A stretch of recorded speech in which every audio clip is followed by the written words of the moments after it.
think we'll start. So good morning, everyone. Welcome to this 141st edition of the Zak World of Façades conference series. My name is Ahmed. I'm part of the organizing team here at Zak. I'll take a couple of minutes to just introduce the event, to introduce our event partners, and then we'll get straight through into the agenda. So we've been organizing the Zak World of Façades conference series since 2012. We finished around 140 editions in 39 countries around the globe.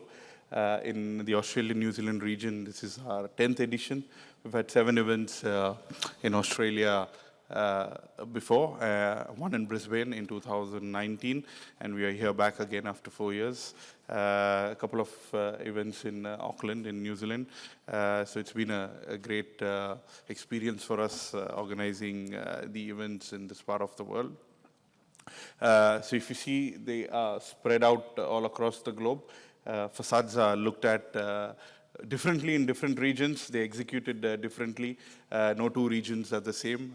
In some regions, it's all about energy, and a couple of regions, it's all about being expressive and being fancy in design. So for us, we've had a good coverage of topics across the globe and had a good experience in getting to bring people together to tell stories on how facades are designed, engineered, and executed in their respective regions. This is our lineup for 24. So we've got around 30 events in 23 countries, little lesser than last year. But it's enough, I guess. But our events are mainly sponsored and supported by event partners we work with globally. I'd like to introduce the event partners for today's event. So AkzoNobel. So AkzoNobel is one of our leading, is one of our global supporters. We work with them in almost 20-25 countries around the globe. So they are leaders in powder coating solutions. This is their powder coating division called Interpon, who are exhibiting here with us, showcasing their super durable solutions. Cosentino are having a sintered stone facade cladding product called Decton, earlier used in the interior surfaces, but now being very popularly used on facades.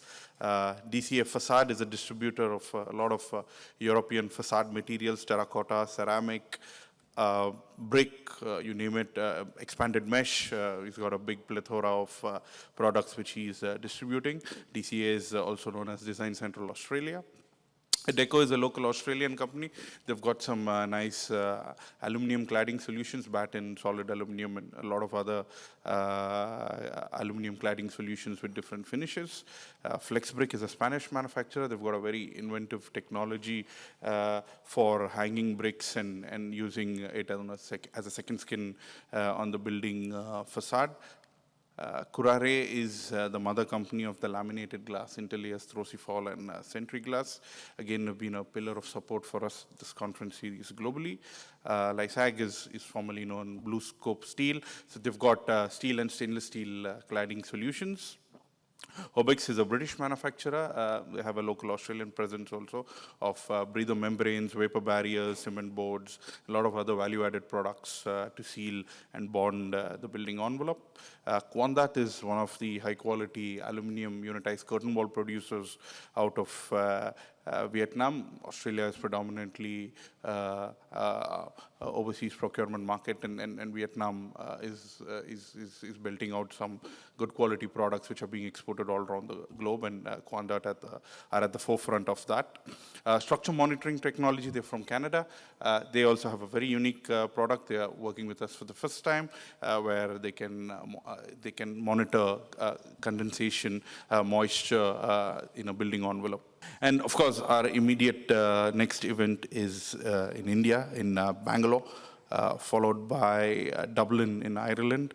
We've got another one, and we've got 2 back-to-back in the US in Chicago and Los Angeles.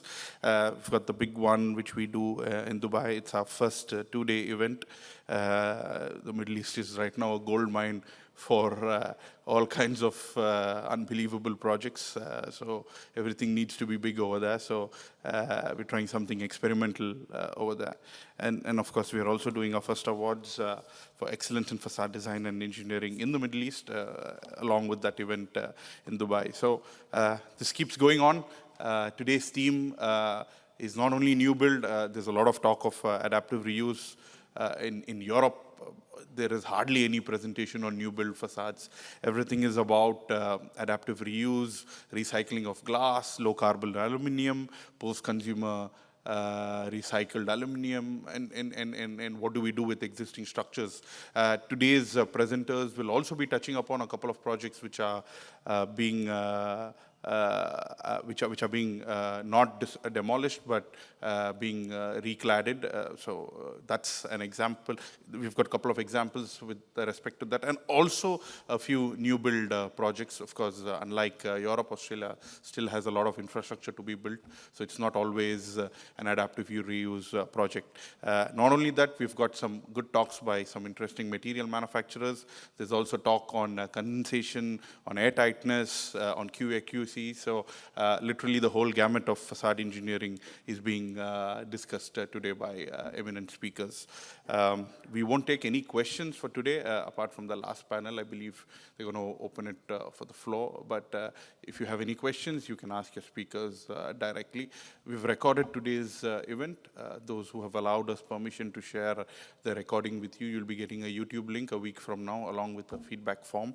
You can access that YouTube link to see any of the talks you've missed. So that's it from me. I'd like to call upon our event host for today, Anne from Mott MacDonald. She was our opening keynote speaker last time around in Brisbane. She had a nice talk in a former company, but I'm sure she's going to do an excellent job hosting today's event. So over to you, Anne. A round of applause for Anne. Thank you.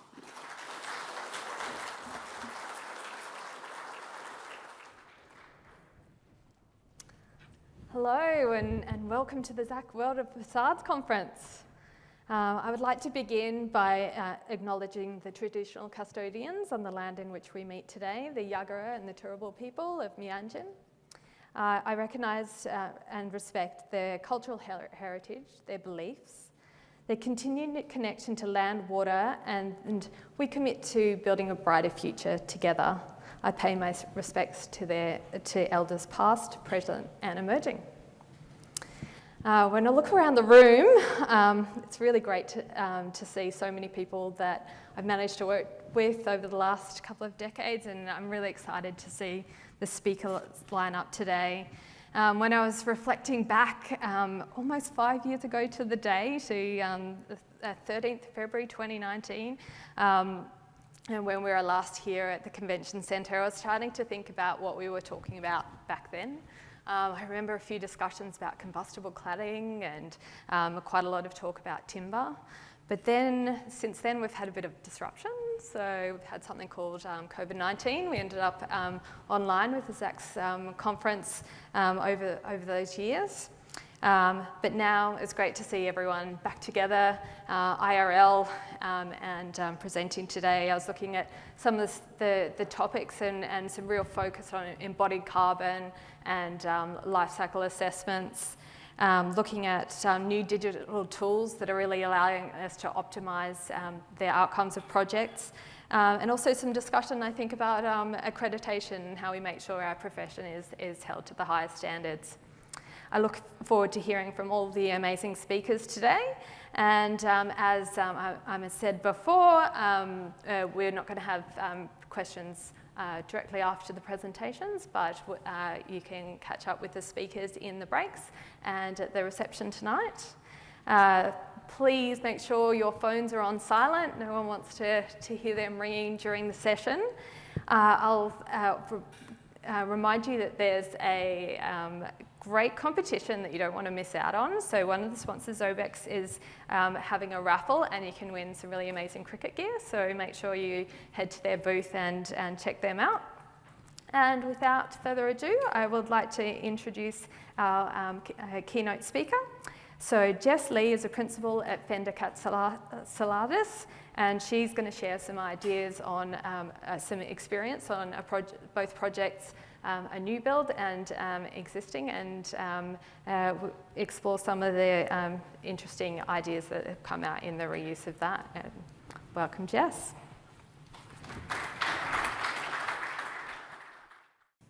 Hello, can you hear me okay? Okay. So thanks, Anne, for that introduction. I'm Jess Lee from Fender Katsalidis Architects, and on behalf of our team at FK, I would like to begin with an acknowledgement of country as well. So Fender Katsalidis acknowledges the traditional custodians of the land of which we operate, live and gather. We recognize the continuing connection to land, water, and community. We pay respect to elders past and present, and extend that respect to all Aboriginal and Torres Strait Islanders people today. Good morning. I'm very pleased to be here today. First cap off the ranks. I hope you guys are all coffeed up and ready for your conference this morning.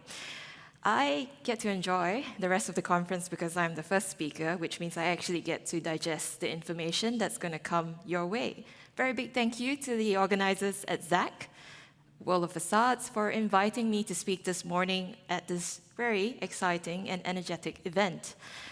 To the audience this morning, good morning. I hope you'll find the content of my presentation meaningful and informative. And if you have any questions, I'll be around at the rest of the conference if you're interested in some of the contents that I'm sharing today. The tale today shall be unfolded in 3 chapters, beginning with a bit of context and background to the project that I'll be sharing this morning.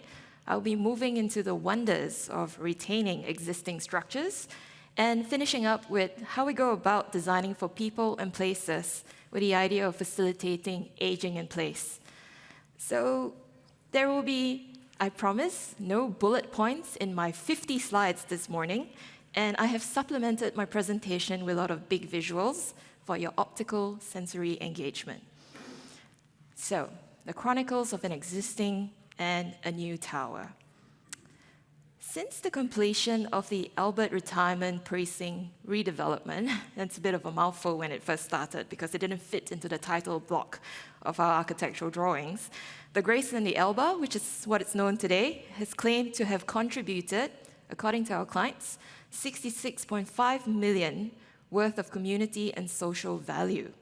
So this is qualified through better access through healthcare, improved health outcomes, social innovation, opportunities through employment, and supporting living in place. This vertical seniors living precinct was designed and delivered by our team at FK, is situated in South Melbourne, which is about 3 kilometers southwest of the Melbourne CBD.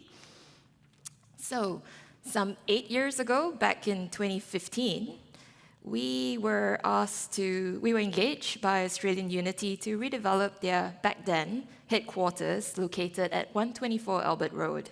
So we were tasked, firstly, to design a new retirement living apartment next to their site, and then explore repurposing their office tower into vertical aged care. Today, this development stands side by side as sister towers, offering in stage 1, which is known as the Grace, 79 independent living units, and on the right-hand side, the Elba, stage 2 offers 155 residences for elderly people. So back then, adaptive reuse wasn't really a common terminology as you hear it today. The terminology of repurposing tower, nor had we declared as a nation climate emergency. So the attention that this project has received to date since its completion about mid last year has been remarkable and quite unexpected, I guess, for when we started the project. So it's attracted conversation across industry about what we could do with older stock buildings that's about built in the 70s since COVID, as Anne has shared, hit the world. So this was the original site extent, looking from a near maps aerial view. The dog leg that you see on the top left-hand corner is a car park that services the office tower. It has 2 basement levels and about 3 stories above ground, which is the car park. So at some point before 2015, the clients purchased the 2 adjacent sites next to it. It was a 2-story little print shop next door with the intent to amalgamate the site into this. So you see here that was on the bottom there, it was an image from 2019 where stage 1 has been completed, known as the Grace, while the offices, the AU headquarters, was still in operation. You can imagine the builders, building very quietly next to it while there was a call center next door. So that was some of the challenges that the first builders had to deal with. By the end of 2023, mid last year, that saw to the completion of stage 2, which is the Alba. And if I had to describe the delivery of this development with one word or an image, weaving comes to mind.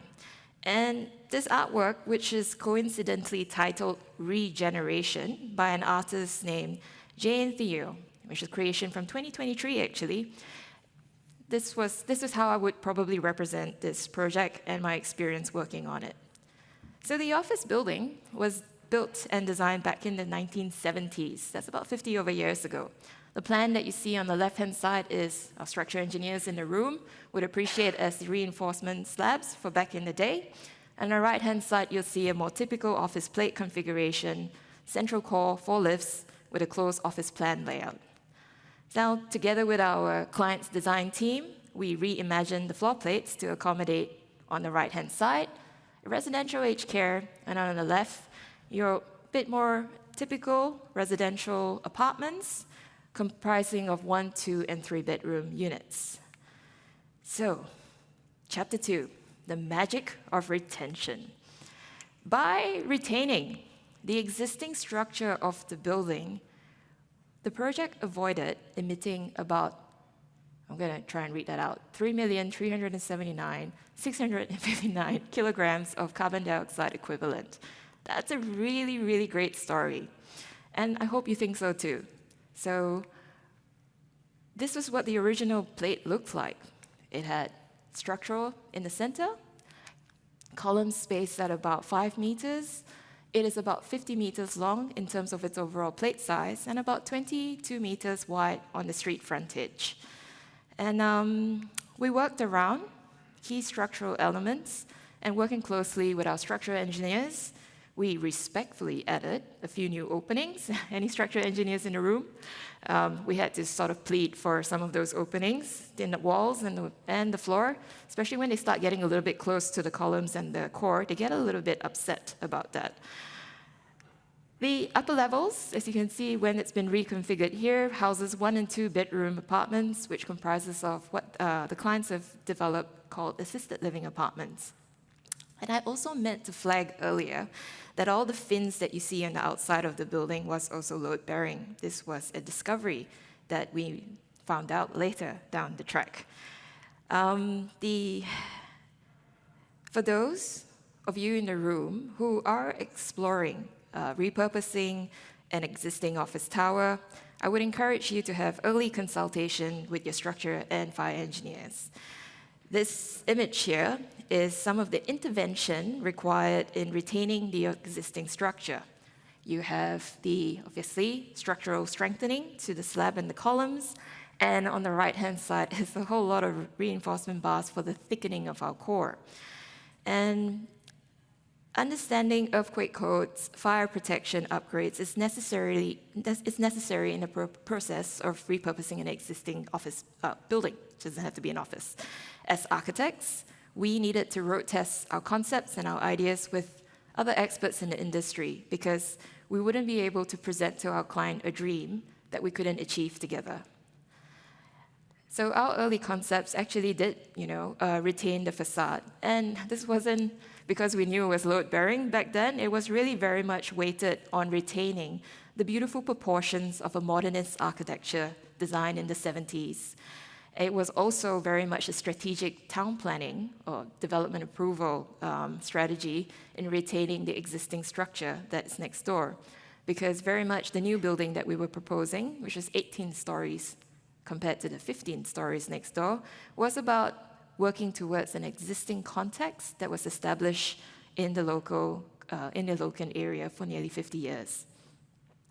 So when you're looking at the existing and the proposed BIM 3D model that you see on your screen here, the before and the after, at face value, the Alba doesn't appear to have a lot of changes, which really made the planning process and the planning application a lot smoother for our team. However, you pull it apart and we actually look at the model of what was demolished and replaced, which is highlighted in red on the screen. This shows you some of the upgrades that we've updated to the glazing and the plant, very much about improving the building performance of the building fabric. And also with all the changes of the glass was really just to maximize our VLT, which is the visible light transmittance, into the building interiors. The entire roof plan was replaced, and this was to accommodate, obviously, new building services. Now, the existing floor-to-floor is about 3.3 meters. So this is pretty low when you think about new office designs today, but completely appropriate for residential uses, which we would typically set at 3.2 floor-to-floor meters. So the new openings that we had proposed in the middle here was very much a fundamental key design principle in the idea of creating connected vertical communities. And just some of the design compliance considerations for you out there who might be thinking about upgrading or repurposing towers. Here's from left to right. Think about the floor-to-ceiling heights. So by the time you're stuck with the existing structure, some of your floors might not achieve your habitable sort of minimum spaces if you're thinking about creating higher ceilings for your interiors. Fire protection to the new steel that you see in the second image to the left. It's very much about that had a lot of weaving to do in terms of getting our services and our structure to talk to one another, and the architects was, obviously coordinating in the middle. Facade remedial, it is a facade conference, and this is a humble retention of a facade here. There was a little bit of scrabbling back of the original, like some of the renders, discovering some of like the asbestos as well. That was obviously a building material that was built back in the 7th use back then. And we had to make sure that any contamination was removed from the site. Certification was a really, really big deal in this project. So we had dual certification from structure, fire engineering, building services, of course our building certifier, which was the ultimate, policeman on the job. And in the case of converting an office building into residential aged care, we had to make sure that all our thresholds was step-free. So this was very interesting in creating a reverse concrete profile drawing where you're building up as opposed to setting down. And that's some of the fun things you have to think about in adaptive reuse. I just want to pause and highlight that with repurposing a building, unlike converting a heritage building, you're kind of building top-down as opposed to bottom-up from a building compliance point of view. If you inherited like a heritage building that's 200 years old, you'll be working with your designers and certifiers to bring it up to today's code as best as you can while respecting the heritage conditions of the project. When you're repurposing, you're starting from 0 to 100%. So you're looking at complying at 100%, and you're kind of asking for dispensations back down. And you didn't design the building, and you didn't necessarily put the fire stair where it is located. You're working with existing conditions. Our building code today doesn't have a building classification yet for this. So an early chat with your building certifier is not a bad idea as well, because we had to navigate through the gray area in terms of there is no clear black and white building classification process that offers some considerations for working with an existing building today. So just spinning our BIM model back to stage 1, which is the grace. Here you see the car park levels had to be demolished to the rear of the site. So the existing 2-story retail buildings at the bottom there was demolished. That was the easy bit. But the builder had to restitch the old car park to the rear of the site when they completed stage 1. So once the builder, this is a floor plan, on the left-hand side here, that's the grace at the bottom of the page, restitching itself back to the elbow where the old original car park plans were. And on the right-hand side there, you'll see where the building line is. It had to be fire separated with speed wall panels during construction. And then the builder dig down, came back up, restitched it, and yes, once they were out of the basement, it was a little bit more of a conventional building in terms of a new build of the tower. On the left-hand side, you see the grace coming up next to the elbow. So that's a view of the new facade that's coming up next door while the offices were still operating on the right-hand side. And that's the central light core down the middle. So the grace being built on the left, that's looking from level 18 down into the light well. With the Alba, it was probably more of an inside-out type of an approach. So the Alba took its time in stripping like what was inside before it was going to be accessed from the outside. And some of the considerations of building within an existing structure is access. So the builder had to work on 2 alley macs that was located on the front end to enable his contractors and building materials to be moved in and out the building. And that's the bit that takes a bit of time, even though I was convinced that we saved lots of time from a building point of view, but I was corrected by our builders saying, oh, Jess, it actually takes a little bit more time when you talk about just getting things in and out your building because you're limited by a framework that's already existing on site.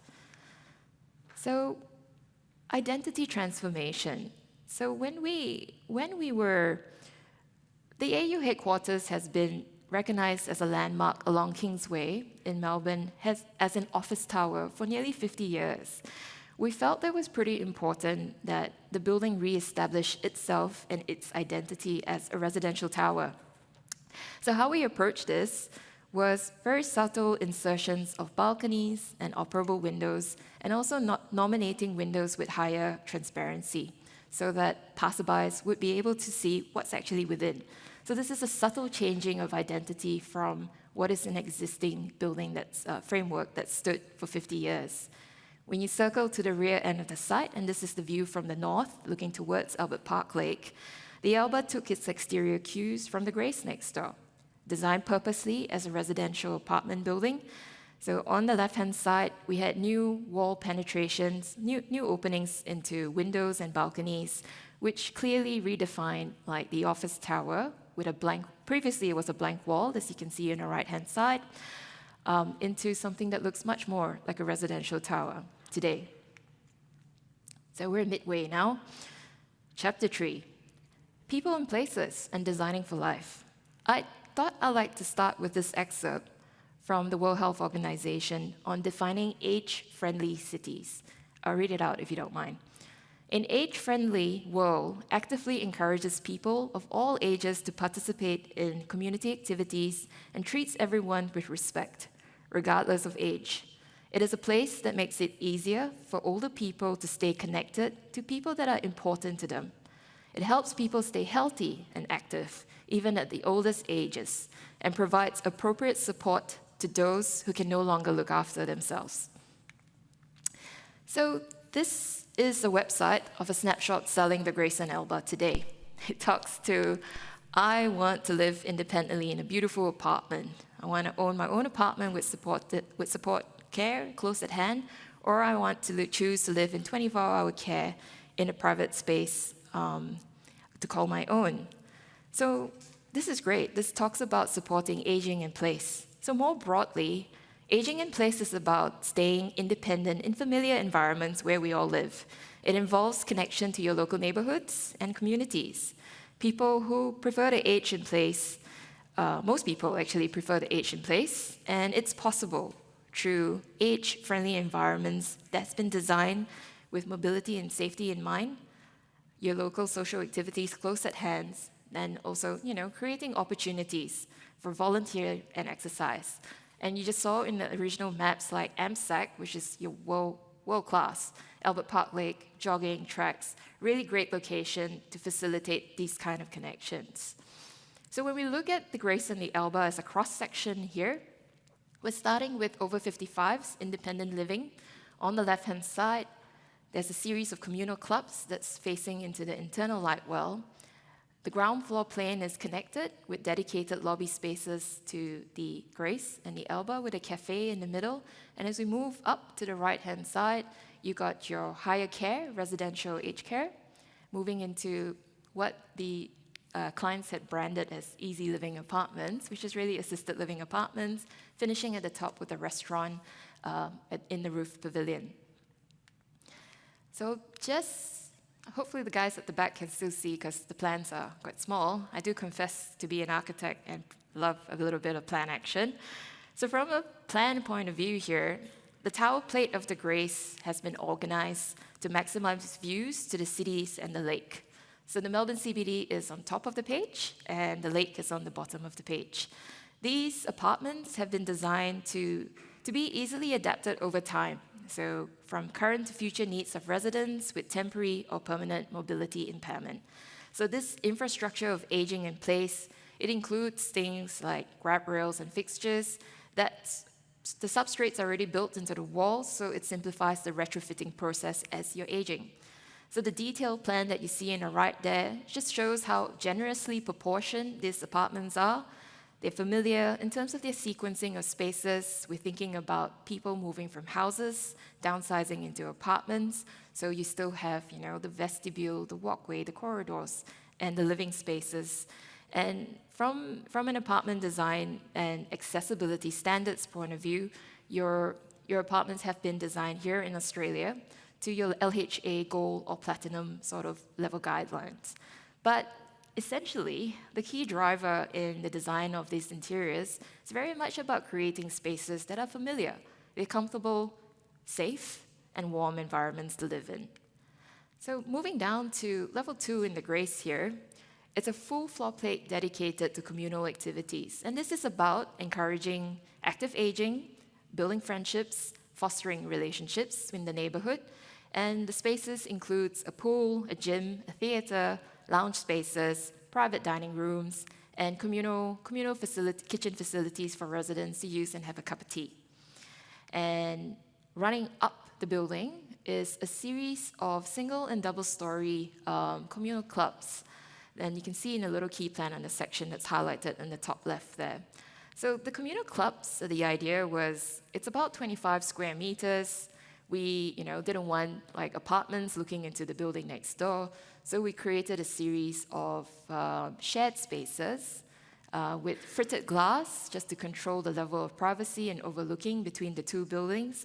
And this is a collection of hobby spaces, whether it's encouraging green thumbs, just because you leave your house, it doesn't mean you leave your garden, fitness, a little bit of a games room, and an explorer's den. So we called it the explorer's den to name, this is where you go to plan your travels when you retire. At the top of the Grace here is the rooftop terrace. And this area has some amazing views of the Port Phillip Bay as well as the Albert Park Lake, which is located in the south. Once a year, the Melbourne hosts the F1 circuit. It's very loud, and residents get to enjoy some of that action from their rooftop here. So moving back down to the building next door, which is the Alba, the lower levels, as you can see here, has been converted into high-care suites, we call it. So the interiors on the right-hand side has been designed to emphasize that idea of familiar, sense of home, domesticity, really about deinstitutionalizing, the idea of aged care. And a typical room there, it's about 25 to 30 square meters, depending on the floor plate configuration. We had a different series of joinery, and some included their own kitchenette as well. So when you look at the cross-section in detail, each of the floor levels has about 17 residents per floor plate. And these are connected through a series of 3-story voids, and each level is equipped with the resident's kitchen. And between these levels, they have their communal lounges, and they have other communal facilities to bring their guests or their neighbors to entertain. So the upper levels are 1- and 2-bedroom assisted living apartments. As you can see here, again, reconfigured to work with the floor plate. These apartments is about allowing residents for assisted living or even just proximity to loved ones who might be downstairs, requiring 24-hour care. The precinct extends itself beyond the neighborhood as well. So on level 1 of the Alba, there is a wellness club that is open to the local community, or members of, Australian Unity. It houses a gym, a hair salon, therapy room, clinics for health, assessments, and connected downstairs to the reception. So moving back upstairs, here you have the rooftop pavilion that used to house the old office conference level. So this has been converted into a restaurant an outdoor terrace with a bit of like edible gardens that's connected to the commercial kitchen upstairs, and the restaurant uses it. It enjoys views to the Melbourne CBD, to its north, and then on the south as well, it enjoys the views to the Albert Park Lake. And so it also has the interior walking loop, as you can see there. Encourages, walking for elderly people, whether the weather is good or bad. You can choose whether you can walk inside or outside around the roof pavilion. So I'm coming close to my end now. So we set out as the design team to break stereotypes in retirement living and aged care. And I think at the end of the day, the precinct delivered so much more than we could have hoped for. Not only is it enabling older Australians to age well in place, but it's extended our built form for another 50 years. So we talk about weaving the old and the new, and it wasn't without its challenges, but all great things comes with a bit of challenge.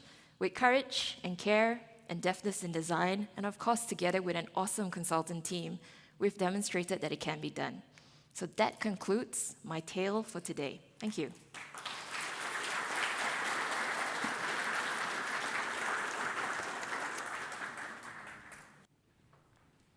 Oh, thanks, Jess. That was wonderful, and such an elegant marriage of that old and the new. And I really thank you for sharing all of those complexities and how you brought those things together. I'm sure everybody learned a lot. So next I'm going to introduce our next speaker, Tom Donald, who is a director at Eckersley O'Callaghan. He is going to talk about facade design collaboration and how we can get all the different teams to work together to create the design philosophy outcomes. Tom?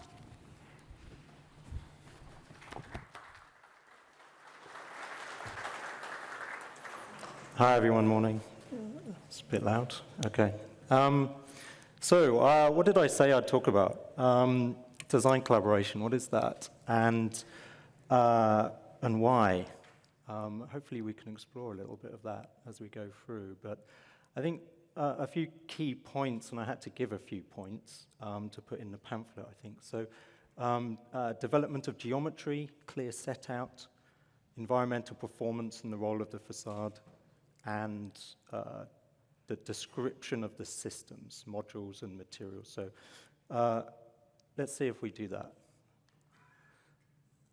So firstly, as a relatively new Australian myself, I acknowledge the Australians that have come before me and cared for the land where we live and work.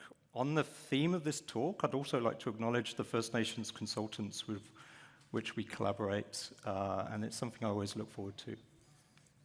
So for those who don't know us, we are structural and facade engineers. We do a little bit of civil engineering, access and maintenance, and have a specialist glass and composites team as well.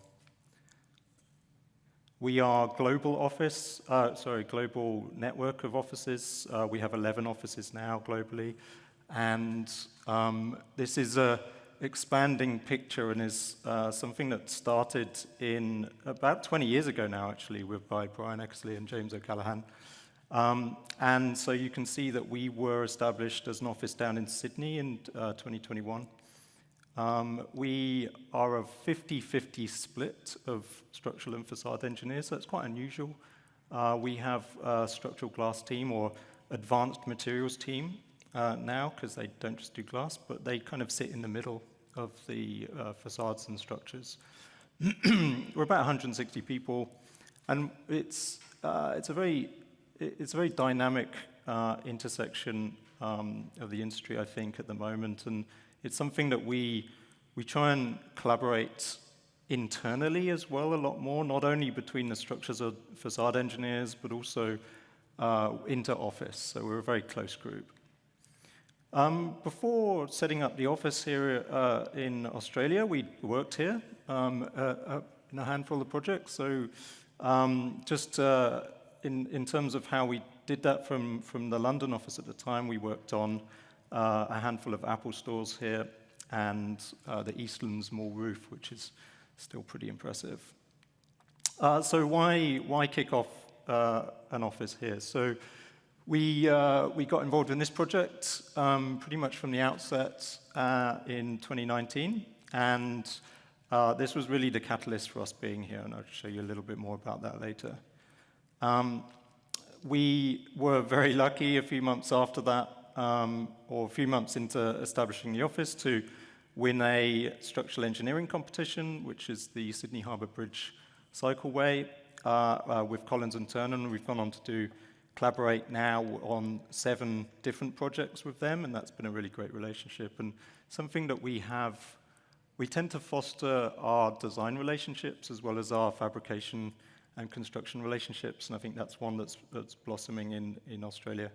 In terms of facade engineering, we were, again, very lucky enough to work with QIC, Henning Larsen Architects, on the Albert Street project here in Brisbane, and I'll go into a little bit more detail about that. So I just want to briefly go back to where we started and why we do what we do, kind of how we do it. This is something that James O'Callaghan always shows. So this is a little bit of the legacy, but I'm not going to talk too much about this, but this is kind of the heritage, and this kind of explains a little bit about why we are the way we are, I guess. The first Apple flagship store in New York had a staircase in the middle of it, and that staircase wanted to be transparent so that Steve Jobs and everyone else who was in the store could see the computers on the other side of the store. And so that effectively kicked off the relationship that we had with Apple and the development of structural glass, which was kind of the heritage of the practice. This became floors and bridges. It got a little bit more progressively advanced with helical staircases. And as the client, as this developed, the client really, or the collaboration with the client, this became a key feature of their stores globally. And also, as it got a little bit more advanced, again, here's a kind of double height one with bridges hanging off it. The collaboration with the fabrication partners became such an essential component to this, because without the advances in those processes, this wouldn't be possible. This is a great example of that. These are 15-meter long structural glass stringers on this staircase. This one's in Hamburg. And as ever, we have to show the, how would you describe it? This is like the worst nightmare for an engineer when they open the store and they all jump up and down on it. They always do that. So it's probably a good one as a design loan case, but yeah. So that staircases soon became facades, and so to pick on Sydney as an example, this was completed in 2008, and at the time, I think, had the largest glass panels in the world, which are 14 by 3 meters. So they, again, this kind of Apple philosophy of transparency and minimalism was translating into the facade design here. When they didn't have a facade to apply it to, they developed their or an existing building fabric. They would create with wonderful shapes, so the Apple Fifth Avenue cube, and I guess the pinnacle of simplicity, which is the Apple Zorlu in Istanbul. In terms of scale, the Steve Jobs Theatre was probably the extreme case of this, with its 60-meter diameter roof supported entirely on the kind of 44 structural glass 7-meter high panels. At this point in time, and with the previous project with Zorlu, this became not just structural glass, so we were getting a lot more into composites. And for the Steve Jobs Theatre, this was the roof. So this is a predominantly carbon fiber roof, and I didn't include the video of them launching it, but you can kind of look it up online, and it's a kind of flying saucer moment, which is pretty insane. But again, it's like this, to go back to the collaboration, this was a very close collaboration with the carbon fiber composites guys to develop this kind of pizza slice system for not only the install, but also the launch. So the result of that is incredibly impressive. So again, this is obviously not every project. Doesn't happen very often, but I think it embodies the need to not only embody the client brief, but to then work with the architects and with the fabricators and the suppliers of the materials and the technology to achieve something like this. Finally, if you're going through Singapore, it's definitely worth popping in to this project. I had a great time going and checking it out when I was traveling through last year. But for us, this is this was a little bit of a different one, because I think for the first time it had quite complex geometry. So this was really bringing together our digital design team. So it's not actually spherical, it's a series of conical panels. And that was quite difficult to refine as a geometry, but it also brings in our sustainability team with their shading and the glass performance coatings, and as well as the kind of R&D team to develop the system itself. So this is effectively a hybrid structure, glass and incredibly thin steel, neither of which would support themselves on their own. So I think that's a kind of very interesting one. So that's kind of the heritage of where we've come from. It's obviously an interesting heritage to try and build from, but I think for me it's about a few key elements and a few key topics. And I think one of those is the continuous drive for iteration and development. So this is something I'm picking on the staircase detail here, but it's something that they were never satisfied with. And so this is a constant development process, despite, I think, the first two being pretty beautiful anyway. I think there was a constant urge to try and evolve that. And that's the case now, where we really embed that in our DNA. The rigorous testing required.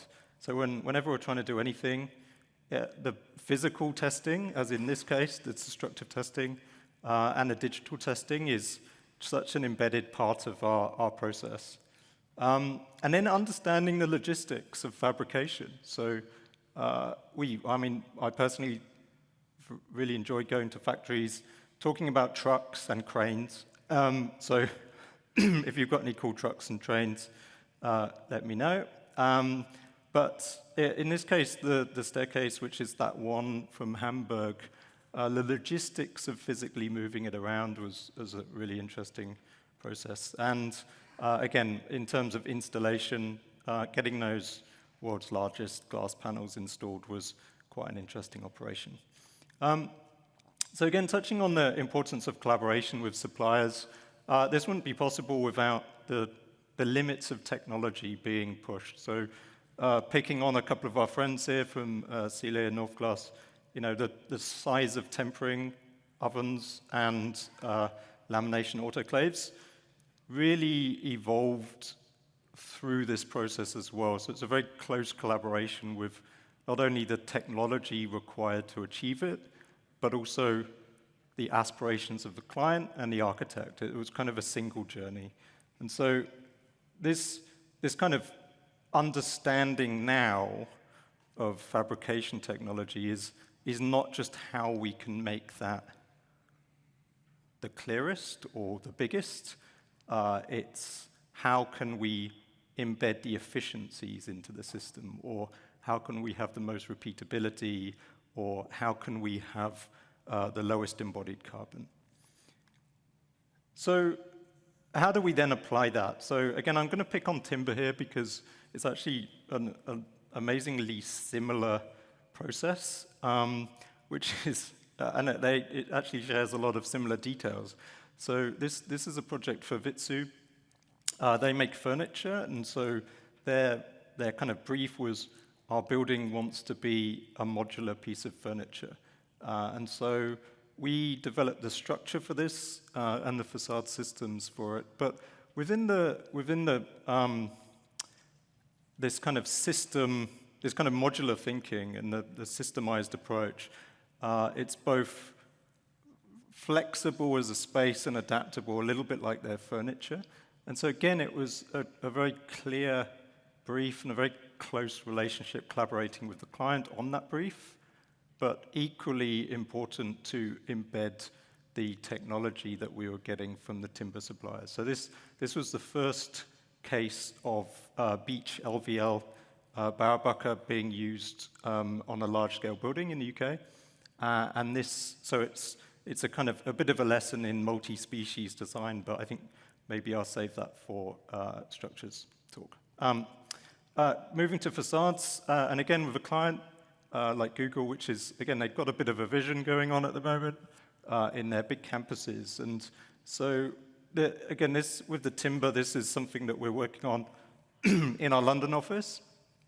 And it's due for completion this year. It feels like it's been being built for forever. So we're looking forward to that one. Its facade, or the large format glazed facade, is 10-meter high panels. But I think more interestingly, they're supported by this steel, aluminium, and timber composite framing system. So again, that's something that we're seeing a little bit more. Is the kind of composites within the facade world, introducing timber. This is another one for Google, but this is now in California. This is Google Mass Timber 1. So not only is the structure timber, but it has a timber framed, a timber louvered CCF system. I think someone in the room might know a little bit more about this than me, but working pretty closely with Permastalisa on bringing this system, which you might have seen around Sydney before, to the US market. So back to London, and then this is another project which we've just finished called Black and White Building. This is, it's like if someone said, take timber and just like dial it up to 11, this is kind of what that would be. So timber structure, again, using that LVL, timber external louvers, and timber frame curtain wall as well. So again, this was kind of the kind of extent of the exploration into timber for us, and a really nice project outcome. So bringing that kind of learning and that process to Australia, we as I said, established a practice in 2019 for this project in Sydney. And again, working with the client, very close collaboration with the client. Sorry, at an early stage, the brief was quite clear, but not easy. And I think that's something we quite like clients who are very clear about what they want, whether it's transparency, or with Apple, or timber with the Black and White Building. It's here it was embodied carbon and operational carbon. I seem to have lost my screen. Okay, no, it's back. And so at the time of this project, we had a bunch of R&D on the go, which in this case was looking at the reduction of embodied carbon and how hybrid, or composites, but in this case, hybrid structures could be used to reduce that embodied carbon. And so this is really where the idea for Atlassian kind of came from. That evolved into the reference design. So the reference scheme design we developed as effectively the brief for the competition that went to an architectural competition with 5 teams. So we were on all the teams, which I think they've now got rid of, but that was always very nice because we knew we were going to win. Just didn't know who with. So in the end, Shop and BVN won, and that started the kind of second phase of the journey, which was, again, a fascinating one. So again, a touch on structure, but it's a composite, a hybrid structure, concrete core, steel exoskeleton, and then timber infill. And you can see that in terms of volume, the timber makes up 72%. And that's this is kind of the horses for courses approach to structural engineering. You know, the steel is very good at being an exoskeleton, the concrete's very good at being a core, and timber's very good at being an infill. And there's a lot of secondary benefits to that. And sort of building is arranged in these habitats. And so one of the benefits of the exoskeleton is that not only do you not need column continuity on the interior, but you can create large areas of voids in that space. So one of those is the buffer zone, the winter gardens around the north-facing facade of the building. And so that basically gives not only a structural embodied carbon solution, but it's an environmental solution as well. And so the biophilia that we're bringing into the building is a major component, a major component of the design. Equally, natural ventilation, the facilitation of natural ventilation in the facade is an incredibly important component.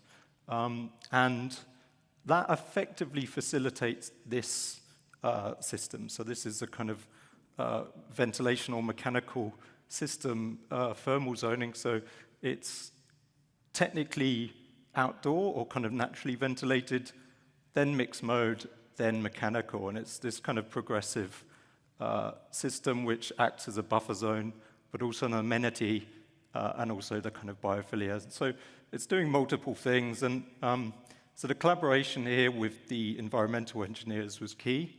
And as a building physicist myself, I always find this particularly enjoyable.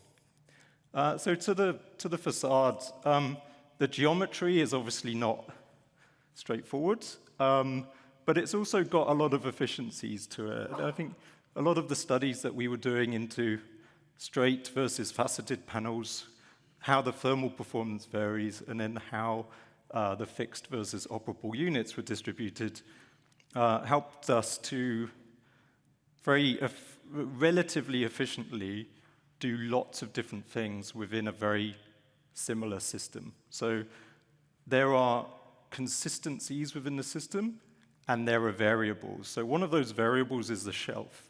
So this shelf element is effectively the makeup piece. So again, you can kind of see how the geometry is scalloped in some places or straight.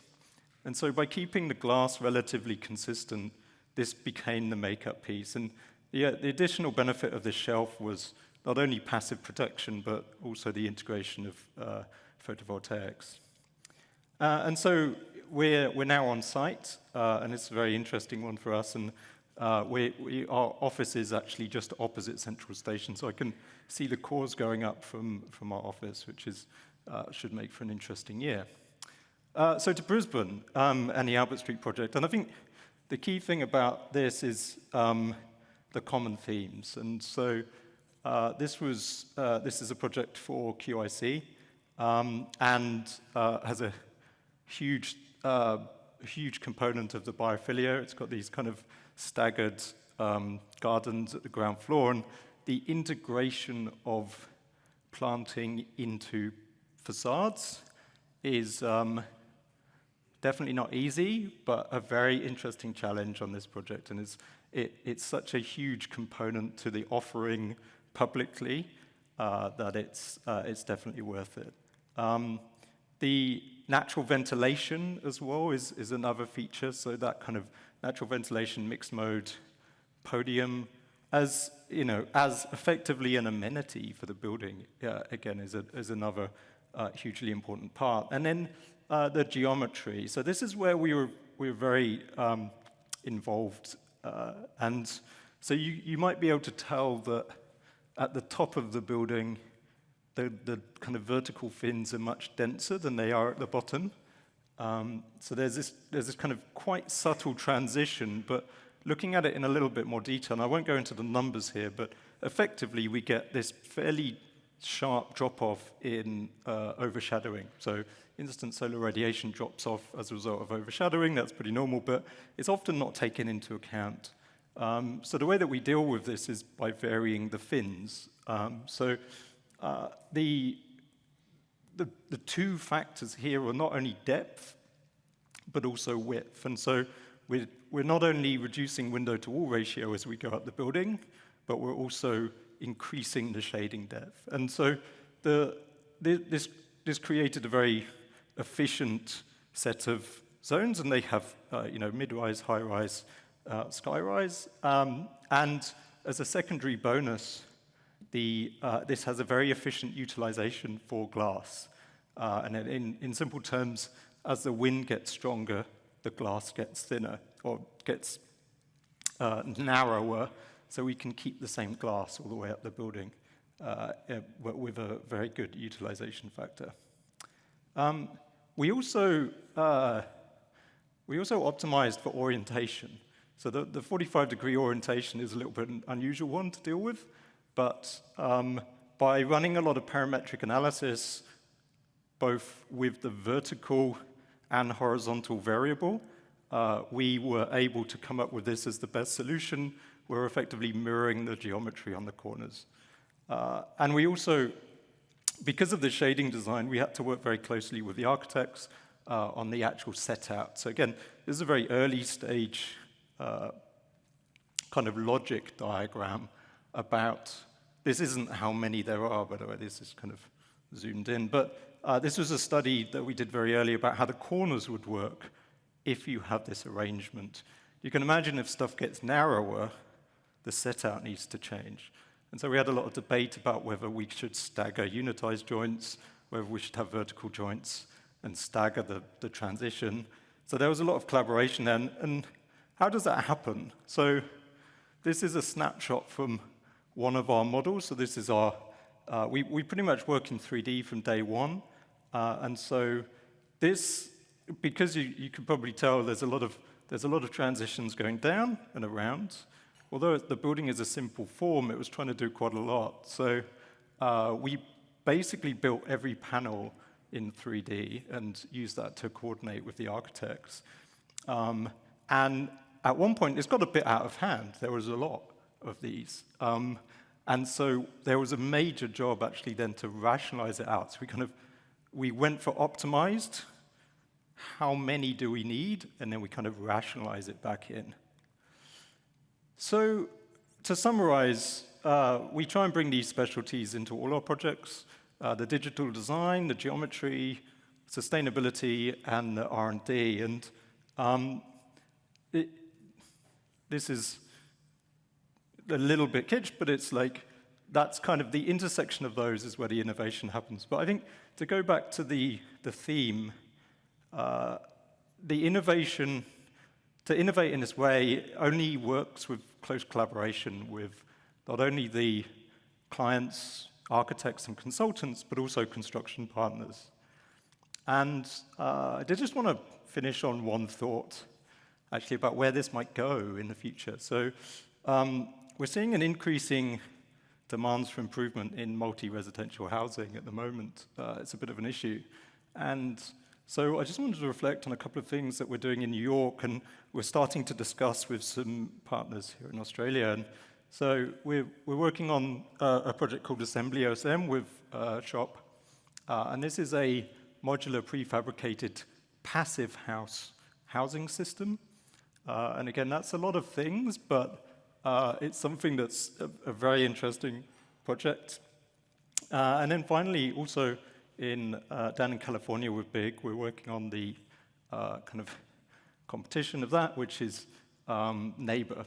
And again, this is a timber-framed, prefabricated, modular facade housing system. And again, it's not something that we're seeing here that much, but again, there's a lot of learnings that we can take from that. And I feel like there's definitely a lot of interesting discussions in the future. So thanks very much, and come find me later. Cool. Cheers. Cheers. Thanks, Tom. That was really amazing, really fascinating work. Lots of projects that we can all travel around the world and check out. And I love that idea of if we have a brief that is ambitious but clear, we can really start to achieve what's set out in that. So I'm going to introduce our next speaker, Michael Lette, who is the Market Development Manager at Lysart, and he's going to talk about some steel facade panels.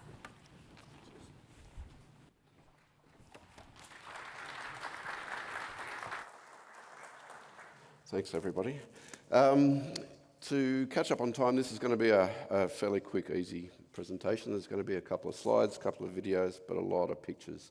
So it's going to be sort of something easy. Hopefully we should be able to walk through. Lysart, a lot of you guys would know Lysart. They've been around for well over 100 years. What a lot of people don't know is that the third point in here is that we actually have a NADA accredited testing facility. So that's something that we can do, especially with Queensland and North Queensland, with testing of wind loads, impact resistance, things like that. So a lot of you guys would know the products at the bottom. At BlueScope, we see obviously a very strong future for steel. We've got with Rio Tinto, BHP, and BlueScope, we've got a partnership now on the Green Steel project, as you've probably seen in the media, for the new low-carbon steel smelting technology. And then we've got a bits and pieces through that. But I really want to get onto the slides because it's all about Azure for today.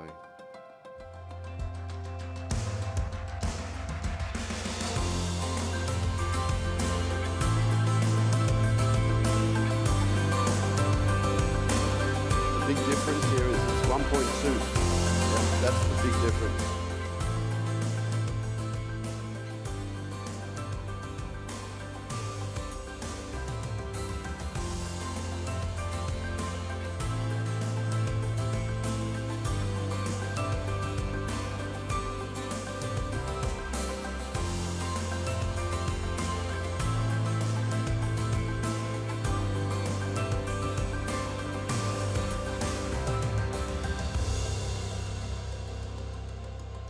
So a small snapshot on where Azure fits. Azure's been around in the Australian market from about 2006. We've done a few projects here in Brisbane and around Australia.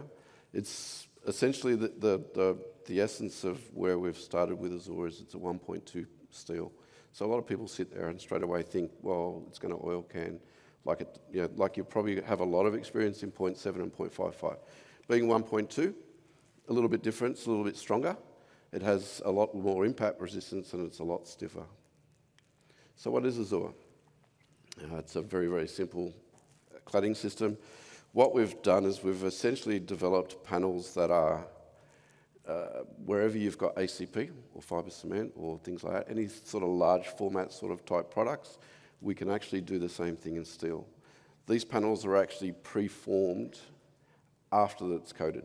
So they're actually, the only limitations that we've got, so when you start to look at all these pictures, is that our coils are 1.2. So we're sort of, that's where it starts from. So a lot of our panels will be 1.2 plus all the folds, which is usually around 100 mil. So we can get panels with panel faces on them at the largest at about 1 metre through to 1100 mil. So the advantage of Azure. 1.2 is the big advantage. We get a very, very large flat panel, which you'll see through a lot of the projects. Manufactured, everything's local, so we manufacture the steel locally in Port Kembla. The coating lines, we then get it cut and folded, usually in Sydney or in Melbourne, into sheet form, and then it goes to a factory that's then used the robotics that you saw in the video before. And one panel takes roughly 40 seconds to produce. So these things are very, very quick, but being robotic, they're very, very accurate. And so they produce the same panel over and over and over. I suppose the special look that you see in Azure is all about the crisp joints because they don't have any sealants. Right? There's no caulking, there's no sealants, there's no mess. So we've run through some system overviews. The minimum and maximum sizes are pretty much, that's the other thing too, with a lot of things that you've had or experienced through a lot of different products before. They've got standard sizes. Because we're a custom-made build, it's custom-made for the project. So if it was a 1050 or a 950 or a 920 or something like that, I can produce hundreds of the same panel. The system essentially goes onto top hats. The top hats go onto a substructure. So there's nothing special about how we have to install it. The fixings are all color-coded, so they actually are inside the 25mm joint. This is a local little project that we did here. That I don't know if it's hard to actually take people on site, but I wish I could, because it's probably one of the nicest jobs that I've seen from a joint profile point of view. But you can actually see it, I believe, from Allison Road and Abbotsford Road, possibly if you look past the service station that's there, you can actually see the building in the background. It's actually a fantastic building. But it's the crew building on the Queensland Rail. It's in 1.2, it's in wind spray. It's a really, really nice colour. The wind spray seems to change a lot of different colours depending on cloud cover and sun. So we'll run through and we'll do a little case study video on this one. As part of Brisbane's ambitious cross-river rail development, Queensland Rail is constructing new train stabling, a staff facilities building and associated infrastructure in its main complex. We were conscious that this was one of Queensland's largest infrastructure projects built in quite a while. Leading global architectural firm Hassel Studio has played an important role in designing and shaping the functionality and aesthetics of the precinct. We wanted the design of these buildings within the yard to complement such a city-shaping project. Particularly the staff facilities building.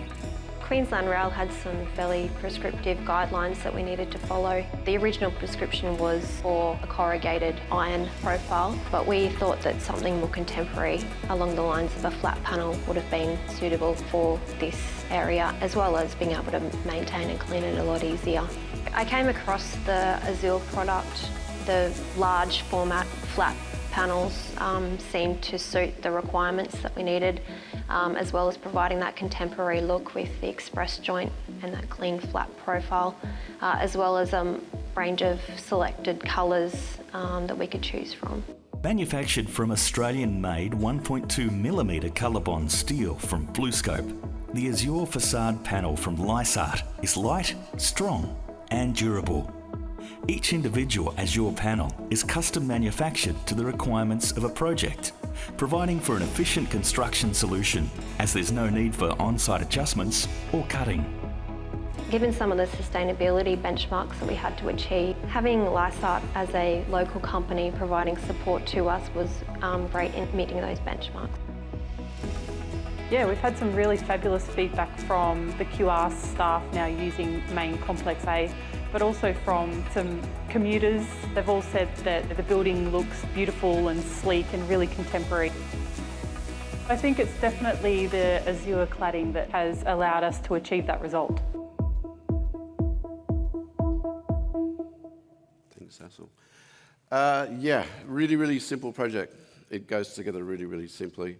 The cultural change, I suppose, in where we're working with a lot of fabricators and a lot of installers is that you have to do a little bit of work up front. Okay, so using the 3D models, using the 2D models, we sit there and we work through all the clash points, because what we actually provide, which I'll run through a little bit later from the Lysart point of view, is that we actually do a lot of the shop drawings. Because we have to fabricate the panels, we actually do the shop drawings. So we do all the panel layouts, the panel directions, we do the top hat layouts, the lot. But I'll run through that in a little bit. So these are some of the projects that we've completed over the last couple of years. I've gone around the country to different projects, different types, just trying to sit there and test where these products are at. So at the moment, we're about to go into full launch, so you're going to see a lot more on the advertising of Azure. For the last couple of years, it's been a bit of a secret. Generally, projects have come to me and I've just taken bits of special projects on, just that did different things with the panels. So this is our first, let's call it a reclad. So this was one of the first reclads that we did in Adelaide. So this is actually a cork job. They wanted it to remain corked, so it had to be a like for like. So they we essentially just did a cork job. So we did all the black panels around on that particular project. And then Main Air, which is also a South Australian one, this is where I suppose a lot of the footage has come from. They're really, really wide panels. They're about 800 mil up to 3,300 mil long. Those corner panels are actual, the corner folds are actually out of the same material. So you get a very, very rigid, essentially an extrusion type stiffness of these panels. You can sort of see through into the joints. It's very, very hard still to look at it. We've got some pictures a little bit later on where you can actually see. But essentially we did all your flashings and things like that around for the project as well. This is the Queensland Rail project back on. We actually did the, even with the water overflow pipes and things like that, they were all pre-done in the factory. So everything turned up in boxes, essentially like an IKEA kit. The guys sat there, got a screw gun, had all the top hats, had all the membranes put in place. Our panels turn up in a box, they unbox it, they sit there and put it straight up on the wall. And as you can see, the joints, this is the other thing too that I've got to comment is that all of these jobs at the moment were all done by first-time installers in this type of facade. And then sometimes first-time installers in any high-end facade. Okay, so it's not that hard to put together. What we do sit there and concentrate on is that we can actually, some of the advantage is that the flashings can be done in a 0.55, so it allows it to be side adjusted and get a very, very clean look. This is one of the first jobs that we did in metallic. So these are a floor to floor. Some of those panels are 3,800 long. They're 600 mil wide. They've got no stiffness. Okay, very, very simple system. The advantage of the Azure is that you only fix two sides. You don't fix all the way around. You fix only on the longest legs. And that's it. So you've got, so from a speed of installation, it's very, very quick and very simple. If you put the top hat in the right place, the panels just go straight on. We actually also sat there and we cut around the columns as well so that we fed them all the way through. And you'll see different jobs here with different flashings, different looks. They're a monument. The colours that you've got there are Rhea, Cosmic and Galactic, and Monument Matte on the other side. This is a job that we did in the BlueScope labs. The highlight here is that we actually did fascia to wall. We changed the orientation of how they were fixed, but the larger photo on the left, you'll see that little corner. That's actually a 3D corner. That was done in one piece of steel. So we folded the three sides. So essentially anything I can do on a stick-it note, I can produce in a factory. Again, just showing different panels. We can also sit there and cut into into things. So this is the second job that we did as a cork job. And that seems to be really, really quite common now, is where we come down the fascias and we return about 100 mil. And that sits there instead of having flashings, and it gives you a nice finish to whatever detail you need to come through. So what's the big advantage of dealing with Lysart in this? And this you would have seen possibly in the notes for the presentation, and we call it ESI, which is, everyone sort of knows the ECI, which is your early contractor involvement. With us, it's about getting us involved. The collaboration that we can do with design helps to sit there and give you a job that's going to go up very quickly. Two, that it's going to be cost effective. Okay, and that basically we warrant. So every project is warranted by BlueScope. So where we sort of spend a lot of time is the design vision sits there and shows something. It shows on 2D and it shows a 1 metre wide panel, which you see in the second detail. We then get the AEC model, so it's your architectural, engineering and construction models. We then run through preliminary design and then into a final panel layout. And you'll see in the final panel layout, you'll see the directional lay. So we actually work with the installers to work out which way it's going to lay, how it's going to be installed, in which directions, which ones are going to be site measured and which ones aren't. Last detail basically gets signed off, and that's fabrication. Okay, 40 seconds to produce the panel. This is a job that we just recently finished in Adelaide, so it's a school. We get it, the 3D model, it shows pretty much blank walls. We sit there and do the top hat layout, so the guys know exactly where to put the top hats. Then the panels go on, but the last two drawings are essentially the same, but one's got the directional arrows and things like that on there. And the project that actually is finished, so that particular project there was done, and you can sort of see the detail that we've done with the ceilings and things down the bottom. It's all a stretcher bond pattern for the whole school. We did a variety of different colours in Cosmic and Galactic on that particular project. And we actually did, so those blades, the sunshade blades, those are actually inserted inside the joints. So we actually had the cutouts in the joint to fit the spriggets for the blades. And that's just a little bit closer. Like I said, we run through, we sit there and work through all your different models and things like that to sit there and make this job as painless as possible for the designers and for the builders. Again, that's sort of a very similar, the warranty support, the fabrication. So the earlier we get involved, the easier it's going to be for everybody. That's really it. We've got a stand here, so if you've got any other questions or want to see some live panels, we've done a small display, or have any other questions, yeah, please come across and say hello. Thank you.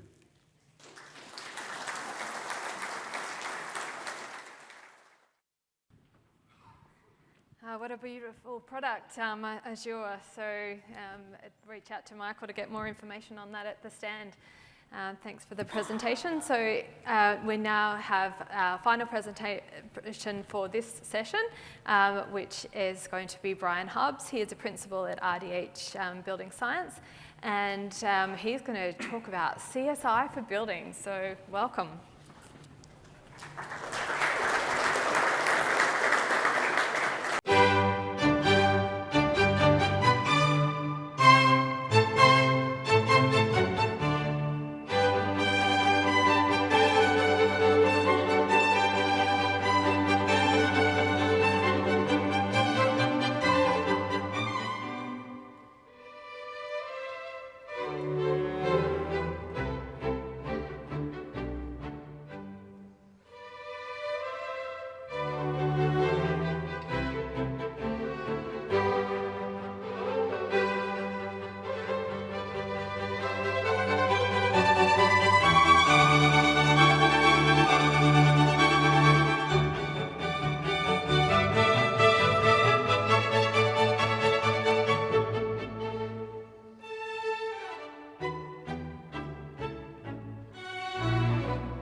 thanks, Brian. And we're going to have a coffee break now. Hope everyone had a good coffee and some food. I'm going to get started on our next session today. So it's my pleasure to introduce Samantha Anderson, who is a Senior Associate in Building Physics at Inhabit. And she's going to talk about facades and how they're the fabric of developing our cities. And over to you.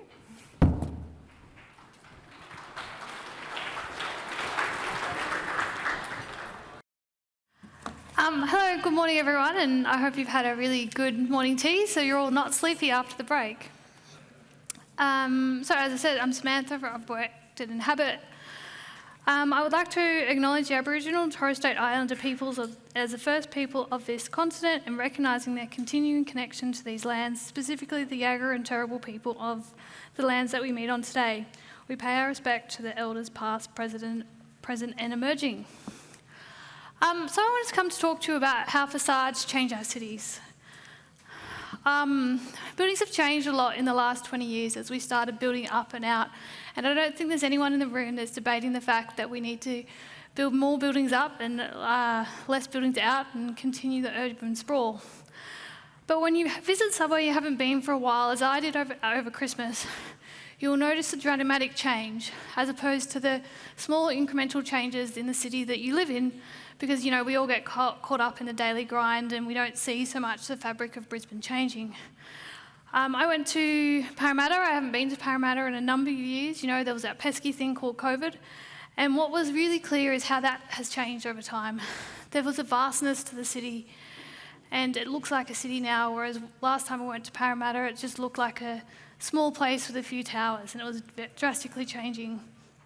The other interesting thing that I had the other day is my parents were visiting me, and we were walking around South Bank, and we happened to walk past the MPAB site, and I was sitting there telling them about all the interesting things that we've learned on that building and how it's going to be a phenomenal building when it's finished, but like all great buildings, it's not quite there yet. And the really odd things that we learned, like the maximum size of a glass furnace oven around the world, that's something, you know, I'm sure I'll use on a daily basis. But what it makes me also think about is we walked around South Bank is a legacy that Expo 88 left on Brisbane, and the options and, I suppose, hope that we can have to leave a legacy on Brisbane as part of 2032. And what do we want that to look like? And for me, this sort of links into how do our buildings change the city fabric? How does changing the arbour at South Bank or putting in a new big tower, what does that do to the city, and what do we want the building to look like? And the city to look like as it evolves. So for me, there's three key topics that I want to talk about today. I want to talk about reflected heat and light. This is something that we talk about on a daily basis. I think the Andrew Livieras building at UQ is a great example of this, and I was very fortunate to go there on a cloudy day, so I got a great picture of all the colours. I think we need to talk about airtightness as we track towards net zero buildings and the importance of airtightness and how it's achieved. It's really easy when you build a curtain wall, not so easy when you build everything else. And I think it's a really important part of the energy efficiency conversation that we need to have. And although we're suffering from a sticky January and February this year, and everyone's loving the fact that it's so humid outside, condensation season is just around the corner. So I do want to spend a little bit of time thinking about condensation season and how it relates to the weather we're all experiencing now, because I think by the time we get to winter and it's everywhere, we forget about the humidity that we experience during the summer. So, controlling rogue solar reflections. This is not a new concept. This was first talked about in 1991 by our good friend David N.H. Hassel. However, if you think about the book he wrote back in 1991 and what we're seeing in the world today, what we're seeing is a vastly different scale of buildings. We're seeing a vastly different geometry around buildings. There's curves everywhere, there's complex shapes, there's all sorts of exciting architecture happening, but what does this mean for the reflections that come off these buildings? What does this mean for how this impacts walking down the street and getting that sun full of glare, or driving down the highway and getting a sun full of glare? I think it also is an interesting context when you think about this in relationship to energy efficiency. So what we're seeing is the glass suppliers are doing amazing things. They're coming up with some of the most sophisticated coatings.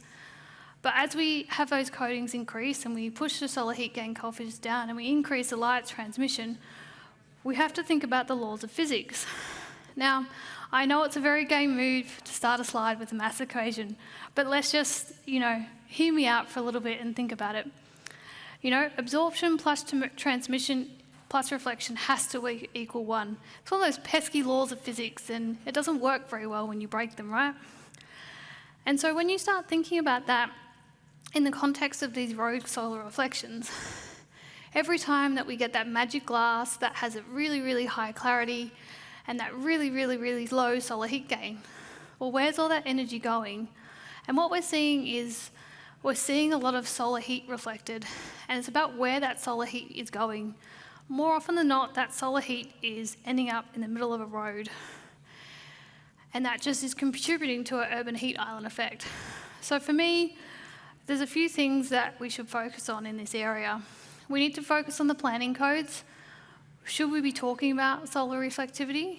Should we be coming up with a more sophisticated code that says, use a visual light reflectivity less than 20% and everything will be fine? Or should we be thinking about how all these interconnections are going to impact our cities, impact the fabric of our cities? Because one of the things that everyone loves about Brisbane is walking there along the river. But wouldn't it be a tragedy if we couldn't walk along the river because it was really visually uncomfortable? And so I think this is where we need to start thinking about glass. We need to think about the absorption of heat. And for me, we need to think about where glass is going.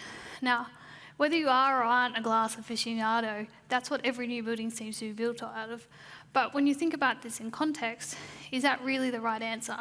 Should we be moving away from glass, or should we actually be thinking about the urban heat island effect in terms of how we pick our glass and how it contributes to the overall energy efficiency of the space?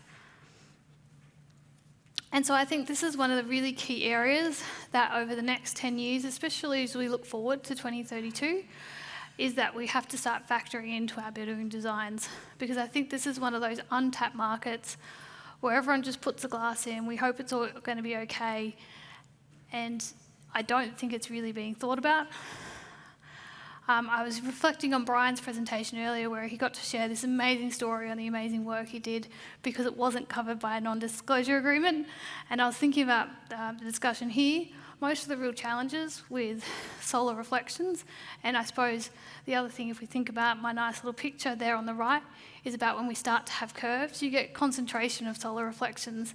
And I'm like, I've done some amazing work in this space, but none of it can be talked about. And I think that's why I want really people to start focusing and thinking on these things, because these challenges are real, and just because we can't get up here and talk about them, it doesn't mean that they don't exist. And I suppose the question for me is, how much reflection is too much reflection? Where do we want this to go in the next 10 years? Because I think these are the sorts of conversations we're not having. And what do we want our cities to look like? So while you're thinking about my philosophical question of light and heat and where we all want it to go and the right balance of this, I want to sort of change tacks and start thinking about the air tightness argument. In the pursuit of energy efficiency, the key driver for air tightness is air tightness because it's an untapped resource, right? We've done the low-hanging fruit, we've put insulation in walls, we've put them in roofs. Once you have a window-to-wall ratio, your energy performance of a building is kind of set. The two things that are starting to become into focus are the air tightness and thermal bridging of that building. And it means we need to start looking at the details. Now, I picked these three images on a slide because I think it's a really good story of where we've been, where we're going, and what the future is going to look like. You've all been into a drafty Queenslander and you can see the holes in the floorboards. Well, you all know that is the best case of an unairtight building that exists in the real world. So obviously we look at our modern apartment blocks and they're very, very comfortable. Well, how airtight are they? Do we know? We're not sort of measuring this. And what does this mean for our buildings? If we build it, they will come. If we measure it, they will know. One of the things that I find really fascinating in the airtightness debate is everyone is really, really scared to measure it. So we spend our lives designing these buildings and we say, yep, we're going to hit this carbon reduction target, or we're going to hit this energy efficiency outcome. And to be honest, you know, the biggest determinant on how energy efficient a building is in Brisbane, particularly an office building, is how airtight it is. You leak enough air out, that drastically changes your air conditioning. I'm sure any mechanical engineer who might be in the room will tell you they oversize air conditioning for a reason, to think about all these factors and quantities we don't know. So for me, it's really fascinating that there is such a resistance to test this. You know, there's lots of reasons to test it, because if we test it, we will know, and then we can leverage off that to build our designs better in the future. You know, airtightness is a simple concept. You draw it, you put a red pen test through it. This is where our airtightness lines should be. It's in the details. Anyone who's been out to an airtightness test will tell you it always fails at a junction. But there's not that many projects where we sit there and we go through the junctions and we detail those junctions. So there is a level of coordination that needs to come. One of the things that people always say is, well, we've always done it this way, why do we need to start measuring this stuff? For me, one of the positive things about measuring is that threat of your work getting checked. You know, there's a certifier walking around site and he ticks a box. If you do an airtightness test, that's going to find the hole. It's going to find the thing you screwed up. And that fear can really deliver great outcomes. On Caboolture Hospital, we did pressure tests. We got to 4 metres cubed per hour per metre squared, which is a phenomenal outcome for a hospital.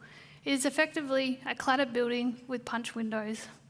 It's nothing glamorous. It looks like so many other buildings in Brisbane, but we got there. Why? Because everyone knew they were going to get their work tested. The quality of workmanship on site was good because they all knew someone was going to check what they were doing. And what they demonstrated is that we got there. We can do this, we just have to put a little bit of care in. And so my argument for doing air testing, well, is if it encourages everyone to put a little bit of care into their workmanship, that's a good outcome.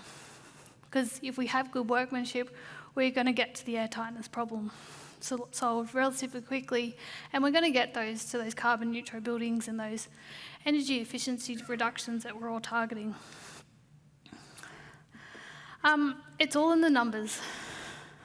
I know I've put a table and an equation in here, but I sort of feel like it's got a really good point to bring it on focus.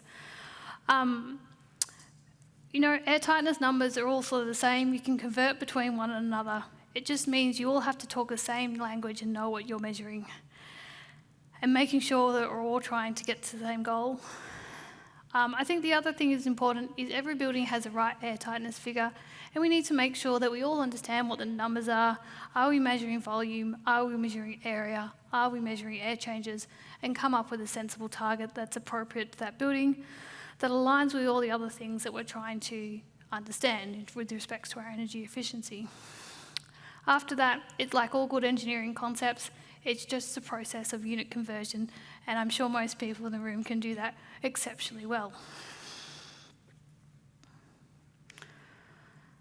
Water everywhere. Nothing strikes fear into builders as to going to site and finding they have water somewhere it's not supposed to be. I've given you a slide with an exceptionally large amount of condensation on a window and a building looking at its airtighting wrap. I think for me, one of the things that we need to focus on is these are not independent concepts and they are interrelated. The reasons we get condensation are heavily related to the quality of our airtightness wrap. We often talk about in our office, the condensation is the visible result of the problem. It's not actually the source of the problem. It's a thing we can see, it's a tangible thing, and everyone's like, oh, we have a problem. If you have that much condensation on a window, you've had a problem a long time. You've already started growing mould. It's just giving you a far more evident solution that it's there. For me, and I think Brian talked about this really well, condensation is not a simple problem. There are many things that go into creating condensation, and most of them are related to our airtightness and our building design and getting a whole team of people to work together and to think about the implications of their actions. If you think of the humble pink queens there in the middle, I feel like everyone would have experienced that.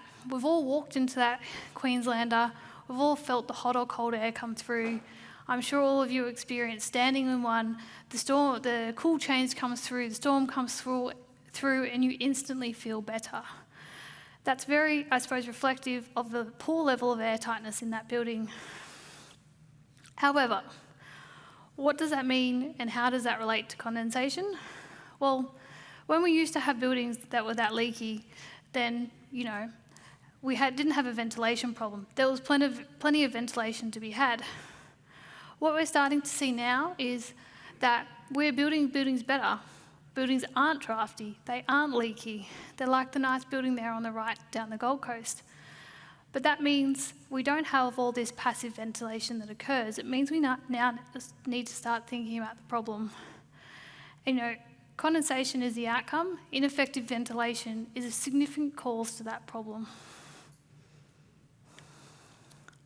So the triangle of balance. We have a building envelope. We want to achieve air tightness. We want to achieve ventilation. We want to achieve moisture control. The one on the right is what happens when we get it wrong.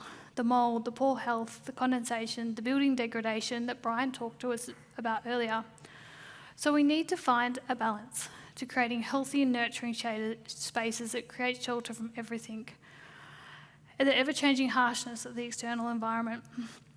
So if we stop for a minute and we talk about ventilation, if we think of an office building, a public building, a retail building, a building very much like the one we are today, our ventilation system and our outdoor connection to the outdoors is controlled.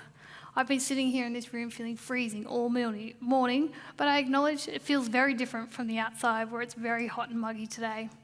So it demonstrates that level of control, you've, I suppose, achieved a ventilation outcome, therefore your air tightness outcome will generally then be related to the energy efficiency of that, but no one will sit here and notice whether it's leaky or not leaky. And by virtue of the fact that we have a sophisticated air conditioning system, we have a moisture control. When we talk about this triangle of balance between condensation, air tightness, mould, moisture and all these things, we're talking about all those buildings that we don't have control over. We're talking about the houses. We're talking about the semi-conditioned spaces. We're talking about those spaces where people predominantly live. And so what we need to be doing in those spaces is we need to be designing ventilation. We need to consider air tightness. It comes back to my point earlier. If we measure it, we will know. Now, if we build a building that has an extremely great air tightness result, that's fantastic. That's what we want out of our buildings. However, then we need to start thinking about a design ventilation scenario. We can't just sit there and say, should we right? Someone will open a window. You can walk around Brisbane today and I can assure you there'll be very, very few open windows and a lot of air conditioning on. Think about it when you go for a walk this afternoon. But we can't just assume that we're going to get good ventilation by opening windows. And I suppose this is where the industry needs to go. We need to start thinking about the interrelated problems that exist here.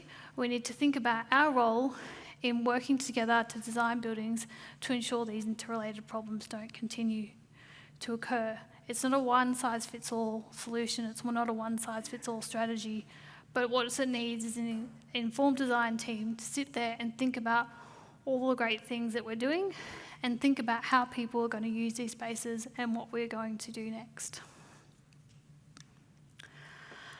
I suppose I started my slide on we started talking about the road less travelled and how buildings have changed over time. If you think about where we used to be, where we used to have our drafty houses, to our beautiful, magnificent buildings that we have now, we've had a considerable change in the diversity of the landscape. It comes down to how do we build cities that work together really well?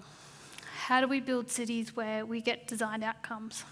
So if we think about some of the images on the screen and some of the images I've shared today, it's about that design process and making sure we think about the consequences of our actions.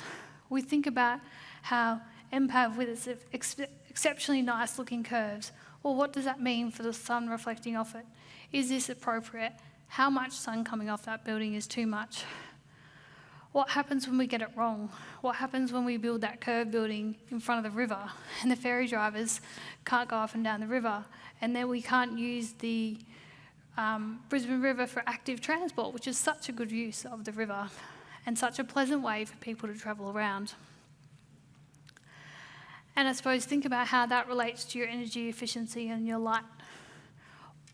We don't want to create a city that we have all this urban heat night effect. We need to find space for soft landscape, for things like South Bank, where we have the arbour, and everyone has walked through that and experienced the cooling of walking through that in the middle of summer.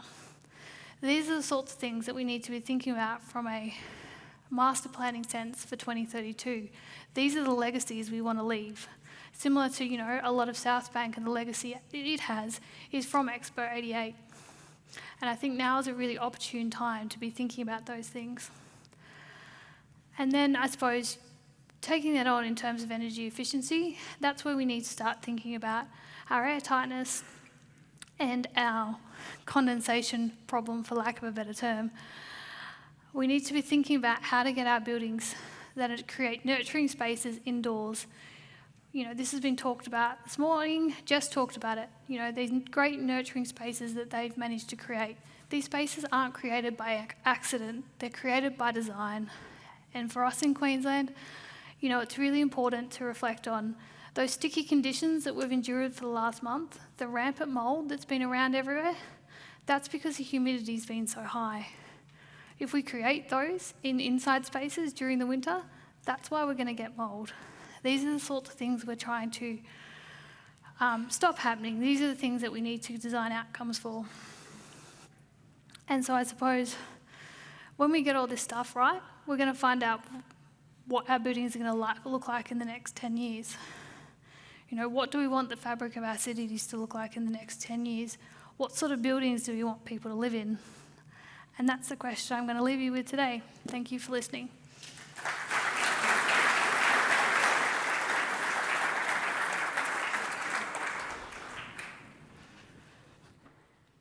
Thanks so much, Dan. That was a fabulous presentation, and from someone who lives in a very drafty Queenslander who sees the natural ventilation come through the floorboards, I'm sure we can all relate. And I just love how you've talked not only about how we're designing our buildings to make them comfortable for us and our project, but also what the impact they have on the broader city.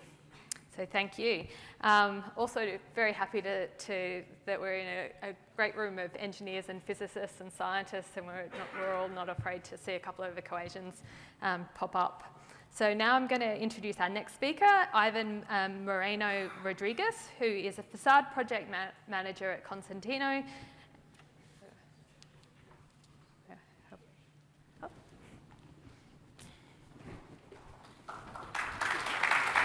Okay.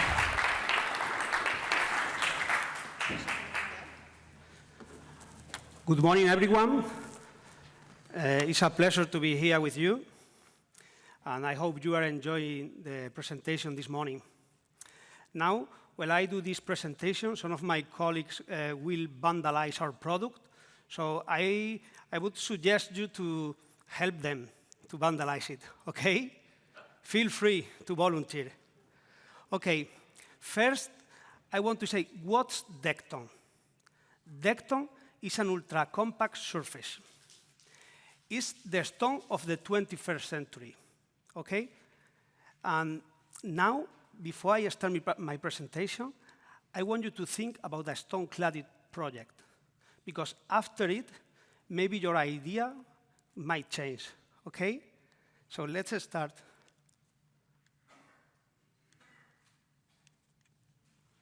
Not working.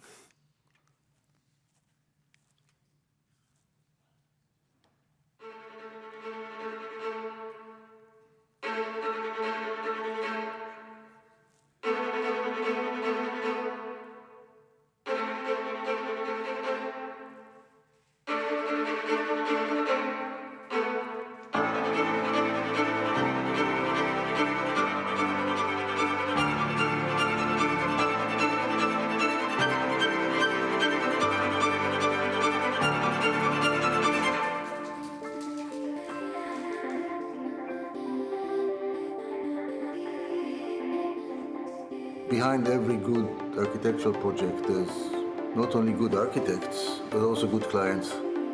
And I said to him, try me. So we did like really, well, not scary, but let's call it scary sketches. And they loved it. It's a bit of a miracle to do sketches to scare the client, and 5 years later to be interviewed about it, and it's there and people work here. You don't need a passport to go from one discipline to the other. Still, architecture is architecture. Does it have sculpture element? Yes. I do both. Okay. Decton. Decton is an inorganic product. It doesn't have any resin on the material. Decton is not engineered stone. It's a new stone. How we produce Decton? When we innovate to create this product, we just try to replicate nature. How nature creates the stones? Could you tell me? 3 things. Pressure, heat, and time. We have to apply a lot of pressure. So we are applying the weight of 2.5 Eiffel Towers to create a slab of Decton. Heat. We apply a process with a 200-meter long oven just to apply the correct heat in the material. Decton has two main advantages if you compare it with natural stone. We can control the process, giving you unlimited design option.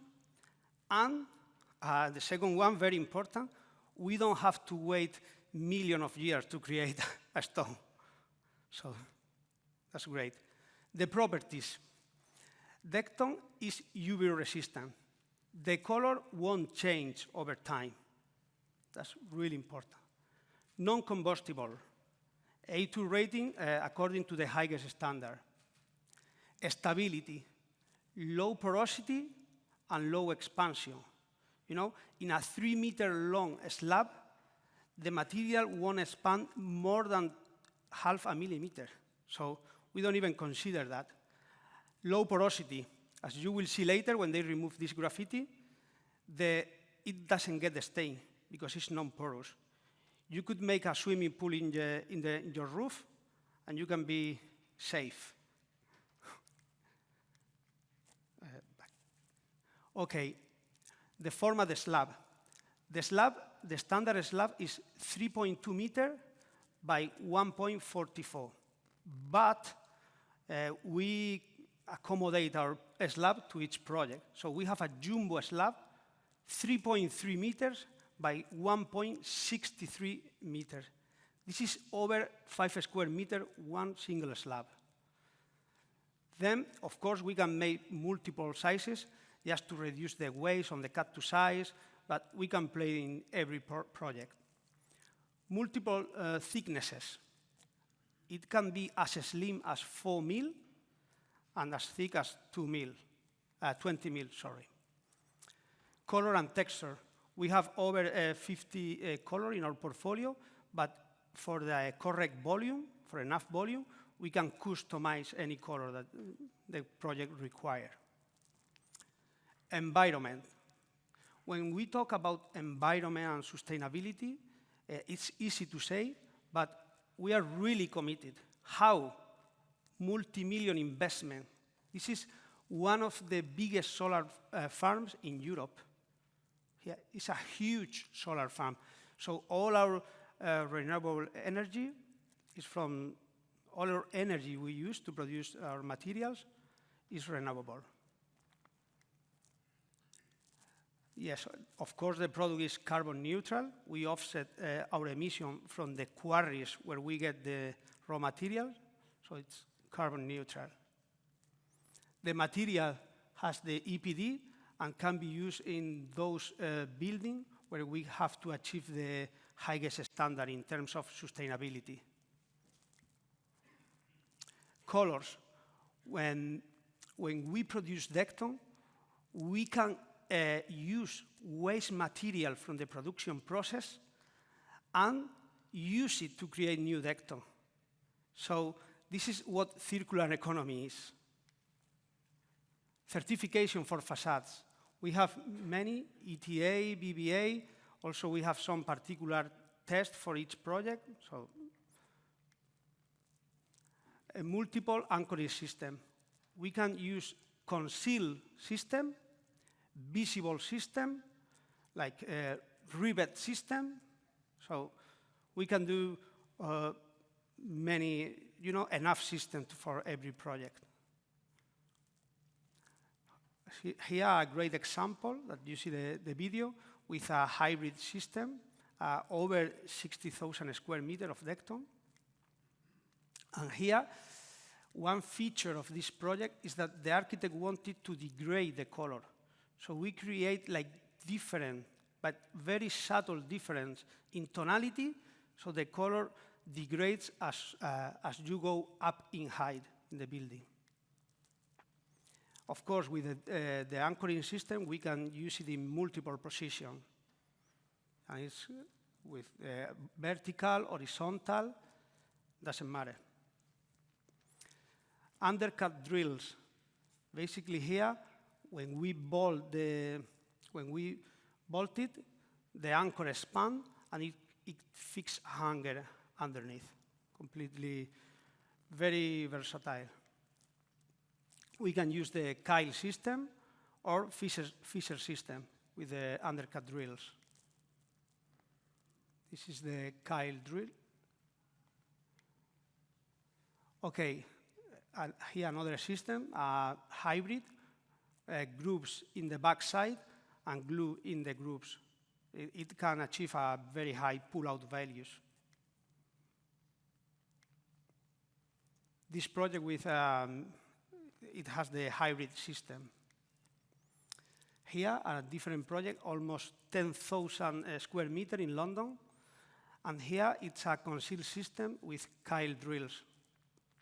It's a multi-residential property. With this anchor system, we can create 3D elements, like shape elements, with this profile.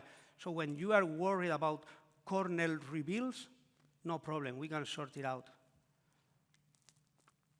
Here, a local example in Australia, in Canberra, with a concealed system, classic architecture. Here, a different building in Spain. And here, a building with around 11,000 square meters, and it's a good example of the material is multi-application. The flooring, the soffits, the ledges, everything with the same material, same look. Here, it has a special feature because the architects wanted a mirror effect between the soffits and the flooring. And there is not one single piece similar in the building, so we can supply that. More picture of this beautiful building. Here we have a great example of customization. One of the biggest developers in Sweden, they wanted 3 colors just for them. In Cosentino, we can do it. And we developed red-green marble color. You could like it, you could not, but they love it. This is what they wanted, and we delivered. Here, I would like to give a special mention to this because Cosentino is ideal for curtain walls. Why? Because the performance is very similar to the glass, and nowadays, with all the energy efficiency, we will need more opaque areas to save energy in the buildings. So, when creating these blind or opaque areas, think of Decton, because for the facade contractor, it's almost the same. Why? Similar flexure and strength than glass. You can even use the same silicones when mounting these standard modules. And also, with the jumbo slab, we can have a seamless panel in the standard curtain wall module of 60 inches. So it's a great product for these curtain wall projects. Here we have a local example, here in the heart of Brisbane. It's a Triple Eagle Street. So let's see a video of this project. Triple One Eagle Street in Brisbane is a premium grade commercial tower, and the thing that we like describing most to people when they come to visit the building is the amazing fig tree column structure. So where they burst through the podium and come to ground, they're overclad with a luminescent white material which really makes them glow, and they become a really striking feature of the ground plane. Cox chose the Cosentino Zenith product for a number of really important reasons. The first reason really is longevity. We know the material's going to be here for a very long time, and that's really what we were looking for. The second reason is its incredibly consistent colouring and flatness. So it has a perfect specular finish which catches the light really beautifully, and it can be supplied in really large format pieces, made off-site, milled, tapered and cut with concealed fixings, which was really important for the project. So for all of those reasons, it was a great choice for us. Cox would definitely look to work with Cosentino again on our premium grade commercial facades, just because of their ability to supply an incredibly diverse range of premium quality products, which is really what we're looking for. And the fact that they can be supplied pre-manufactured, cut and tapered, ready to be fixed on site is really important to us. And I think the idea of prefabrication is really important, and it's where architecture and building construction industry is going in the future.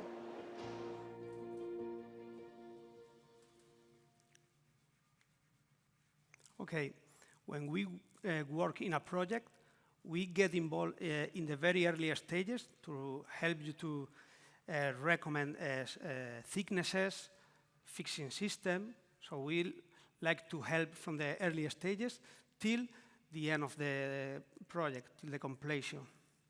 And the architect from Cox was mentioning longevity.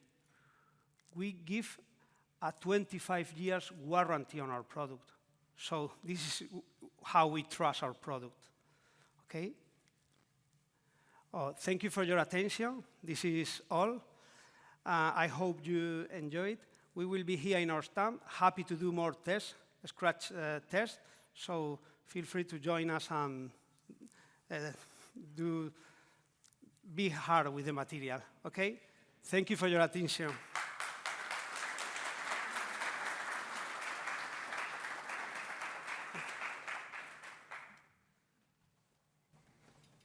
Ivan, and I'm sure we'll be specifying Decton on our projects in the future.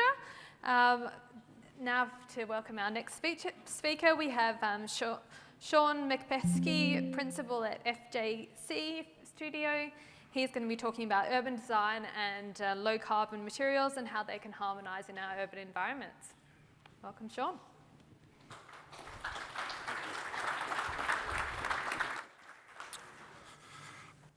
Just about good morning. My name is Sean McPeake, and I'm from FJC Studio, so we're a firm of architects. Up until about 6 months ago, we were FJMT, that people may be more familiar with. And I'm going to speak predominantly about a project that most people in Brisbane are fairly familiar with, Waterfront Brisbane. It's a project we've been working on personally 5 or 6 years, collaborating in our architectural terms with our friends at Archifield, and for many years with Dexys, and over the last couple of years very closely with John Holland. But of course, like all these large projects, there's an enormous number of people that we rely upon to collaborate with, both technical consultants and now as we move into the construction stage with those experts in industry that we can't do anything without. So it's a large project, 2 towers that sits on the edge of the river in Brisbane. The current contract that's under construction that John Holland are leading is the northern tower, the larger of the 2. So it's a large building, 73,000 square meters of office space. It's 52 stories, and as part of that initial construction, all of the ground plane, the podiums, the public realm that's highlighted in this slide here will be delivered. And the complexity of that, of course, is it's on the edge of the river, and we're building in a very unique sort of situation.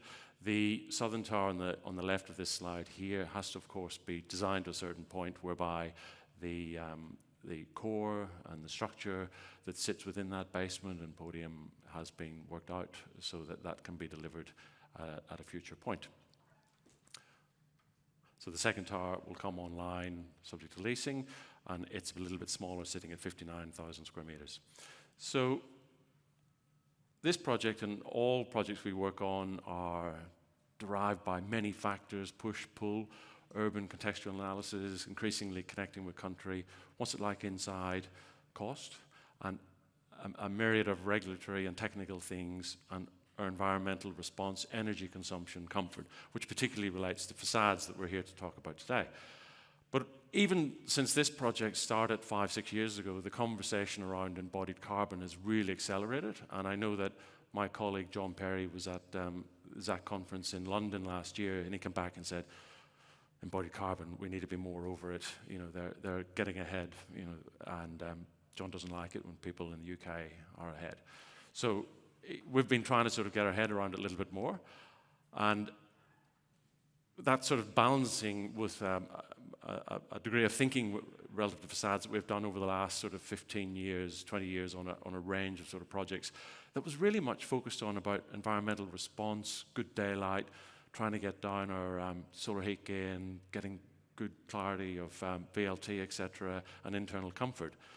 And there's this little diagram that's in the Green Building Council guide about embodied carbon. I think it's quite good because what it's essentially saying is 15 years ago we were thinking about buildings and we thought we were doing good things by putting gas-fired tri-generation plants in them to try and be clever, and then that's kind of moved away, and we're now using sort of green energy sources, etc. So that's come down, and we've been all increasingly trying to work through efficient facade designs and sort of reduce that sort of peak load, and the services teams have been trying to sort of reduce the amount of energy they have to put into buildings. So really what we call our operational carbon. So that's been a sort of a front that we've all been fighting, and eventually at some point, as the grid becomes greener, that's a battle that sort of we start to get on top of.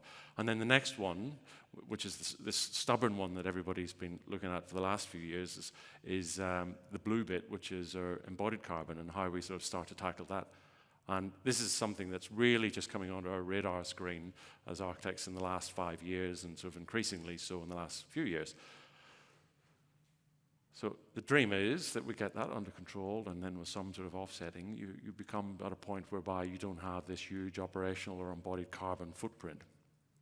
So if I take a step back then and I look at those buildings that we've worked on over the last 10 or 15 years, all of which were probably not so much focused on that embodied carbon discussion, but were more about how do we deal with that environmental response, energy consumption.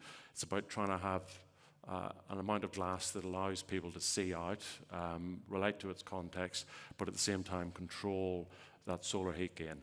And that's traditionally been done through a range of systems, which I've attempted to crudely summarize. There's ones that had external sunshades on the facade. In this instance, 2 horizontal sunshades on a northeast-facing facade. It's something we're all pretty familiar with, and it's a well-tested system to sort of allow a large amount of glazing in certain orientations. We've done a project in Brisbane that did something very similar, but introduced 3 shades a few years ago, but angled the sunshades to try and respond to different orientations. So on the east and west, it's a little bit different to try and deal with lower sun.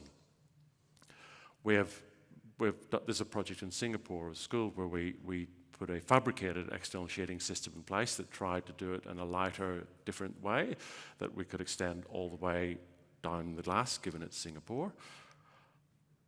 We've done customized versions of this where we try to use external sun shading to be an architectural element that would break down the scale of an otherwise very large building, in this instance, a 160-meter long building, into bays.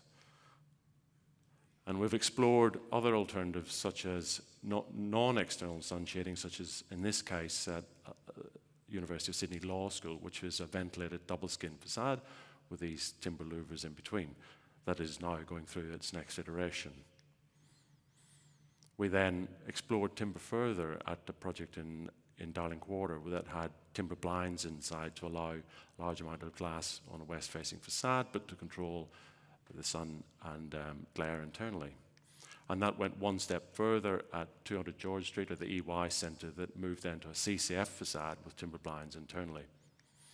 And another version of the CCF at University of Technology, Sydney, using curved outer panes and then faceted inner DGUs. And then in the last couple of years, we've explored a few projects that have sought to sort of move away from the sun shading entirely via using a combination of sort of clear glass where you want to see out and really quite low sort of solar Higgin glass at top and bottom. And in this case, it's a project in Victoria.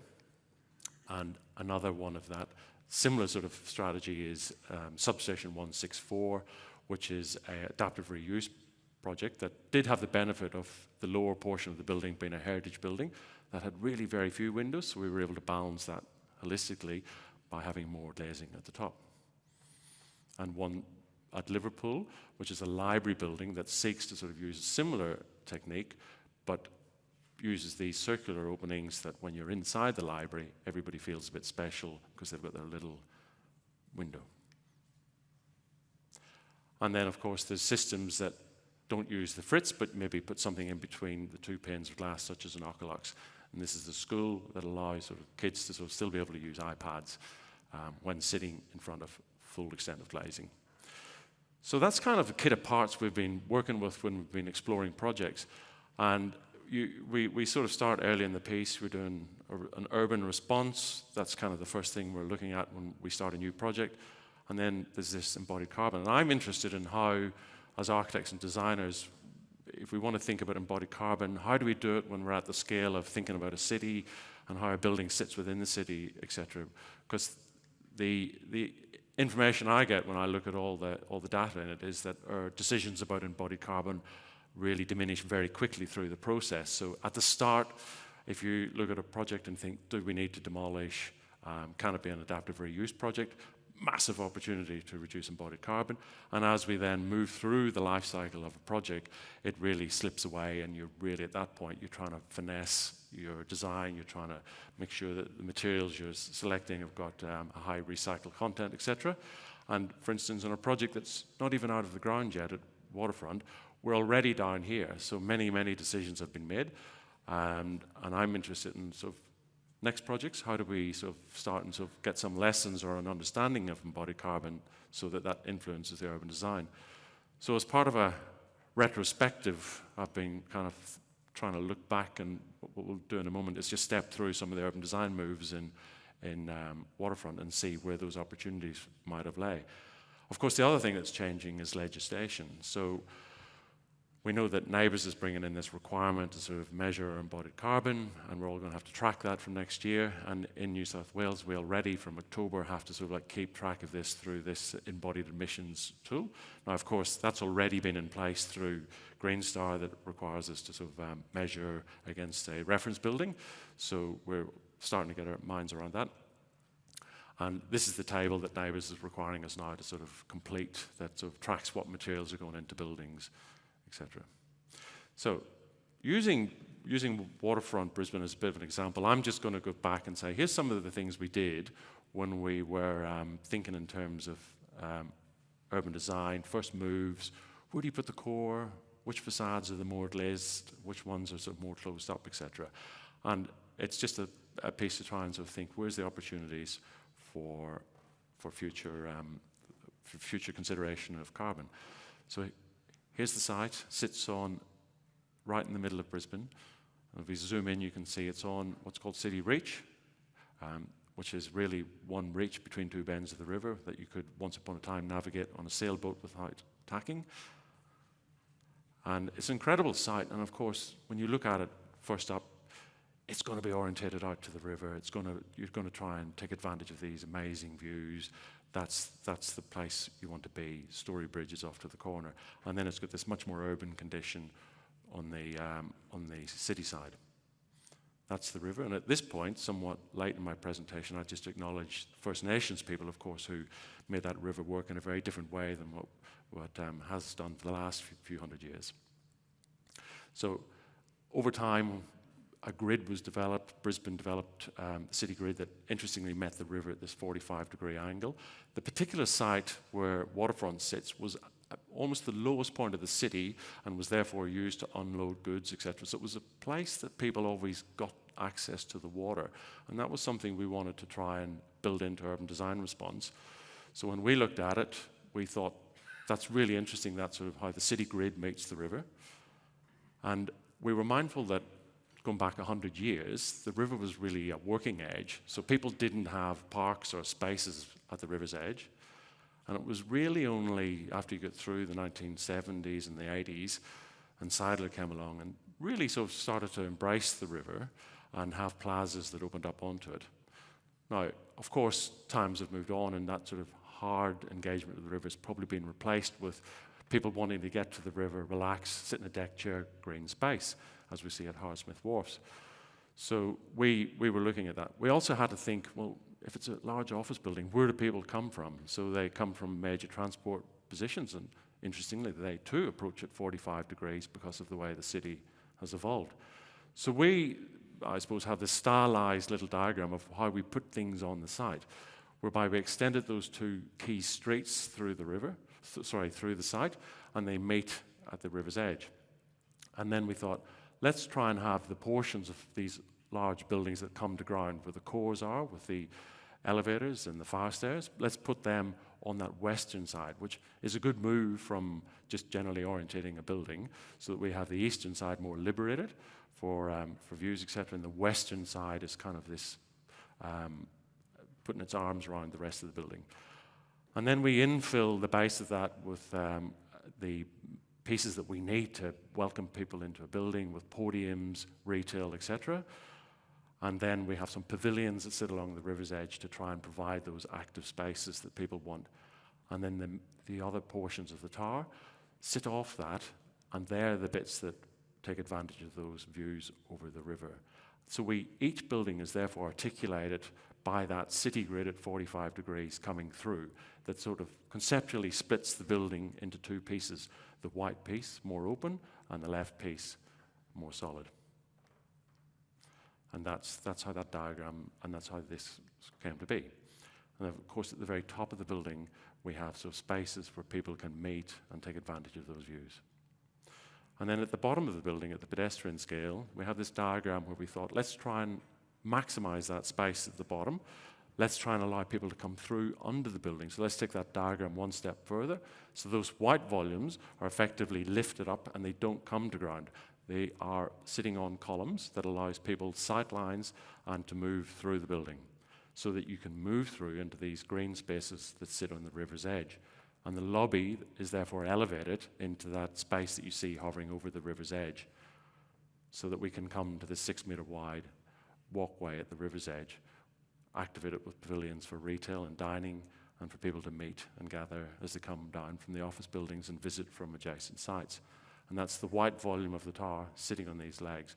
And because people approach from the 245 degrees down Creek Street and Mary Street, we have the towers on the white legs. And that's the northern end with the pavilion in front. And this is the diagram to liberate that ground plane as much as possible. The lobby, where you will come from the street, up escalators, is elevated with then great views over the river, and again with the garden on the roof of that. Now, of course, having a building that is very east-west orientated does bring challenges, particularly in Brisbane, whereby in the morning and sort of like until noon, we know that this has got a lot of sun on it. And many mornings over the last few years, I've sat on that sort of edge, and it is very warm. So I think we wanted to really understand what's it doing. So this is a little sequence of shadow diagrams from 8 o'clock in the morning to 8:30, rolling through, and you can see north, obviously at the right of the page, and you can see it's getting a lot of sun. So we're very reliant on these podium facades and awnings and canopies and places for people to be able to spend time in the first half of the day without getting cooked. So it determines what that architecture is and what those facades are in the bottom of the building. And that sort of really give rise to sort of this idea of these deep sort of veranda spaces that people can sit out and dine on, but of course you want to see out, so we will be relying on awnings, etc., awnings aren't bad, awnings are good, and greenery embedded into those that sort of creates this multi-layered sort of podium facade. And then you can see the lobby, which is probably the most glassy bit of it all, to facilitate views out in the left of this image.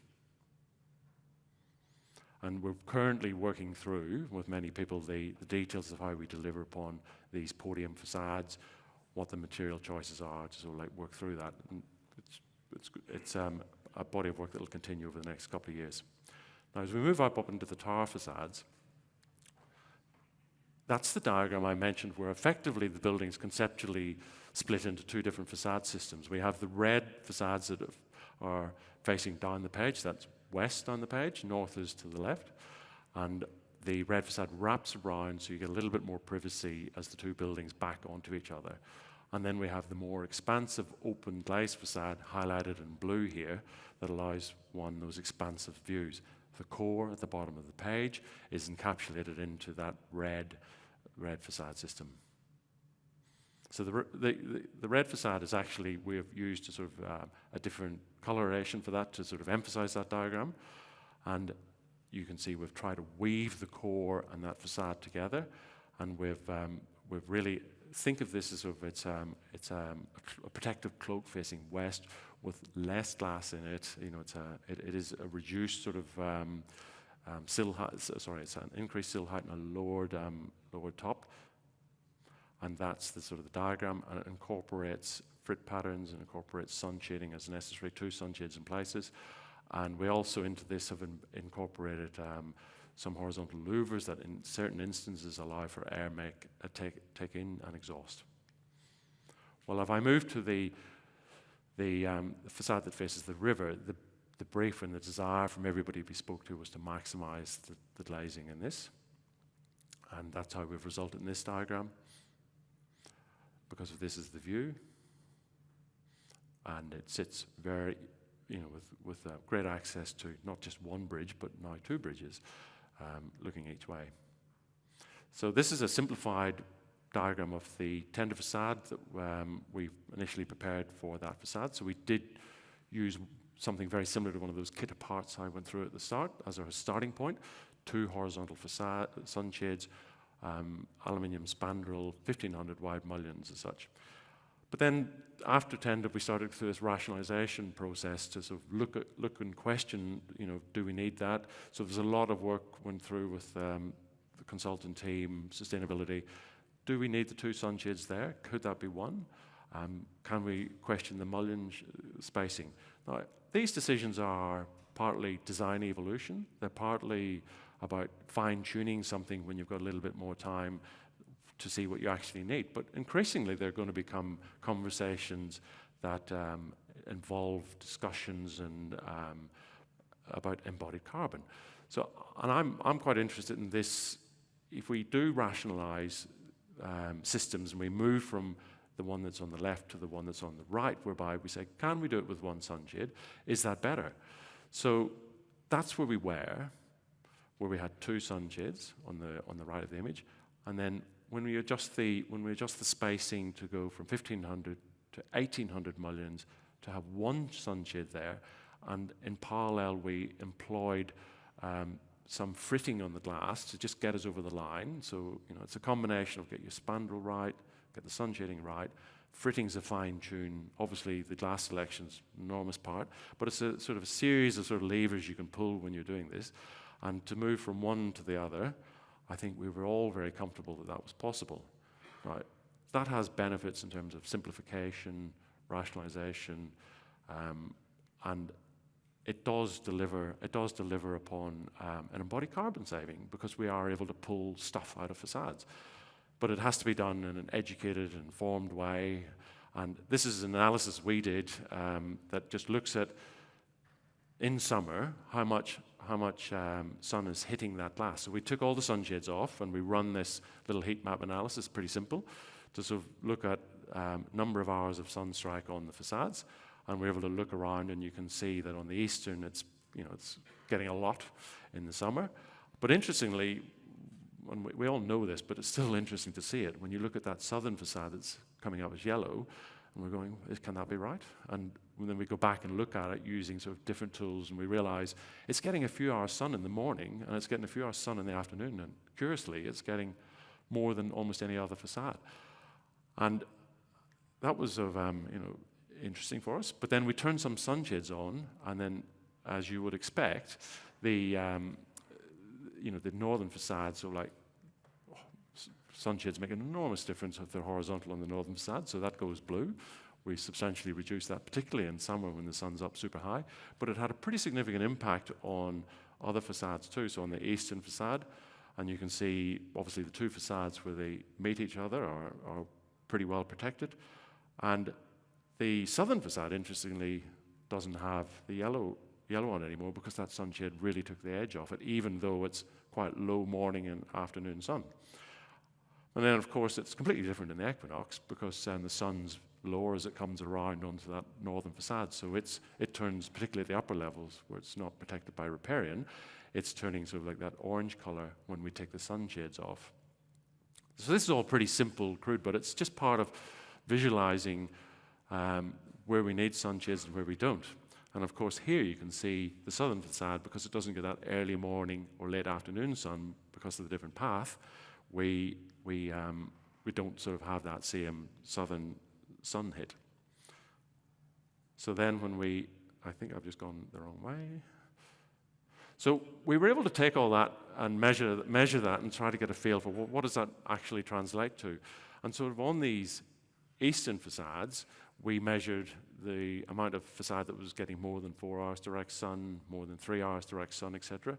And you can see from here, even with horizontal sunshades on an eastern facade, we were able to reduce the number of bits of facade getting more than 4 hours direct sunlight from 93% down to 64%. And that's just with our one sunshade. And we did the same for the southern facade, which this is an equinox measure, so it doesn't really change the dial. But it does change the dial in summer. And then we looked at the west, and we looked at the north as well, which of course has a change. It pulls it down from 90% of that facade getting more than 4 hours down to 62%. So this is the rationalized version of that facade. One sunshade, 1800 wide mullions, aluminium spandrel, and then using the frit pattern to deal with sort of getting us over the line in conjunction with glass selection. But the frit's also quite important, whereby we're able to deliver that desire for sort of like an expansive sort of glass facade facing the river that everybody feels very important, but also just takes the edge off it in terms of glare and control. Now, this is just numbers of a sort of few architects in a corner just trying to self-educate themselves as to sort of what happens when you take sunshades off, and so like what does it change in terms of volume of aluminium. So this hasn't really been vetted by our technical experts, which I think is a whole body of work that's being done properly.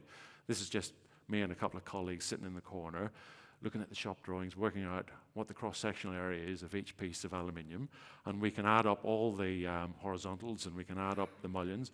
We looked at a 9-meter wide bay, because if you change between 1500 mullions and 1800 mullions across a 9-meter wide bay, you drop from 6 to 5, so that allowed us to compare it. So losing that one mullion and losing that one sunshade had a very significant impact by our simple calculations. We think it's about 19.5% now. This will be done properly by other people, and they'll tell us that we're wrong. But that's good, because I think as architects and other people involved in sort of major projects, you've got a responsibility to get a self-understanding of these things, to do your own numbers, and then let an expert tell you you're wrong and that you don't understand it. But I think you have to take responsibility for getting a broad understanding of it. So I think we've pulled about 19.5% of that aluminium out, which, if we look at the overall embodied carbon in a facade as a pie chart that says some of it's glass, some of it's aluminium, and some of it's other things, and this isn't accurate. This is, again, us sort of pulling things off available sources and talking to a few people. If we take 19.5% of the aluminium out, we're potentially taking 10.7% of the embodied carbon out of our facade. Now, it might be 5, it might be 15, but my point is that this is a conversation that we're going to increasingly have, is about how we refine our system selections, whether it's facades or structure or any part of a building, to understand what its impact is relative to embodied carbon. What does that mean? What does it mean taking that out? So again, us architects, we can work out, we think we've got about 76,000 square meters of facade area across those two buildings. We're not quite sure yet what our square meter embodied carbon per facade rate is, but we're using some figures that are available. Might be wrong, I don't mind. And we're multiplying the lower and the upper, so 180 up to 250, times 76,000. And that's telling us sort of what the embodied carbon in that facade is. And then I'm applying, very crudely, just to get my head around it, the 10.7% reduction, and I'm getting 1 million kilograms of carbon dioxide equivalent. Sounds like a big number. What does that mean? So again, then, if we're looking to sort of try and visualize that, what does that mean against, say, offsets? Well, the most simple offset we can think of is a tree. So what does that mean? Now, of course, our facade theoretically has this design life of 30 years, which I fundamentally object to, but anyway, we're just applying a 30-year life to that, and so we're dividing my million number by 30, and I'm getting 34,000, and I'm still trying to work out what it means. Well, Google tells me that a tree can roughly absorb about 25 kilograms of carbon dioxide in a year, or 10, or 50, depends how big the tree is, but anyway. If we sort of just apply that as a simplistic way of looking at things, then I think I need 1,364 trees. Or what that means actually is those changes we did to the facade, if we can get 10% out of it, gives us 1,364 trees for 30 years. What does that mean? Well, we think there's about 2,500 trees in botanic gardens, so we're about half that, which just puts in perspective that a rationalization of our facade by a bunch of architects who don't really know what they're doing, we think it sort of offsets against roughly the size of that. Now, if we could get 10% out of our structures and 10% out of our services, we're starting to get pretty big sort of numbers, and I think that's a big responsibility that we all have to work through. So, I'm nearly finished, but I suppose part of just putting this talk together, some of the things that I found was that getting access to really good, reliable, and standardized data that we can compare across projects is evolving, but it's not there yet.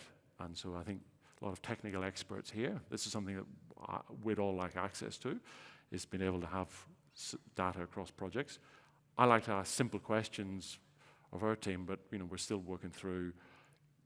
We take one sunshade off, but if I took two off, there's an embodied carbon saving from that. When does that balance out against operational carbon? Would it be okay to sort of let the building perform a bit badly for 5 years, but maybe the next 25 years it's good because operational carbon's green? I'm not quite sure what the answer is yet, but I'm thinking about it. 30 years, the design life cycle. Not great. Early consideration is essential. How do we start thinking about these things when you're doing urban design analysis and making those first moves designing a building? Well, I think it's about sort of building up a body of knowledge, understanding your kit of parts, so that when we think, oh, we might try that facade or an evolution of that facade on this particular project, that we have the information about what each of those components of that facade relates to in terms of embodied carbon. So that's something as a studio we're starting to sort of really try and get an understanding of, so that we can sort of balance it against our trees. That's me. Thanks very much.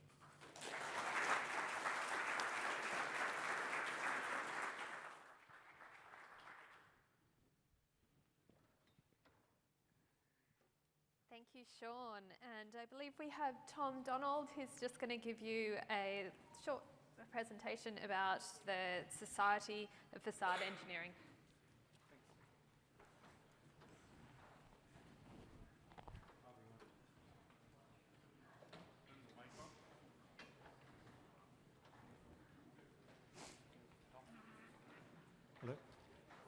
Working? Okay.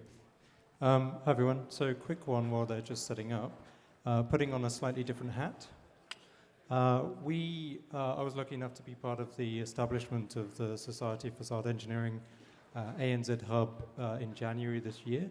So we are a subsidiary of CIBSE and effectively an industry body to represent facade engineers. It's something that's massively underrepresented at the moment.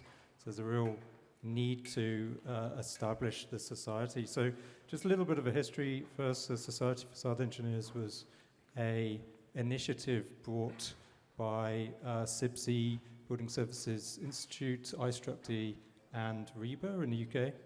And there are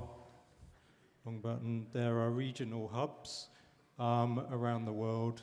And so basically it's a society that represents the industry of facade engineering. So we are a group of professionals where we're striving to have a better definition of facade engineers. You'll start to see a few legal documents and a few legislation at the moment trying to describe a design practitioner of facades or a facade engineer in different formats, and yet there is not good definition of that. So we aim to be a representative for the industry in industry feedback bodies for that forum.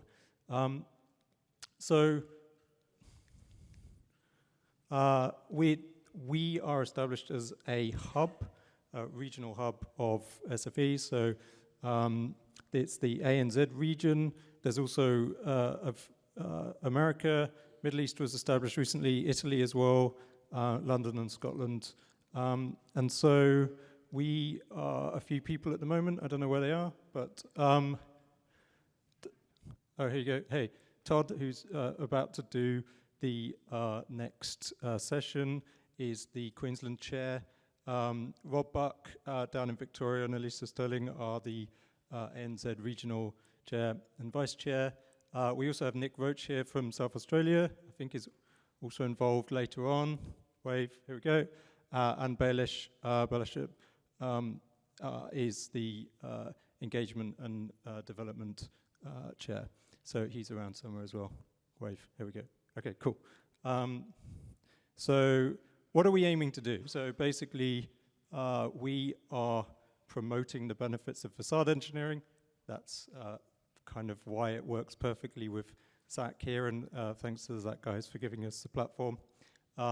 Establishing good practice, promoting that, but also promoting the definition of facade engineering in the context of professional engineering bodies.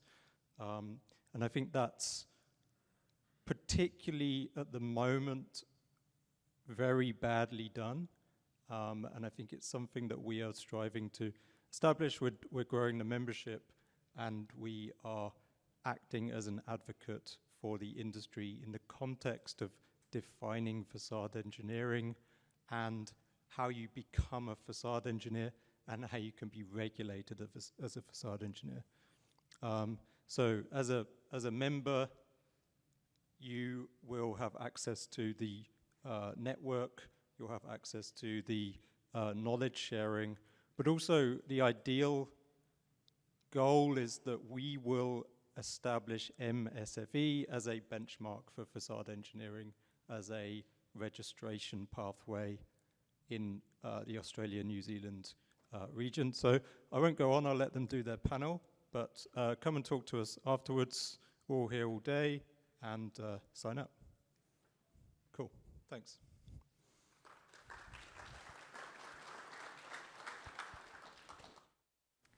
Thanks, Tom. Everyone get involved with that. And it's my pleasure to introduce the panel. I'm going to introduce the moderator, who is Paul Easington, Director of Facades and Structures at Blytana. And the panel will be on adaptive and sustainable reuse. And he will introduce everybody else. Thank you.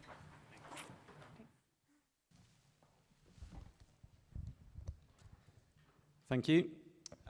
So today we're going to talk about adaptive reuse, sustainable adaptive reuse, repositioning, regenerating older assets. We've got a broader than just facade. We've got a broad panel here of experts. We've got Daryl Prasad, who is the investment manager for Ashmorgan in Queensland, from a developer-investor standpoint. Andrew Noonan, who's architect and sustainability lead at Hassel. Todd Grice from a facade and remedial asset standpoint from Blytanner. And Christina Gilby from Buildcorp, who's the bid manager at Buildcorp. So we'll try and give a broad viewpoint on the benefits, pros, cons, the watch-its for reusing existing assets. So kicking off with the first question, Daryl, start with you, the closest. Where do you see the value in repositioning existing assets? I think there's great value in repositioning buildings to improve ESG, as it's still a key consideration for tenants, investors and lenders alike. ESG in particular is a key element in tenant attraction as well as retention. Increasingly, we're seeing a lot of tenants setting their own corporate ESG targets and looking to the buildings that they occupy to help them meet those targets. An example of this is our recent development at Midtown Centre, with one of the key considerations for Rio Tinto being the 11 million kilograms of embedded carbon savings that the project had by retaining the slab and core structure of the two existing buildings that were incorporated into a single new building. But repositioning works also have to improve the tenant experience as well in order to be value accretive. And this is one where new facades tick a lot of those boxes, because you can push out the facade line to the edge of the building envelope, picking up additional net lettable area.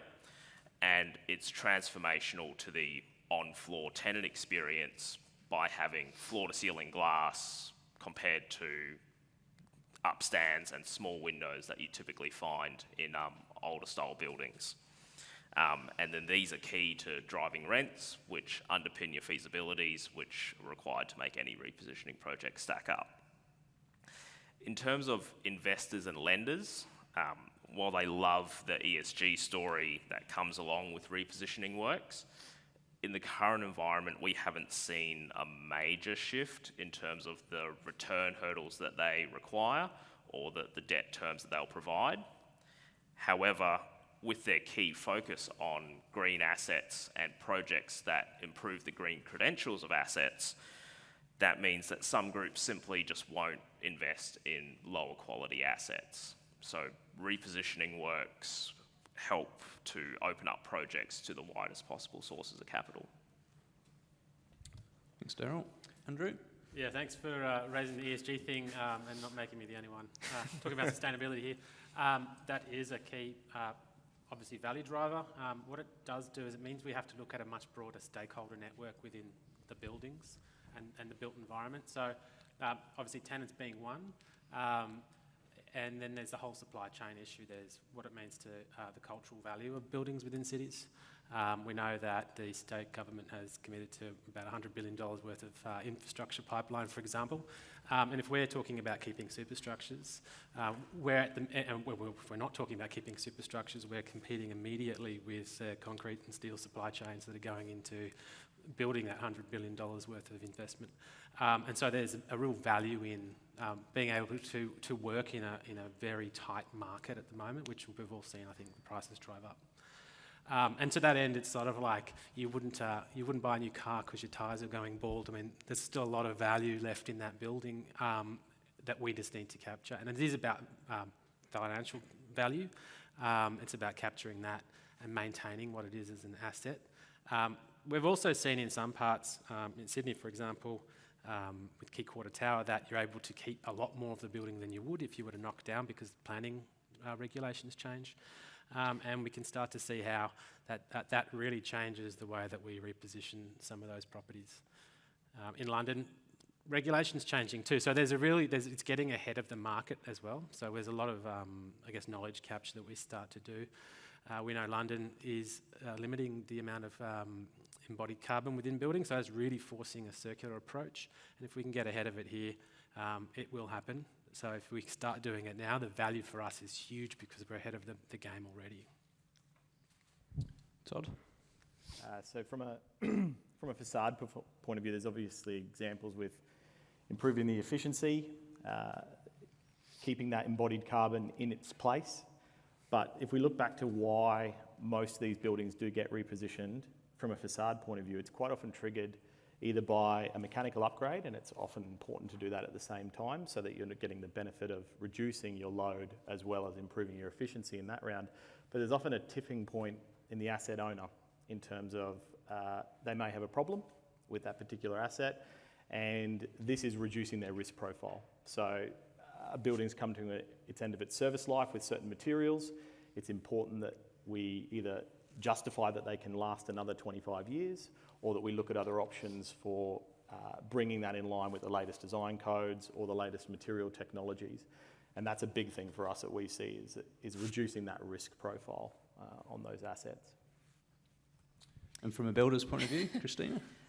Just sort of touching on to the challenges in relation to the supply chain, we're seeing we have significant issues in that new build space at the moment, particularly with the form workers and jump form, and just being able to reuse the building and eliminate that reliance, I guess, on a lot of those wet trades would add significant value to the benefits of that reuse opportunities.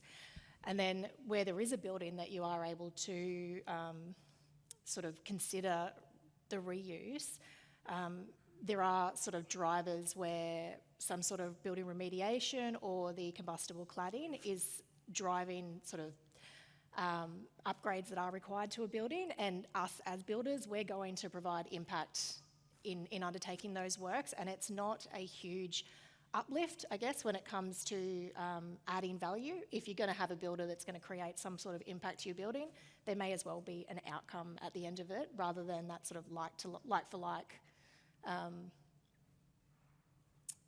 finish. Thank you. So when you're looking at a building, what are the sort of standouts, the characteristics that you think, okay, that's prime for repositioning versus something that probably isn't? What would be the key ones there, Daryl? Yep. Location. Typically, a lot of older buildings occupy prime CBD locations, which have a lot of inherent value that can be capitalised on if you can transform them and give them new life. But buildings also need to have good bones. In our experience, the key issue there is slab to slab heights. So the existing buildings that were incorporated into the Midtown Centre project had a slab height of 3.1 metres to the underside of slab. That made it extremely challenging to achieve a commercial A-grade office ceiling height of 2.7 metres. We managed to do it. It caused a lot of stress for our mechanical engineers, who end up with a lot of grey hairs to try and fit everything within that 400 mil ceiling gap. But that was an absolutely critical milestone to hit. In contrast, where at 295 Ann Street, as part of the One Anzac precinct, there we had 3.6 metre slab to slabs. So that, combined with changing the facade line to the outside, picking up the 150 square metres, getting your floor-to-ceiling glass, that was a truly transformational tenant experience there. So that really helped sell that space really, really easily, and you didn't have to come up with really novel ways to reposition the building. And then lastly, I'd just say good access to natural light, particularly in CBD locations. Good, thank you. Andrew? Yeah, similar. It's sort of whether or not you can fit the purpose of the building in. There's no point doing something that doesn't work at the end of the day. It's not immediately obvious or straightforward what that might be. One of the projects we've done in Sydney, for example, was converting an old flour mill into apartments. Not a standard kind of adaptive reuse project, but we also understand that there's limitations to what can be done. Turning a multi-deck car park, for example, into anything when it's made to the minimum code heights is very difficult with 2.1 metres. Location as well, like we're in Brisbane, it's an interesting place because the CBD itself is incredibly constrained by Spring Hill, the river, to the south and to the east. And so the city has nowhere to grow. And so I think more and more that's going to keep folding back in on itself. And we're really a very young high city. Brisbane didn't really get big until the last 20 to 30 years. And some of those earlier buildings, like the Blue and the Gold Towers down near Eagle Street, they are going through that. They're up to that point where they are getting redone. And so, as our building stock matures, I think we'll find a lot more opportunity, a lot more reason to get to that. But at this stage, we're dealing with how do we adapt small buildings and increase the volume of them, which provides many new challenges as well. Thanks, Andrew. Todd, how about from your perspective? I'll probably touch on what Darryl was saying in terms of the net lettable area. Obviously, you have to fund a refurb somehow, and most of the time, if you can get extra net lettable area by shifting that facade line, that's probably one of the biggest trigger points for us in terms of making it something viable that the client will do. Of course, good bones in terms of what we can hang off it is a critical piece as well.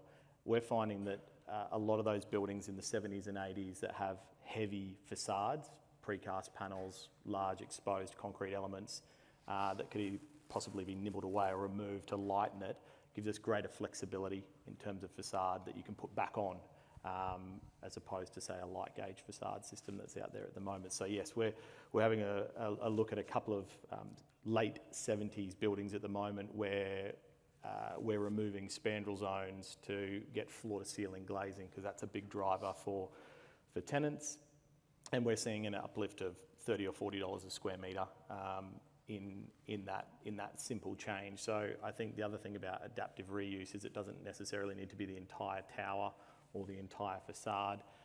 You can get some really nice benefits out of just tweaking small components. And on that particular building, we're also looking at removing the head components on the lower levels to get more natural light in, but up top we're not doing that. So there's a saving in those spaces as well. So I think that combination of getting more net lettable area to fund the project, focusing on buildings that have a heavier facade that give you greater flexibility when you're actually designing it, and something where those components are coming towards the end of their life, it naturally falls into reconditioning and redoing the facade. Thanks, Todd. Christina? From our point, it doesn't really matter which building it is, because we can remediate and refurb any of them. They're all, the point is though that they're all unique. They're all going to have their own challenges, which is, I guess where we come in and solve the how-to problems that come with those buildings. Things to consider are the actual cost of what it is to replace a facade, like the trade costs associated with these buildings could be as, it can be around sort of that 50-50 mark, where you've then got the cost of the building supervision cost itself, the access considerations, the consultants, the design, but then opposed to, the physical trade. So there is a lot of work that goes into a facade project that you don't actually see at the end of the day. So considering that when making, choosing what buildings to undertake work onto is important. And then I suppose it's also about getting in early and trying to understand what are those considerations around what are the scope considerations. So the building itself, are there remediation issues that need to be treated? How is the facade going to be connected to the building that exists, and those sort of detailing? And then what are the constraints that the building itself imposes? So the tenants, the access issues, the whether there's got to be night works, all of these add costs to a project, I suppose. And getting a builder on early can sort of help work through all of those challenges, I guess you'd call them, to try and solve all of that as early as possible and help with the feasibility of whether the project will go forward. Because once a builder's on site, costing money with resources, costing money with access equipment, we don't want to be coming across connection issues or concrete cancer that needs to be treated, because that's just going to add escalation to the project and delays on site. So finding a project and getting in to help understand all of those risks early is really important. It's like unravelling a jumper sometimes, right? Yep. And you end up doing more harm than good in that situation. You can spend way more, from my point of view, way more energy and carbon rectifying when you'd be better off just starting again sometimes. Yeah, absolutely. Understand that feasibility up front. Is it worth considering? And if there is a limit on, say, feasibility costs, you don't want to be cutting scope down. Absolutely. When it's too late to stop, I suppose. Thanks, Christina. So picking up on Christina's points there, Daryl, what sort of pros, cons, watch-its, lessons learnt would you bring to the fore for repositioning? I think one of them is just a detailed consideration of the tenancy profile of the building, particularly if you can try and keep tenants in the building while you're doing the repositioning works. Obviously, it's great if you can continue to generate income from the building rather than it being a vacant development site with holding costs. The flip side of that is that it's very, very management intensive to do that. To ensure that tenants remain happy while you reposition the building around them. What we've found with One Anzac Square, which we redeveloped the ground floor and atrium levels in late 2020, early 21, was that, we had to have very clear, constant communication with tenants. So there was bi-weekly meetings with the builder, our management team, and then out of that come a weekly newsletter that went out to all the tenants on site. The other key thing for us was having the property management team actually based on site. So if anything happened, anything arose, they could deal with it immediately. So I think that was pretty key to managing that one. And then I suppose another pro of reusing an existing site was savings in construction program. So by utilising the existing structures at Midtown Centre, we're actually able to save 12 months off a conventional new build program. And that was because from day one, the builder could be working at 3 different points on the building at the same time rather than having to follow the building up as it was built. And that provided a massive competitive advantage when we're out competing with other new build projects to win tenants. Thank you. Andrew? Yes, look, some of the pitfalls are really what we do with the material that we take off. There's still a hell of a lot of stuff that we're removing from buildings, often very energy intensive. And so I guess part of the opportunity with that is rethinking our approach. Buildings aren't a set and forget. They don't finish once we hand them over to our clients. They have a long-term life. So it gives us an opportunity to restart thinking about, what is the life of this building? What is the life of the products we put into it? Where does that go at the end of its life? And all the different avenues that fit certainly within the circular economies we're talking about now. But what happens to the building over, again, its next life? What happens with the upgrade of mechanical services and lighting and the technology shifts, the changing from having a high spandrel to dropping a spandrel when we know that probably in 10 years we'll be lifting the spandrels again. And just going through those motions and being able to think about that, because it isn't the last fix. It'll be one fix in a multiple series of future fixes, hopefully, as long as the building can stand that kind of abuse, I'll call it for now.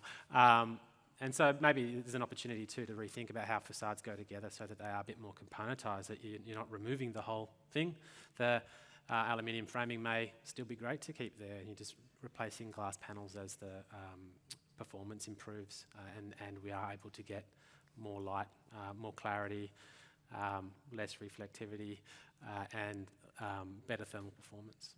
Are your clients finding that they're more concerned where those products end up when they come off the building? Is there a drive for that yet? Depends on the client. Yep. More and more they are, particularly government side, because the governments have signed up to very stringent targets through their different departments. Often they don't even know what they've signed up to, we're finding, because one department signed up to something and another one signed up to something else. And DES is said that they all need to be circular, and they don't realise that, but because they all sit within Treasury, they need to follow those things. So we're seeing that a lot more, particularly with government. The Olympics is becoming a really strong driver for that too. And we know that the venues they're building, part of the discussion around the GABA, for example, is that they will need to do something with all that material that's not going to landfill and not crushing concrete simply into road base because it doesn't retain any value. And so that's one end. In Queensland, that's a huge chunk of the market, right? Government is a big client here.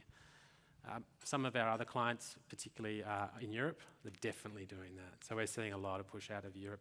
We're working with Nike in Europe, and they've got some really, really great initiatives around that, and they are thinking about the life of the building. Even when they don't even own the asset, what happens to that? They take responsibility for some of that too, because they're prompting that development. And so that's an interesting one, because it is in Europe, but it's an American client, and we have relationships with them around the world. So, Watch it for you, Todd? Knowledge is power, isn't it, when it comes to making decisions? And what we find with these older buildings is we have no knowledge because all the drawings are gone. And you're often sent to a room that's, if you get a complete set of drawings or even any drawings, it's a miracle. So I think, Christina will probably talk about a bit more about the importance of ECI, but that's what we find in terms of unlocking what is actually there. It's one thing to have a set of drawings, it's another thing to confirm that that set of drawings is the way that it was built. And last thing you want to do is have millions of dollars worth of access equipment taking stuff off, and then you discover that that's not what your assumptions were. So our biggest thing is around trying to list all of the assumptions and then working through methodically addressing each one of those so that we can actually confirm that. And of course, some of the big things around that are material compatibility. What are actually the material properties of what you're doing? So if you are keeping the aluminium frame, what grade aluminium is actually in there? Are we willing to certify that based on the information that we've got? And that can be a real challenge from our side of things. So we like to work closely with the builder in that space to do a lot of investigation work. So there's a couple of projects coming up at the moment where we're thinking about taking some of those precast units off the outside of these larger towers. And the drawings are interesting to interpret. And we have had whispers in the market that there's potentially some asbestos in there. So that's another big piece. So the more unknowns you can remove before you get to site, the better. But that does mean that the client's spending a lot more upfront. And that can be a challenge because they go, well, you got your set of drawings, you should be right, away you go, those types of things. So a positive that I would say is that these older buildings that we're looking at have a fair amount of redundancy built into them, which is great. And I think that that's looking back on our engineering history, the fact that at the moment we have excellent computational skills and we can design things right down to being extremely efficient, which is excellent. For early stage embodied carbon, but when it comes to a reuse of a building or something along those lines, if a building has been designed to within 2 inches of its life, you're having to do a lot of intervention at that point to kind of bring it back to a point where you're comfortable that you can then say it's up to standard and whatnot. So that's an interesting piece as well. Obviously the building geometry is pretty critical for us as well. To kind of get a standardised approach on what facade system that we would look at putting back. But yeah, those are some key drivers and watches that we've found. Thanks, Todd. From your point of view, Christina? Just sort of touching on that ECI procurement model, just an example that I can sort of talk to, a D&C project, facade replacement project that we worked on. At the end of the project, it basically saw a 10% uplift in relation to variations based on like unforeseen building issues that were found during the project and client changes, but still decisions that were made late in the piece. So you're sort of dealing with that, extra 10% on the project that wasn't anticipated, thinking that it's procured under a D&C where everything's wrapped up nice and neat.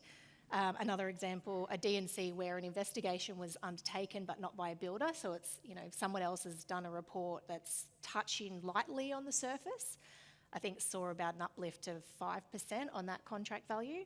And then you've got the ECI model where the builder comes in early, does sort of extensive investigation, works in collaboration with the consultant team, may not be able to price everything, fixed, but able to identify risk and considerations of what to expect for that building.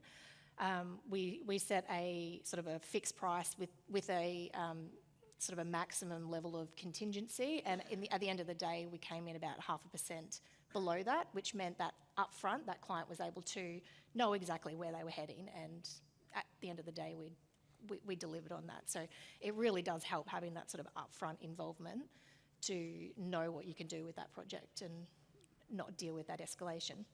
As far as other challenges that we see, which are a lot, the space in like tenant management, communication piece is a huge piece for us on site and what we have to deal with every day. Some projects we need dedicated resources just to provide that level of communication. So we're dealing with the building management team on a daily basis. In facades, particularly when it's a tenanted building, we're not talking about 2-week look-ahead programs. Like sometimes we're looking at hourly. Like there might be a tenant that has a lunchroom here that we can't be around at in the middle of the day, or they might have conference rooms, or this part of the facade that we can't work in that space. So having to coordinate where we can and can't be in a building has its huge challenges, and communicating that takes time and resourcing. And then the noise is another one. So there's projects where we're limited to 2-hour windows of noise, which obviously impacts productivity. Other sort of challenges in this space, safety, like facade work is obviously very high risk in relation to safety, the use of mask climbers, swing stages. There's no industry standards in relation to these, so we as a builder have had to develop our own because we need to make sure that at the end of the day we're delivering these projects safely.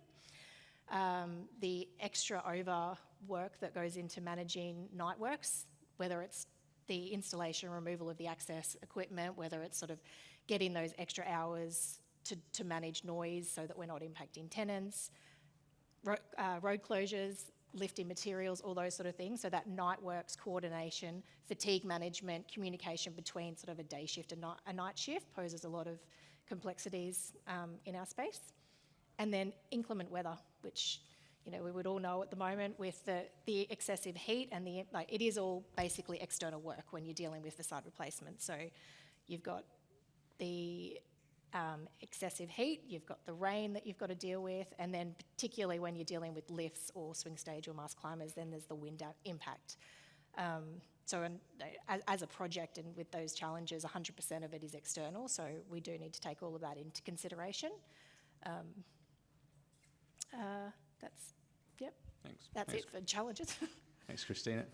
So picking up on Andrew's point there about recycling materials in the future, if we're starting afresh, designing a new building now, what do we do? What smarts can we put into that to make it more suited to renovation, refurbishment, many different reuses in the future?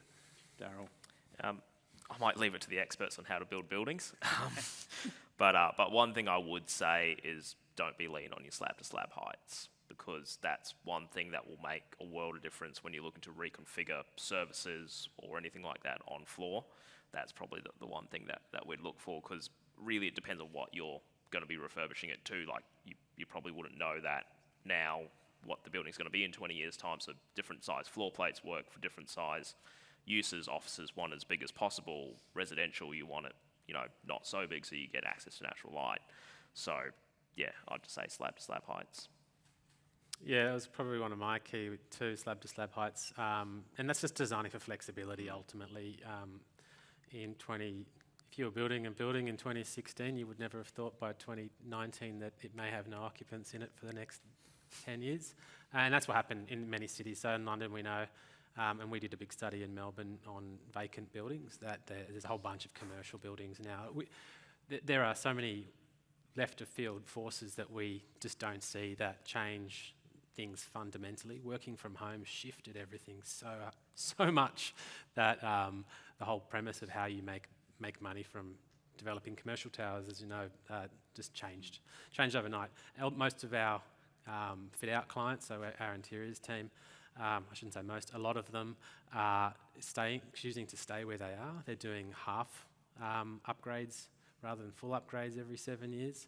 That's keeping a lot of materials. It's fantastic in terms of material retention for us, but it means that we have this other market factor at play. What do we do with the structures that we've got? We don't want to go through and then start knocking down these towers. So I agree, making the floor-to-floor heights as practical as possible for most different applications. That also includes what happens with the structures, like how do we start to make sure that we're not just putting PT in everywhere so you can't put holes in, or if we do, how do we approach the design of that building so that we can get plumbing in where we need to for wet areas.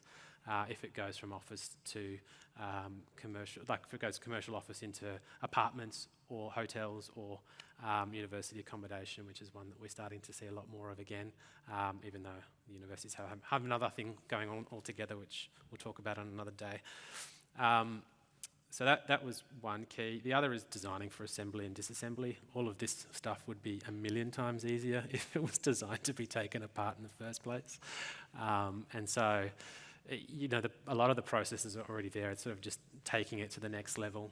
And if I put my circular economy hat on, if you start to servitise what those things are, so if you had a servitised model of facade and structure, potentially we'll be forcing ourselves to go down that line because the ownership of that particular product remains with the original manufacturer, and therefore the value remains. So they would be wanting as much of that to be retained as possible. Todd?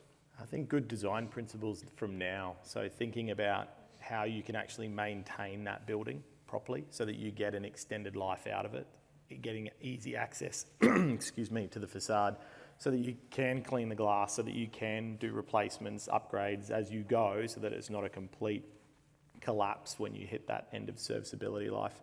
I also think Sean mentioned it before in one of the previous presentations. I really do agree that we need to extend our design lives, particularly for buildings. I mean, we shouldn't have something that has a design life of 25 years if you consider that would be something that's built in 2000.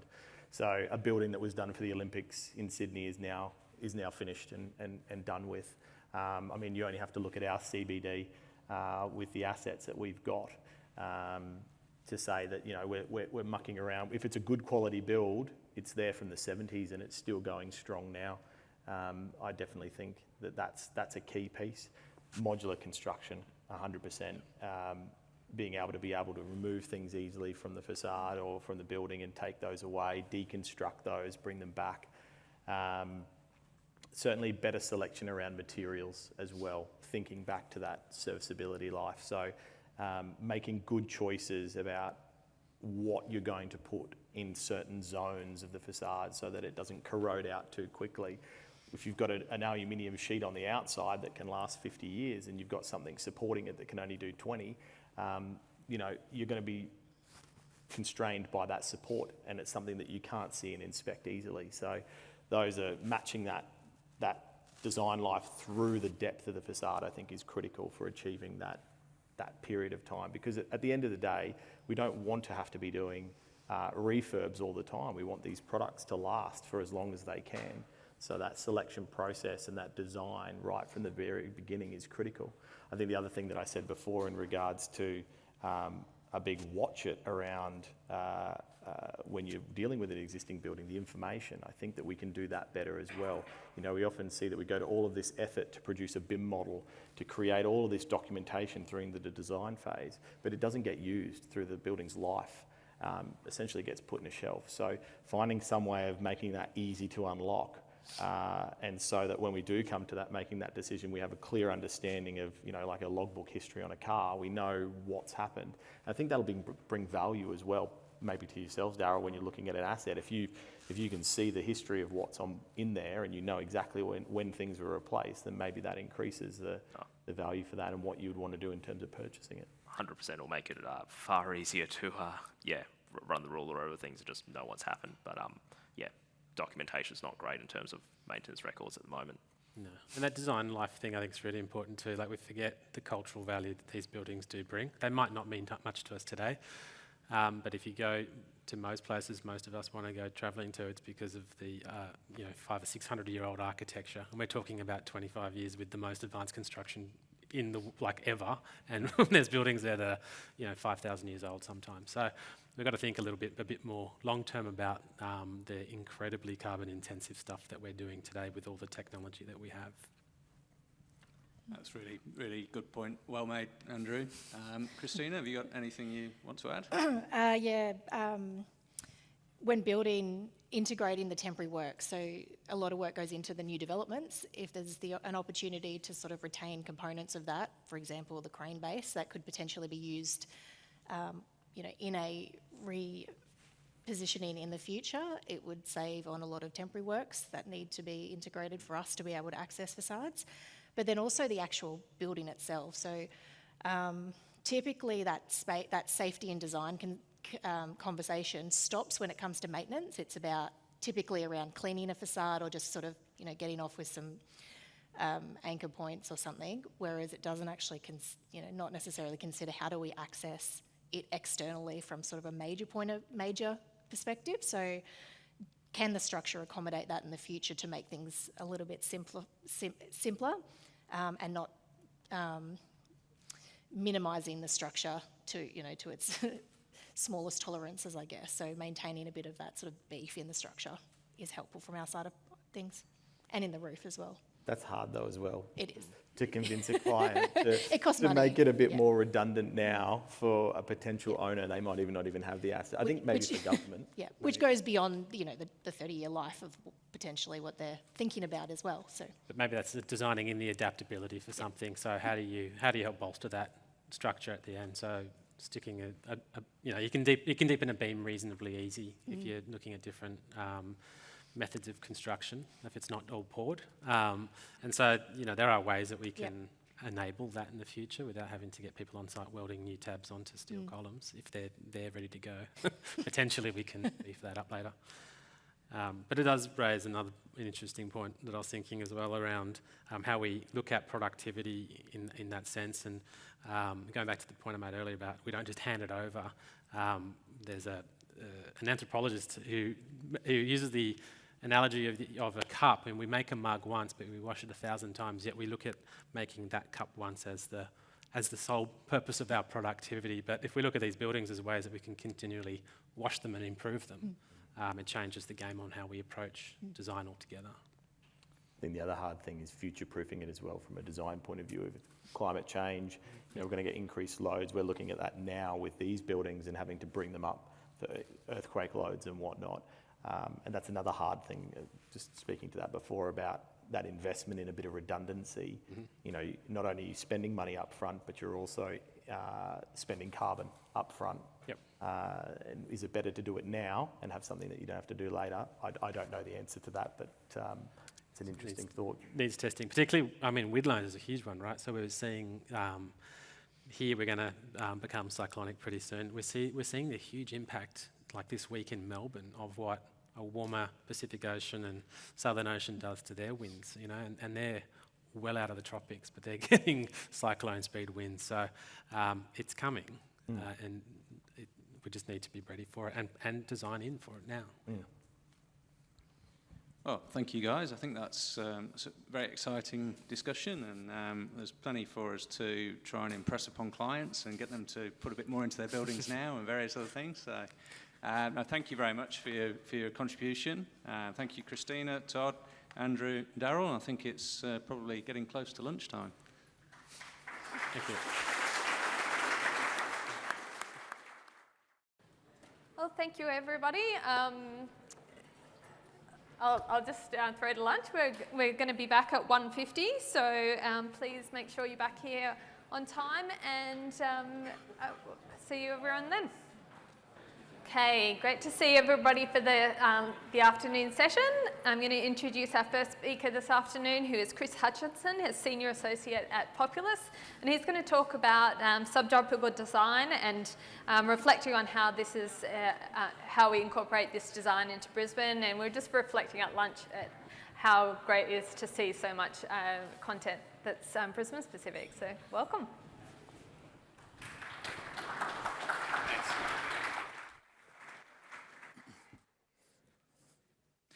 Hi everyone. Thanks so much for inviting me today to speak at Zak.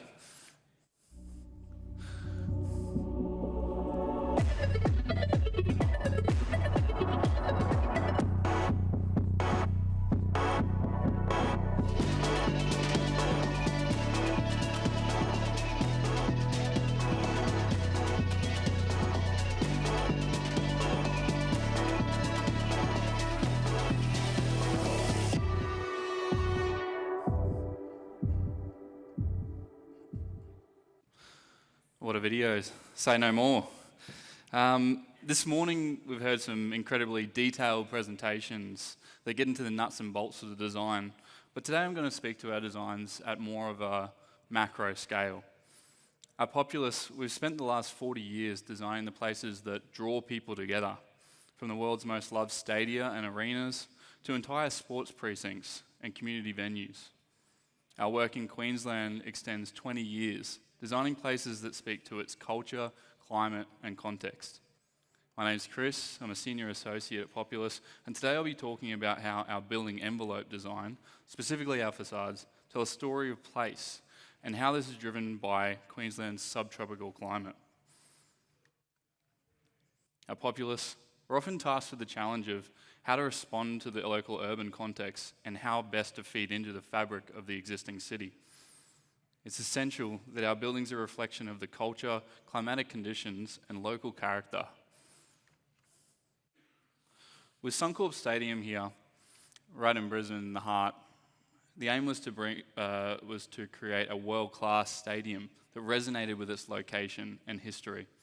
Its success over the last 20 years is a testament to its planning, a true legacy for Brisbane.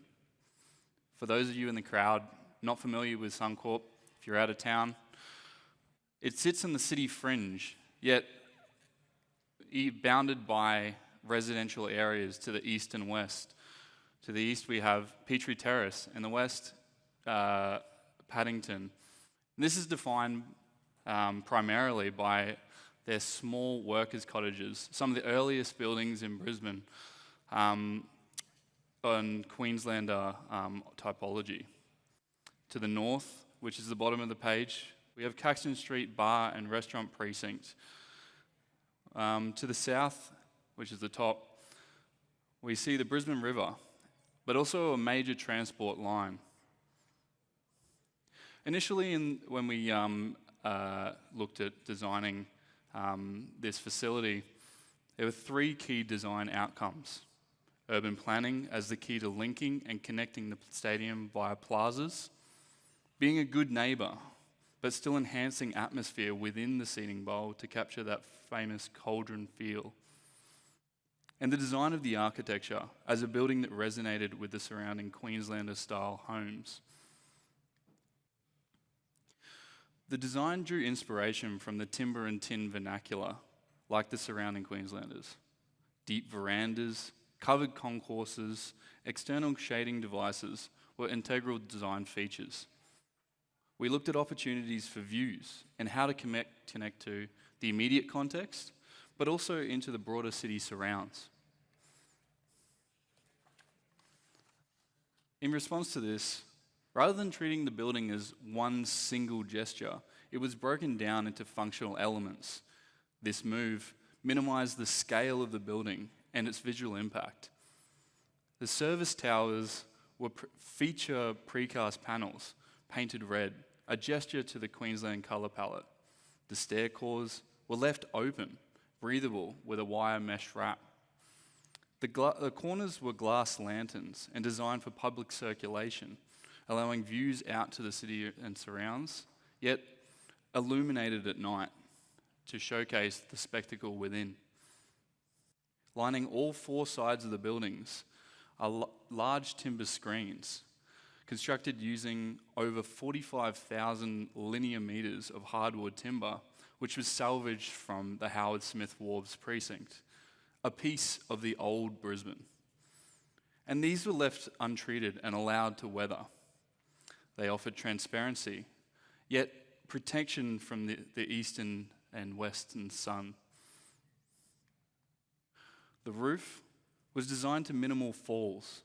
The structure was reflected inwards, intentional to keep the atmosphere contained, but also minimize the scale of the building as viewed from the outside. The roof trusses span 180 metres and are designed to support the sports lighting, allowing the old light towers to be removed that previously dominated their neighbourhood setting. The result is something that's iconically Brisbane. The building reflects the subtropics, resilient to heat, humidity, rain and flood. Another example of this story-driven design is our Brighton Homes Arena in Springfield. The club came to us with aspirations for a new facility that represented the club's history. For those in the audience not familiar with the Brisbane Lions AFL teams, it was a merging of the Brisbane Bears and the Fitzroy Lions clubs that gave birth to the Brisbane Lions. And this was seen as a new home for the club.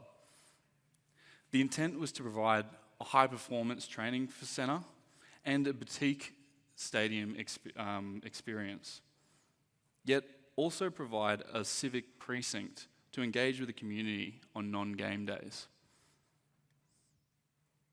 This was about celebrating heritage and honouring history. Brick was a direct reference to the heritage stand in Fitzroy to be modernised and made climatically appropriate. The intent was for restrained branding integrated into the architecture. The buildings therefore respond at a more human scale than their size would otherwise suggest, achieved through the playful articulation of spaces in the ground plane and selection of materials to reflect a more domestic character. And this was our initial render, showing the arrival sequence from the Springfield train station. The design featured a suspended hit-and-miss brick screen with an integrated logo that wrapped the indoor AFL field. The problem was, bricks are heavy, and they don't work too well in this arrangement, and at the same time, suspended at height. We needed to lose some weight. Reaching out to the guys at FlexBrick, who you might have walked past their stall today and seen this image, we worked collaboratively to reimagine the facade screen as ceramic tiles, fixed to a wire mesh and hung delicately off the building. The design was modular and it allowed for fabrication off-site primarily. The guys from FlexBrick are here, very friendly Spanish fellows, so go say hello if you get the chance. This was the process of installation. The suspended brick screen reimagines this ceramic facade with terracotta tile inserts supported by this wire mesh technology hung off the structural steel frame. The large 1 metre wide by 9 metre long panels were installed in a single lift, offering speedy installation, which was an effective alternative for this decorative facade screen. The screen was hung off the building in front of the building envelope, thereby shielding the cladding from direct sunlight, offering an impressive facade temperature control and reduced cooling requirements.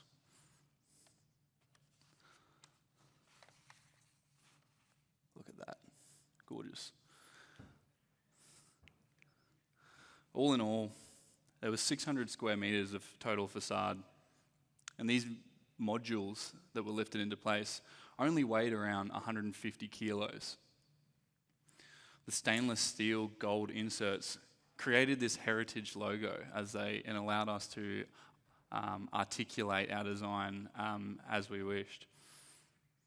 All in all, it strengthened the brand by integrating the iconic branding into the architecture, not able to be removed. And this is the end result. It's a fantastic story for the AFL teams, specifically the AFLW teams who use this as their match day facility as they continue to build their presence and develop the game. The inclusion of this brick cladding has yielded fantastic results, specifically in reducing energy requirements for cooling thanks to its passive design. In the next section, I want to talk about the specific moves we make in order to design for the climate across all of our projects. Designing large-scale facades means that the treatment needs to be considered, not just at a detail level, but rather at the scale of a precinct. In all of our projects that sit within the tropical and subtropical regions, we design to a set of principles that are climate-driven. Our buildings should breathe and be naturally ventilated where possible and encourage daylight. We should occupy outdoor spaces, take advantage of the 300 comfortable days a year that we have, maybe not last month, and reduce our dependence on the energy-intensive cooling systems where possible. We should shade and protect our buildings and reduce that energy consumption.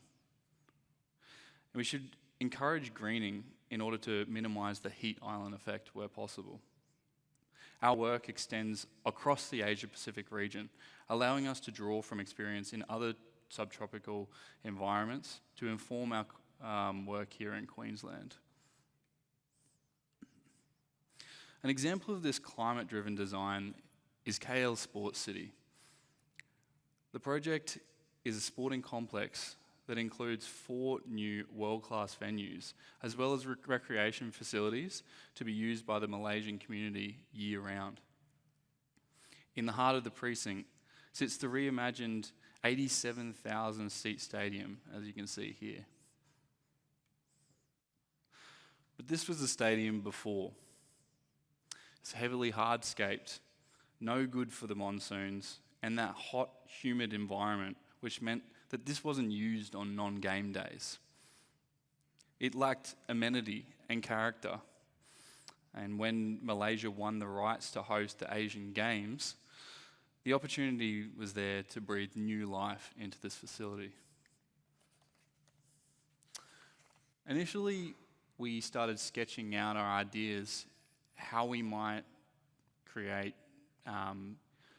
deep veranda-like spaces underneath plazas that connected the venues. We designed for facilities for the community so that this wouldn't be empty on non-game days. We wanted to create shaded walkways and a new identity, most importantly, for the stadium as a centrepiece. And as you see from this render here, it really was the centrepiece, bold, flexible, and dynamic. The response was to re-green the entire site, creating cool, shady pockets, a permeable ground plane, in order to reduce the heat island effect and tie the new buildings together. The new facade was constructed from a series of vertical louvers that had twisted in response to climatic conditions. This offers sun shading and natural ventilation to the concourse without completely obscuring the original skeleton of the stadium. By opening the blades, we allow the breezes to pass through into the heavy concrete superstructure, using the existing thermal mass of the building to cool. A driving component of the stadium facade upgrade was to adapt and reuse where possible.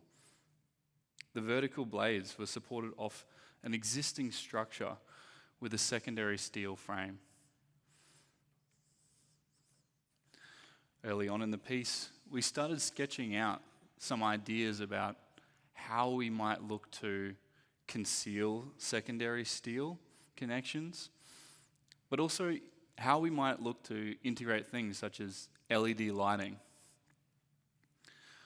On the left of the image, you see we came up with a logic for fabrication that broke the blades down into their logical parts. This provided a framework for our parametric modelling. And you can see in the built example here exactly that. We had 3 types of main types of blades. So we had the blade type 1, which was a straight extrusion, cut to length where possible. So it had a variable length according to the dynamic nature of the facade. We had blade type 2. It was a twisted section, but constant in shape and length for the entire stadium. By standardizing this profile, we increased efficiency and were able to reduce the cost significantly.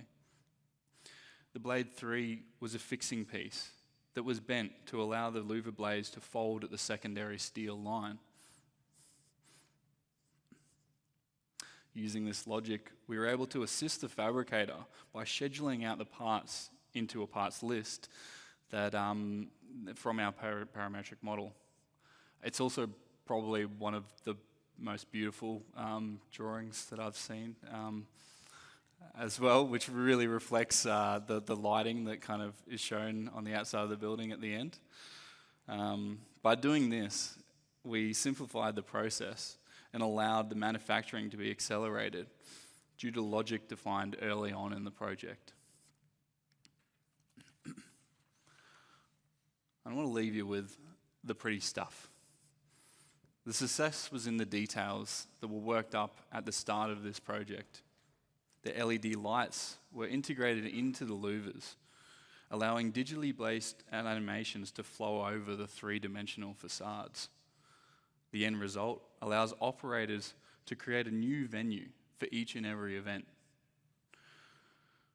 reflecting the function and the games that happen within. The lessons learned in KL are transferable across our region. By designing our projects to respond both to the climatic conditions and the existing urban fabric, we create socially and environmentally sustainable buildings. At Populous, we hope that we can continue to work across the industry in order to provide innovative, iconic facade designs for the next 40 years. Thank you.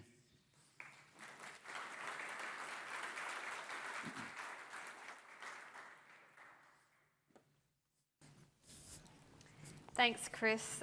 Loved seeing all the great examples from Brisbane and well beyond, and love to see your pride in your work. It's fantastic to see those great projects. Next, we're going to hear from Richard Fairhead, who is the Director of Buildingenvelope Group, and he's going to tell us about F3P1. Welcome, Richard. Well, good afternoon, everyone. We've seen a lot today about carbon. We've seen a lot about fancy designs.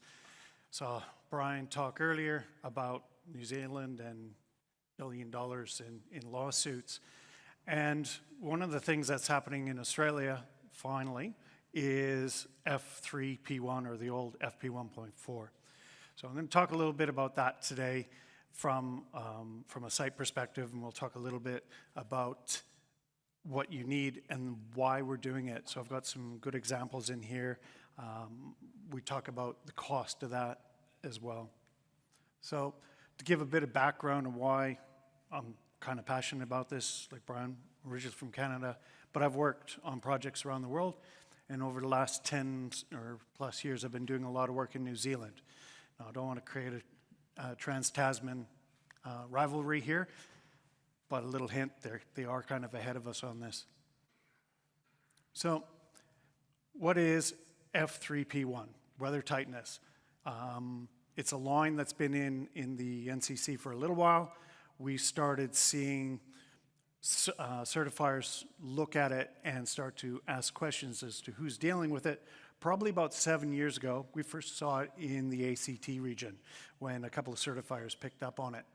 But essentially, what it means is, how are you keeping the water out of your building, and how are you maintaining so that you don't have a loss of amenity? But the biggest word in there is it must prevent water. So if you're looking at that, you're trying to stop the degradation of your materials. Or more importantly, you could think of it as the millions, hundreds of millions of dollars a year in Australia going back and fixing leaky buildings. So like I said, in It's been in the NCC for at least 2016 and 2019. Under 2020, the last version, they changed the name and went from FP 1.4 to F3P1.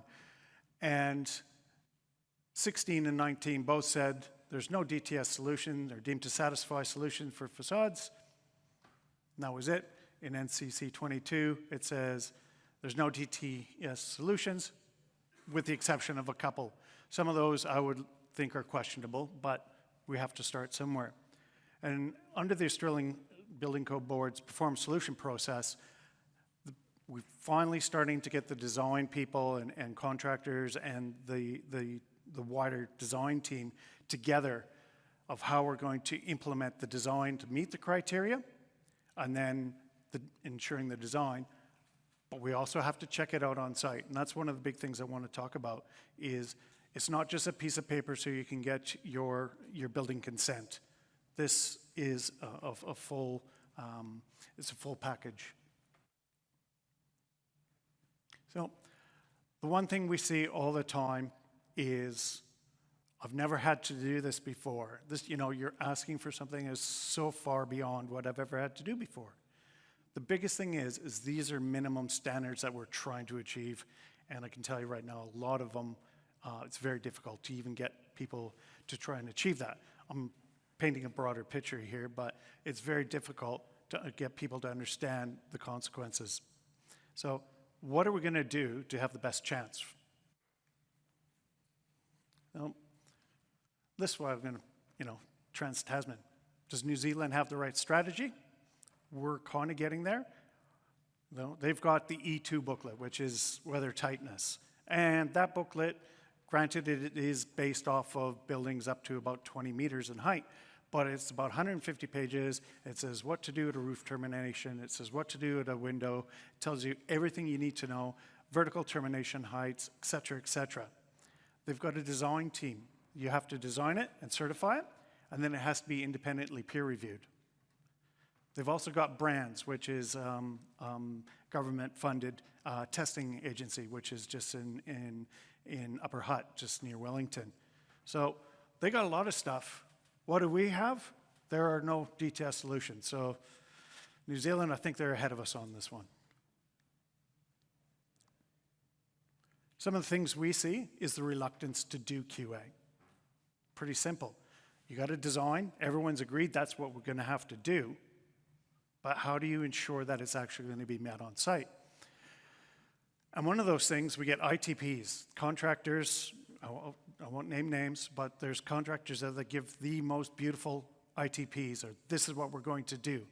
And I get it back at the end of the day, and every single box is ticked, and there's perfect workmanship.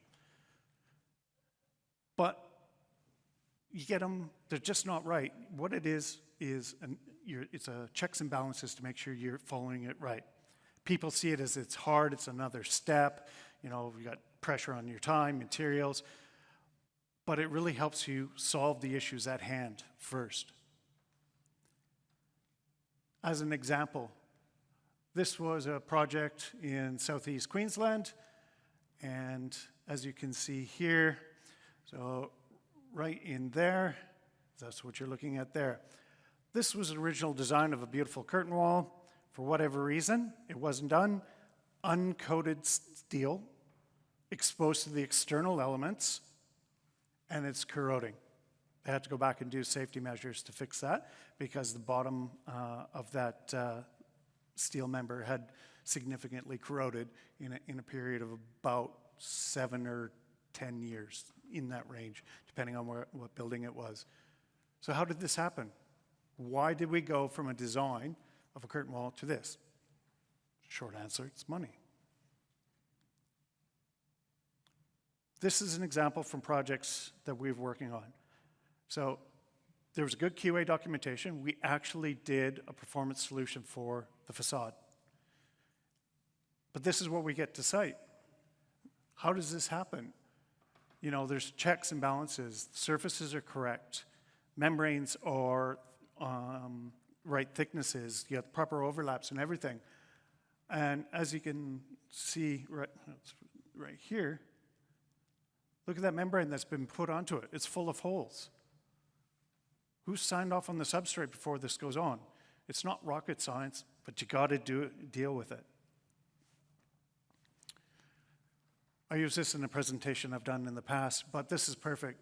This is a building wrap over top of a rigid air barrier. We went to site, we saw a whole bunch of staples in it, and we said, you know, this is excerpt, just remove all the staples and repair it as per the manufacturer's written literature. Contractor trying to do the right thing. There you go. Every one of those screws and fixings, and he has meticulously gone and cut little squares for each one of those ones. Clearly not as per the manufacturer's literature, but he thought he was doing the right job. Ended up having to rip this off, redo it. So give him an A for perseverance. Why am I talking about all this? And we hear people talking about cost. We're hearing people of trying to make sure that we're doing it right. In July 21, the Centre for International Economics did a paper for the Australian Building Code Board. And I want you to have a look there at class 2 to 9 buildings, which is the vast majority of buildings. $1.8 billion in damages in a year that it's costing us. If I go into here, you can see it there. So all I've done here on the left-hand side, you'll see class 2 apartments, or your typical high-rise towers. You can see that 54% of the cost of that is due to weather tightness, weatherproofing, roofing, keeping water out. If you go to the right-hand side, that's your class 3 to 9 buildings, so it's everything in between, other than your standard single residential units, and you're at 37%. So we're saying, why do this? What does it mean? Why do I have to do this? I don't know about you, but that's hundreds of millions of dollars per year that we are spending to go back and fix original stuff-ups. Talking about embodied carbon, how much carbon is being lost here? Let's do it right the first time. So what are the root causes of this? And you got to remember that research, I don't know if it's irony, that research paper came out in June of 21. In September of 21, give or take, the Australian Building Code Board mandated that facades must follow their performance solution process, which is stakeholder consultation, design analysis, site evaluation, and final sign-off. So a couple months afterwards, this got implemented as mandatory discipline. Great for people like me in the industry. We're at the table and we have a lot more work. But it's still being understood. You got insufficient guidance from the NCC and standards. I'll have a cheeky comment about that a little bit later. You got differences in your labor market now and what we used to do, but also you got poor and insufficient QA, like I was showing you before. Results of that, you got cost you more money to do things. And this is not just builders, this is consultants as well as the tenants that are in there. You get a loss of revenue. Would you rather fix it once and deal with it at the beginning, or would you like to come back and do it? Years ago, there was a tier 1 builder here in Australia, and they were spending over, it was 7 figures a year to go back and fix defects associated with water ingress. A lot of people are going bankrupt these days with contractors. Your reputation, are you known as a leaky building or not? But then at the bottom, you got the costs associated with the people that utilize and occupy those buildings. What's the cost to relocate someone to fix the walls? Property values go down. Oh, that building leaks, so you don't get as much money. But the health and amenities, but that is one of the key aspects that we have to achieve when we're talking about weather tightness. So enough of the doom and gloom. When we're on site, we have to check to make sure we're doing it right. And that's not just somebody coming by and ticking off a box here or checking things. There's different ways to look at it. You got things in the factory, your different contractors, head contractors, subcontractors, your design teams, your certifiers, and you can also do mock-ups. So checks and balances. And I've got some examples there for you. This is a project across in New Zealand that I was working on. This mock-up was made by the head contractor, got his subcontractors in, because there was a lot of tricky and difficult junctions. So what they did is they got everyone together, they paid them to do a mock-up to see how it can go together. Compatibility, sequencing, materials, everything like that to make sure that the design was correct. This gave us a half a chance on the project. This was a really good exercise. They found a couple of nuances to speed construction up, so we weren't having an incompatibility issue. So QA is pretty straightforward. There's different ways you can do it. Like there's some examples up there.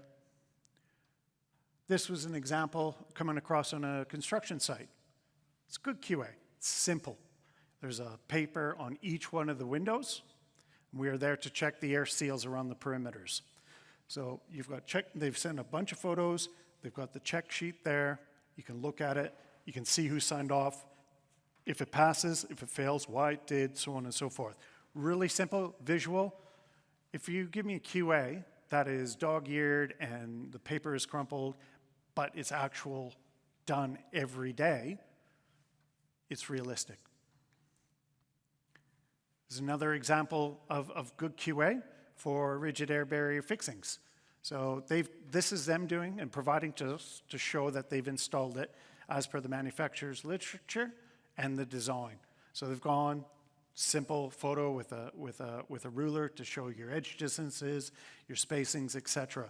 You can go back in time if there's ever an issue. We've checked that area. Here's our QA. That's what we're there to do. Now, tongue-in-cheek, this is an actual quote. I sent an email saying, can you forward your QA for the recent membrane and the cladding substructure you put up? That is the literal response I got back. It's all good. It's installed. Got to say, doesn't give you a vote of confidence. What we do, and others in the industry do, is that there's so many different software products out there. We use FieldWire. This is an example of a project. You get your beautiful red traffic light patterns. Red is bad, needs immediate action. Orange, you have to do something before it gets closed up. Site observations can close out. And it's all on there, photographs, everything. It really, really helps us understand where things are at so I can go back and check. And when a contractor sends me closeout for one of these items, they'll send me photographs, they'll send me a whole bunch of information. I can add it right into there, I can close it out, so I can say, I raised the defect, they fixed it, and here's how they fixed it. Really simple, makes life a lot easier. And there's all sorts of different systems out there. So how does this pay off? And you go, why is that? On the left-hand side, you'll see a ceiling that has collapsed due to water ingress. And they're like, oh no, this isn't good, our internal finishes are already in. As you see on the right-hand side, I've highlighted that orange dot. That was a defect that we had raised before on a drain that was connected on a balcony above. It was done incorrectly and needed to be fixed. Simple, you know what the cause was. So one of the things, and one of the things we'll try and talk about today is defects are part of construction. It is what it is, okay? It's anomalies. What do we do? How do we deal with it? How do we show that? You know, it's quite simple. How do we deal with these? Contractors sometimes want to just show perfect QA. You're never going to get perfect QA. You're never going to get a perfect building. So why cheat the system? If we get perfect QA, we automatically reject it, full stop. But it is so hard, and I think as Samantha said earlier, people are reluctant to admit that they've made a mistake somewhere in it, whether it's testing, whether it's not. But why is it so hard to call a spade a spade? But these are the things that we need in construction. I talked about some of the influences. Labor market. We're now a labor market. We've lost a lot of our trades that are on site. We do a lot of fabrication off site. And then basically IKEA, as a term that's been used earlier, that put it together. As an example, if you've got a glazing laborer that's helping out putting in a glazing unit, and you've got a laborer putting in membrane, they don't know what each other needs, who needs to be in first. So that skill set and the true trades we're losing. Site management as well. It used to be the old grumpy guy that's been on the tools for 20 years, now he's running a site. Now we've got people that are fresh out of university, never picked up a hammer in their life, and that's fine, but they don't understand the full breadth of it. They don't have that hands-on experience. This is probably one of the most contentious parts of today, is the NCC and the standards that we have. Personal, I think the NCC is lacking. When you look at us compared to other countries, I showed the example of New Zealand. Even Canada, you go to the UK as well. So if it's lacking the NCC and the standards, how can we expect other people to do the right thing and understand it? You get certain standards, and I've got AS 3700, which is a masonry standard, which is related to weather tightness. And it says, used to say there was no DTS. This is a part of the 2022 code. And I think it's lacking because it fails to address the actual requirements and long-term solutions. I encourage you to look up the wording and read the commentary as well. Then go back and have a look at other standards that are referenced within it, like the British standards, and you wonder why we've got an issue with single block masonry use in it. So if we don't understand the standards, and we deal with it day in and day out, people on site don't. Very quickly, on-site verification. So what are you going to do? Are you going to flood test? Are you going to do ILD testing for your membranes? Are you going to do glazing? Are you going to do testing on site to prove that your two systems that you're installing together are going to work? It's proof of installation. This is a perfect example here of one where we mandated that 501.2 testing be done, which is rain wand. And what we did, as you can see in the top photo, we were having some leakage coming through the glazing. And what we did is we went back and we found a missing step in the factory QA. They came out, deglazed all the glazing, redid the gaskets, and retested them all. Got it passed. But is it better to do this now rather than getting 100 complaints down the road every time it rains? I say yes. Everything that I've talked about here, when I do my expert witness work, that's everything that is missing there. Okay? No one intends to build it wrong. And they interpret things. No one does it maliciously, but it's those items there we raise for ensuring the site component will ensure that you get a proper building. So the biggest thing about F3P1, it's the minimum, guys. It's not best practice, and it's the sum of the parts, not just each individual system. It's a legal document as well. Verification is required as well. If you don't know, ask. Most manufacturers are willing to work with you. And it's much easier to do it right the first time than fix it later. Thank you very much.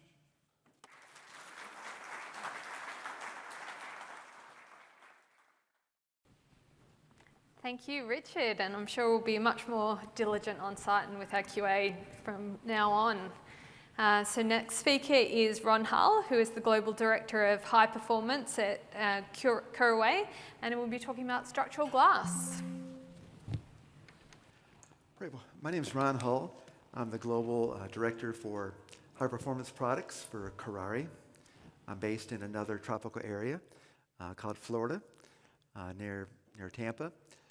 And my topic today is innovations in sustainable structural glass interlayers.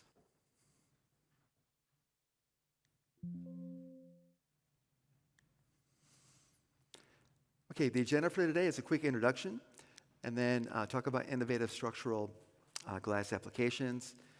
Have some amazing structural glass projects you've probably seen before, and talk about sustainability benefits of using structural glass.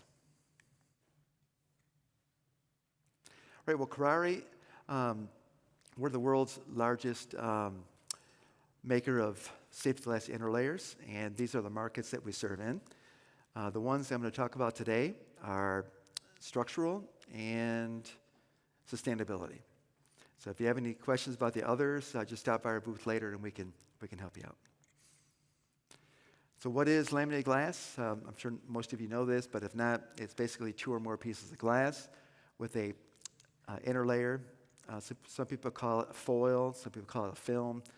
But the goal of the interlayer is to keep people safe when the glass breaks. So whether it's a windshield in your car, a bird hits your windshield, you want the glass to stay attached to the PVB versus coming in the car.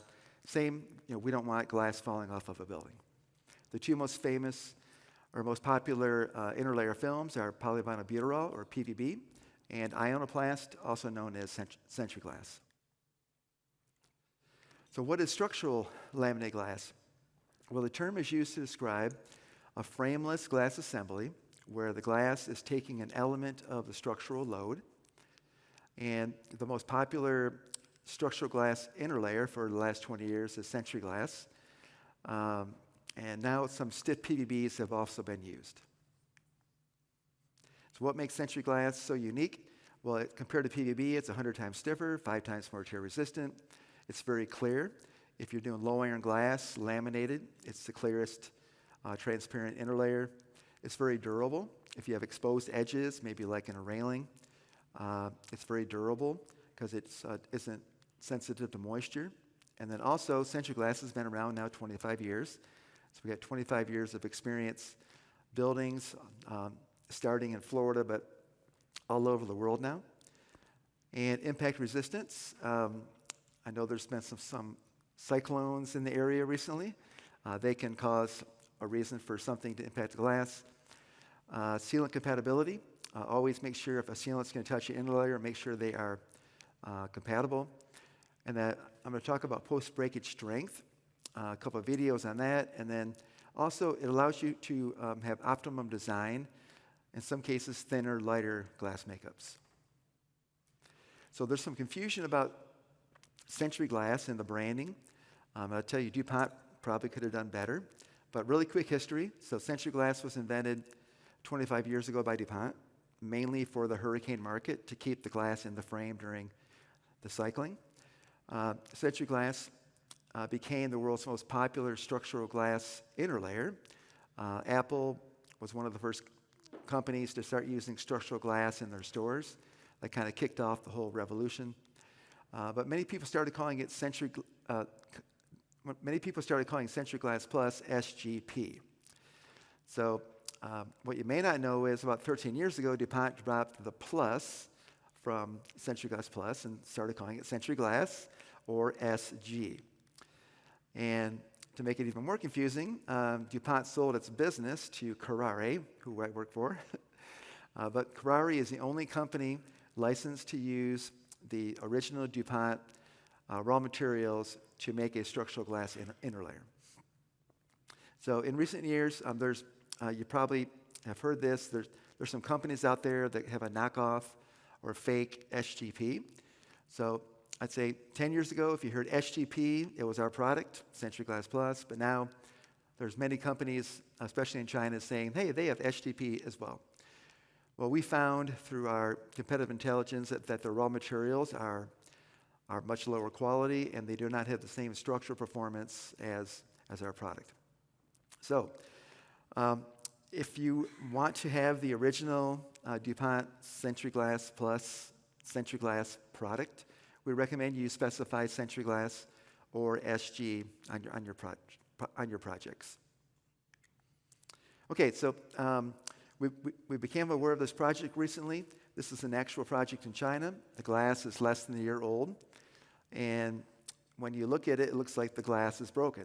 Well, the glass is not broken. This is the fake or knockoff SGP that it must have had some sort of wind load and it cracked already. So this is when we say our Century Glass product has superior mechanical properties. This is just one example.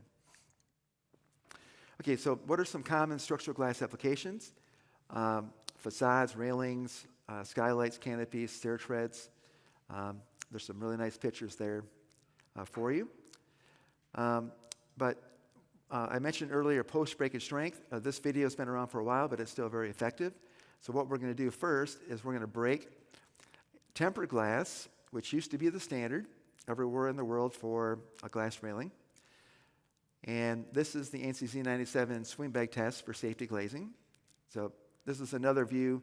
So when tempered glass breaks, it breaks into small pieces, so it's less likely to cause cuts or damage. If you put a stick on film, the film helps keep the whole thing together, but it's really not the greatest thing. PVB is great. No glass falls on the street or sidewalk, but it falls over like a wet noodle. And then the Century Glass material, the glass also breaks, it deflects, but then it pops back up in place. So it remains a good barrier until you can get a glazer out there to replace the glass. And just recently, a coworker of mine, Phil, he did some testing in Perth, Australia, a company called H&G Systems. They have some glass railing systems. And they did a test at 36 degrees Celsius. I think that day it was like in the 40 degrees Celsius, but inside it was 36. And we see this is a structural or stiff PVB. And when it broke, it fell over like a normal PVB. It's because the structural PVBs are very temperature sensitive, where the Century Glass, when it broke, it stayed in place. So I think stiff structural PVBs have their place, but just keep in mind that there is a temperature difference between the two. So really what our recommendation is, if your design temperature is 50 degrees C or higher, always use Century Glass because it will remain a structural interlayer. And then stiff PVBs start getting soft at around 30 degrees C, but then you see what happens when it gets up to 35 degrees C. Here's some crazy guys that are standing on some glass that broke, just showing you how strong the interlayer is. Okay, so also in the United States, security is a big issue. So this is a video where we shoot. Say on your left is PVB, and on the right is the Century Glass. We shoot the glass 5 times with a gun. The bullet goes through the glass. It's not bullet-resistant glass. And then we try to break through the glass to see how long it takes.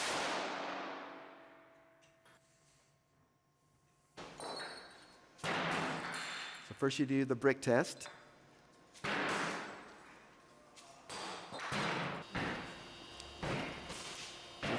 This is pretty common if someone's trying to break into a building.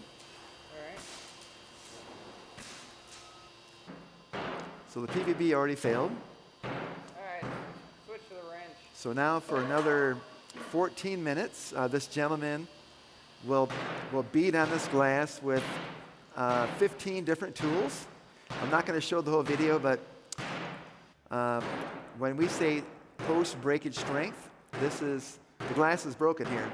Only thing keeping the person from breaking into the building is the interlayer. And this guy's actually a part of a stress management program or anger management program, and he's doing very well. So, all right. So that goes on another 13 minutes, and at the end, he's not able to break the glass. Okay. So now moving on to some awesome structural glass projects. So all these projects are with Century Glass. So you probably recognize these. There's a nice glass railing on the Marina Bay Sands in Singapore, up by Le Pool, Louis Vuitton headquarters in Paris, the Shanghai Tower. But the first really structural glass project that came out was Apple in New York City. This was a one-of-a-kind building, and it was great because it's very limited in terms of its structural fittings, but then they decided a few years later to make it even more transparent. So next is, also in New York City, this is a 3-meter high glass railing only supported by the base or the chute. And very high wind loads, and I've been up there recently, and it still looks great. Okay, here's the Grand Canyon Walkway. This is by Las Vegas, Arizona. This is one of the 7 natural wonders of the world, just like the Great Barrier Reef. It has a glass railing on the side and a glass floor. I'll tell you, for the first time I went out on this, I wanted to go back to Earth really fast. And then here's another project. They call it the Ledge in Chicago. And then the Eiffel Tower was renovated in 2014. Here I'm looking through the glass railing. And then this is on the first level. And then below is the glass floor where you can look down. Okay, then some crazy person said, hey, let's put a slide on the top of the tallest building in Los Angeles. And they did. So here is a video just showing how you can have fun with structural glass. And in Dubai, they decided, hey, we're going to do this, but make it bigger and higher up in the air. So last year, Dubai opened up a very similar slide. Okay, then there's a bridge in China, a suspension bridge. You can see it holds a car. We end up breaking some, there was an extra piece of glass, and we broke the glass on top of the bridge, just to show you how strong the glass is in case it would break. And it's safe. And then in Thailand, I was here a few months ago, took some pictures of this building, but it's a really wonderful skywalk. And then my last one I'm going to show is a new observation deck in New York City, the best views of New York City right now. It has a glass floor you can lay on and take selfies, or there's a nice glass railing all the way around.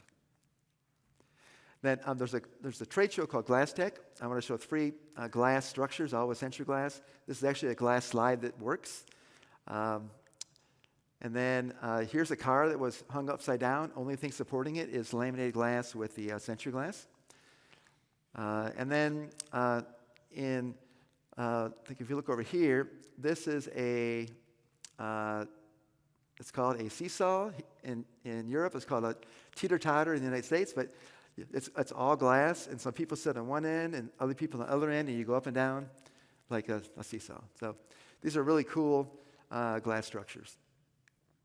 Okay, next is sustainability.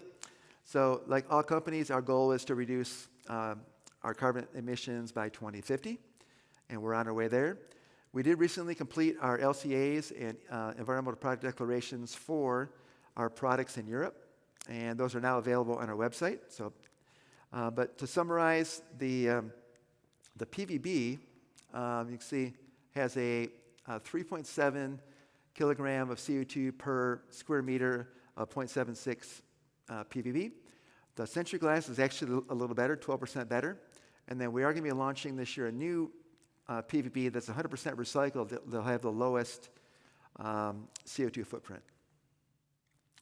Okay, we've also been trying to figure out how can we take glass, like an old windshield out of a car, a building that's been renovated, how can we take that laminated glass interlayer, separate it from the glass, and reuse it? We're working with numerous companies. We're not there yet, but we're getting very close. Here's just an example. And then, so talking about sustainability in Century Glass. So first of all, Century Glass has a lower carbon footprint than PVB. You can have thinner, lighter glass solutions, down gauging the glass thanks to the effective thickness calculations. Once you have thinner, lighter glass, then that means you can use less metal to support the glass. And then if you want to do a structural glass, instead of a 4-side captured, you can do 1 or 2-side captured. So you can reduce the metal and improve your CO2 footprint. And then here's just a quick calculation showing one glass railing. They were 8 millimeter with PVB, 6 millimeter with Century Glass, and in this case, we got a 24% CO2 reduction. And I want to finish it off with, I took some pictures of the city. You may recognize the one on the left.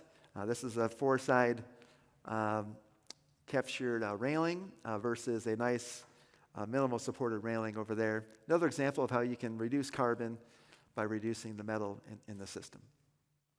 So that's all I had.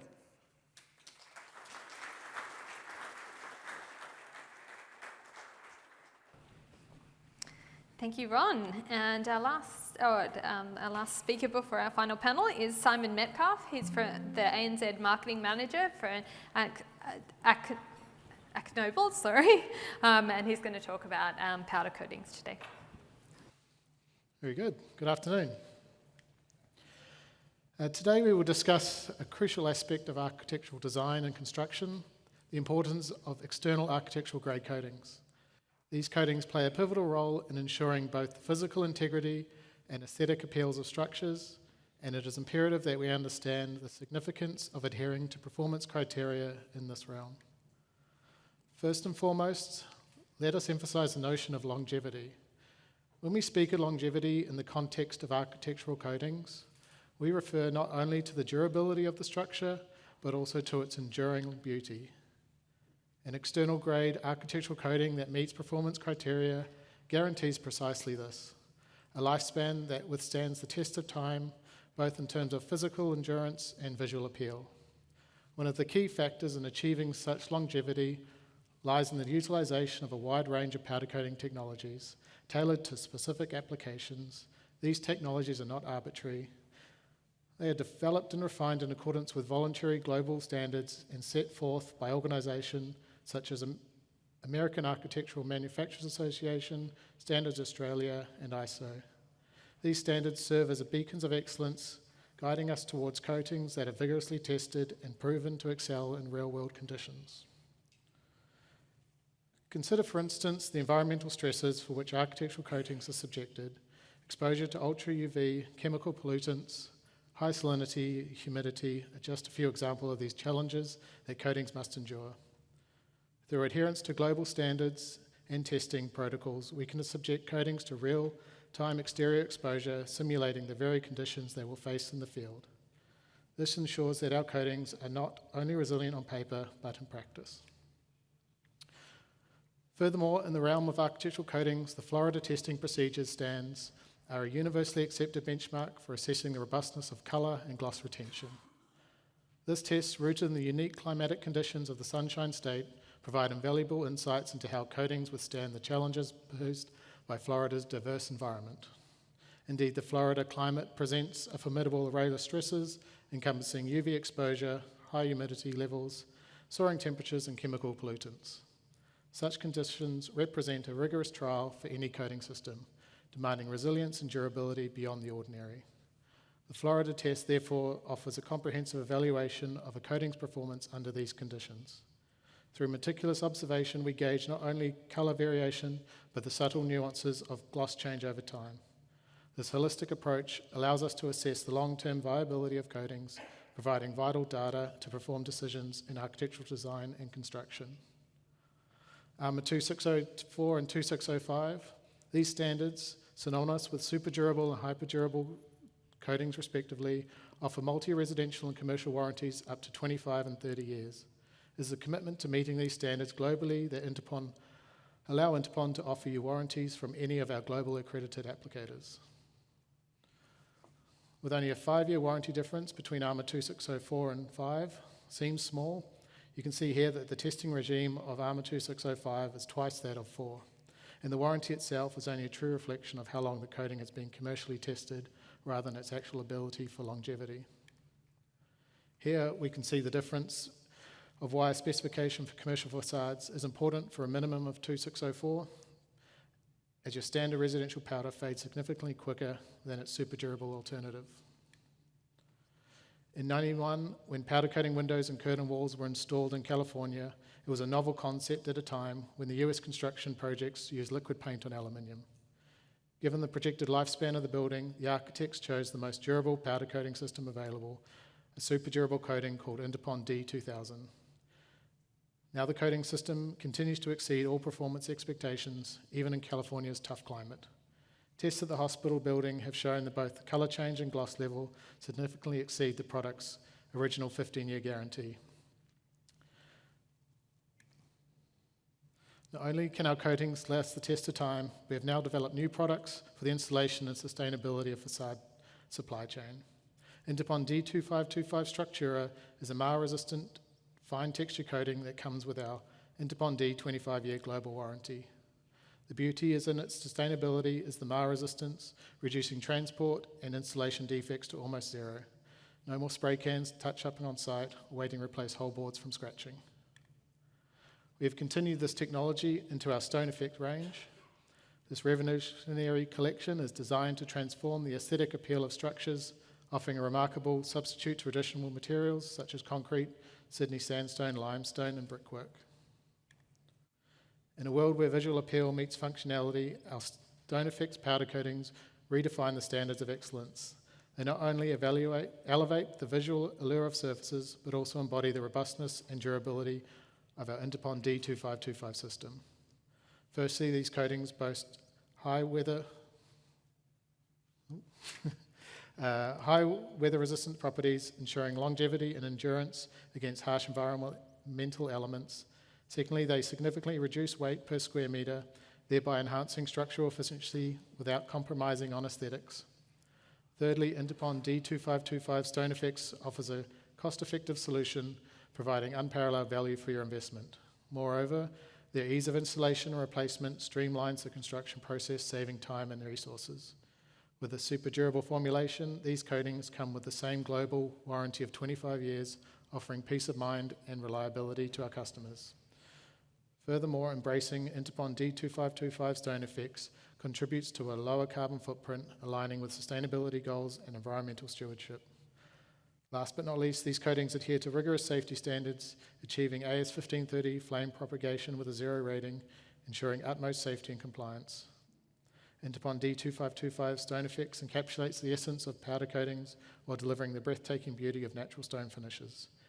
It is not merely a product, it is a testament to innovation, quality, and excellence.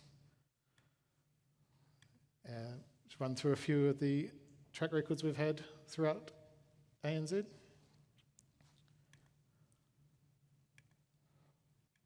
Conscious of the time here. That's all good. Next, we'll discuss Interpon's environmental commitment with architectural powder coatings with our new EPDs. What is an EPD? An environmental product declaration basically signals manufacturers' commitment to measuring and reducing the environmental impacts of products and services, and then manufacturer reports these impacts in a transparent way. One of the distinguishing factors of EPDs is their widespread recognition in the architectural industry. Amidst the plethora of competing declarations, EPDs have emerged as the gold standard for environmentally conscious architects and designers. Their credibility and reliability make them a trusted tool for decision-making in sustainable building practices. Another key aspect of EPDs is their external verification. Unlike self-declared green labels, EPDs undergo rigorous scrutiny by independent third-party assessors. Their external verification adds an extra layer of credibility, ensuring that the information provided is accurate and trustworthy. Furthermore, EPDs can be invaluable for architects striving to achieve green building certifications, such as LEED or GBCA. By incorporating products with EPDs into their design, architects can earn valuable points towards certification, demonstrating our commitment to sustainability and environmental stewardship. There are several types of declarations. We use life cycle assessment. Life cycle assessment is a systematic approach used to evaluate the environmental impacts of a product, process, or service throughout its entire life cycle, from raw material extraction to disposal. It considers factors such as resource use, energy consumption, emissions to air, water, and soil, as well as potential impacts on human health and ecosystems. To make sure you compare apples to apples with EPDs, the life cycle assessments includes the same representative scopes, such as location, type, and units. Also, publication and validity. Sorry, my screen's gone out.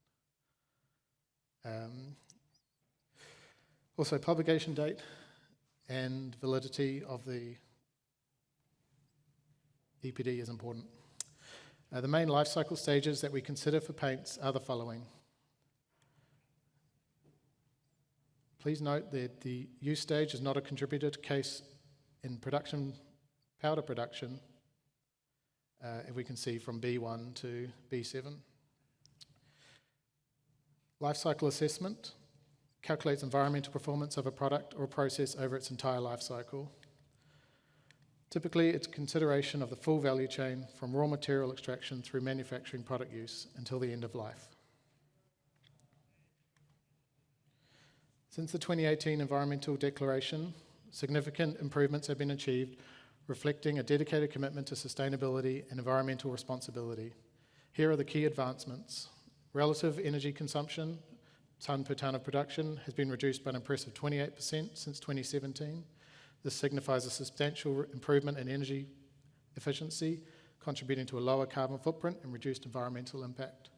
Adoption of new renewable electricity has seen remarkable progress. In 2017, no EU sites utilise renewable energy, whereas in the current scenario, renewable electricity is employed in 2 EU sites. Additionally, plans are in place to extend the use to Australia and North America by the end of the year, further enhancing sustainability efforts.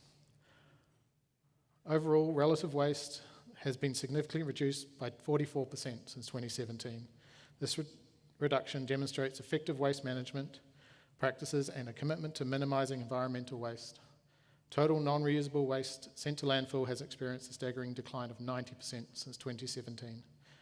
This substantial reduction signifies a shift towards more sustainable waste management practices such as recycling and waste diversion. In addition to these achievements, there have been notable changes and improvements since the 2018 EPD. With our new EPD, we see global warming potential of our polyester powder coatings are better than standard global equivalents. Important to mention in that both EPDs, raw materials, resins and TiO2 have the biggest impact, and we will see where our value chain efforts for these are investigated in a later slide. Our EPDs are used in the certifications of green buildings. These certifications serve as valuable indicators of a building's environmental performance and its adherence to sustainable practices. Lastly, we will explore AkzoNobel and Interpon's role in sustainable excellence. People, Planet, Paint encapsulate AkzoNobel's overarching commitment to sustainable development, social responsibility and environmental stewardship. By aligning its business practices with these core principles, AkzoNobel strives to create value for its stakeholders while contributing to a more sustainable and prosperous future for generations to come. Diving into our value chain in a more granular detail, as you saw, we committed not only to reduce our own carbon footprint, we also have the ambition to reduce our Scope 3 footprint by 50% in 2023. This means we want to reduce the footprint of an entire product cycle, including suppliers and customers. Our target is aligned with Paris Agreement, which aims to limit global warming to a maximum of 1.5 degrees by pre-industrial levels. The Science Based Targets Initiative approved our objectives, which makes us the first paints and coatings company obtaining this approval. Close cooperation with our value chain partners is key to achieve our goals, and we're working together with both suppliers as well as customers to reduce our value chain emissions. To assist with our customers in the reduction of Scope 3 efforts, our EPD has the following detailed carbon footprint data for all life cycle steps. Our commitment to reducing carbon footprint is at the core of our sustainability efforts. Here are our current offerings and innovation pipeline contribution to this goal. Today, no VOCs, our powder coatings contain no volatile organic compounds, minimising harmful emissions and air pollution. This not only ensures a safer work environment, but also reduces carbon footprint associated with traditional solvent-based coatings.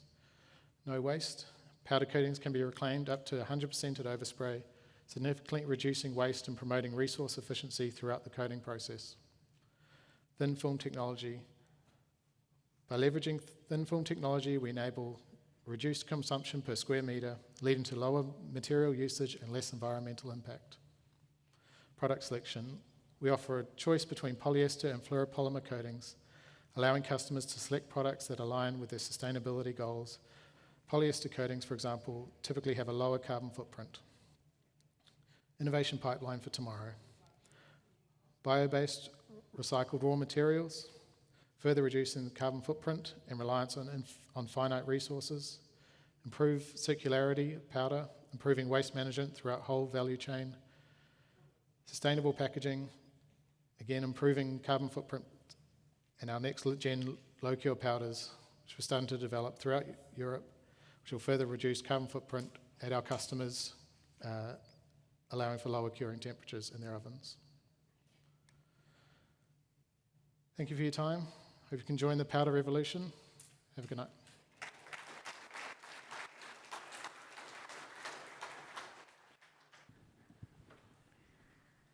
Well, thanks, Simon. I'm sure we'll all be joining the powder revolution. Great to see AkzoNobel really fulfilling their sustainability goals there. We're going to go into our last panel today. So I'm going to introduce Balash Balashan, who is the facade engineering lead at Arup in Queensland. And the panel is going to be titled Advancing Facade Excellence Strategies for Safety, Resilience and Collaboration.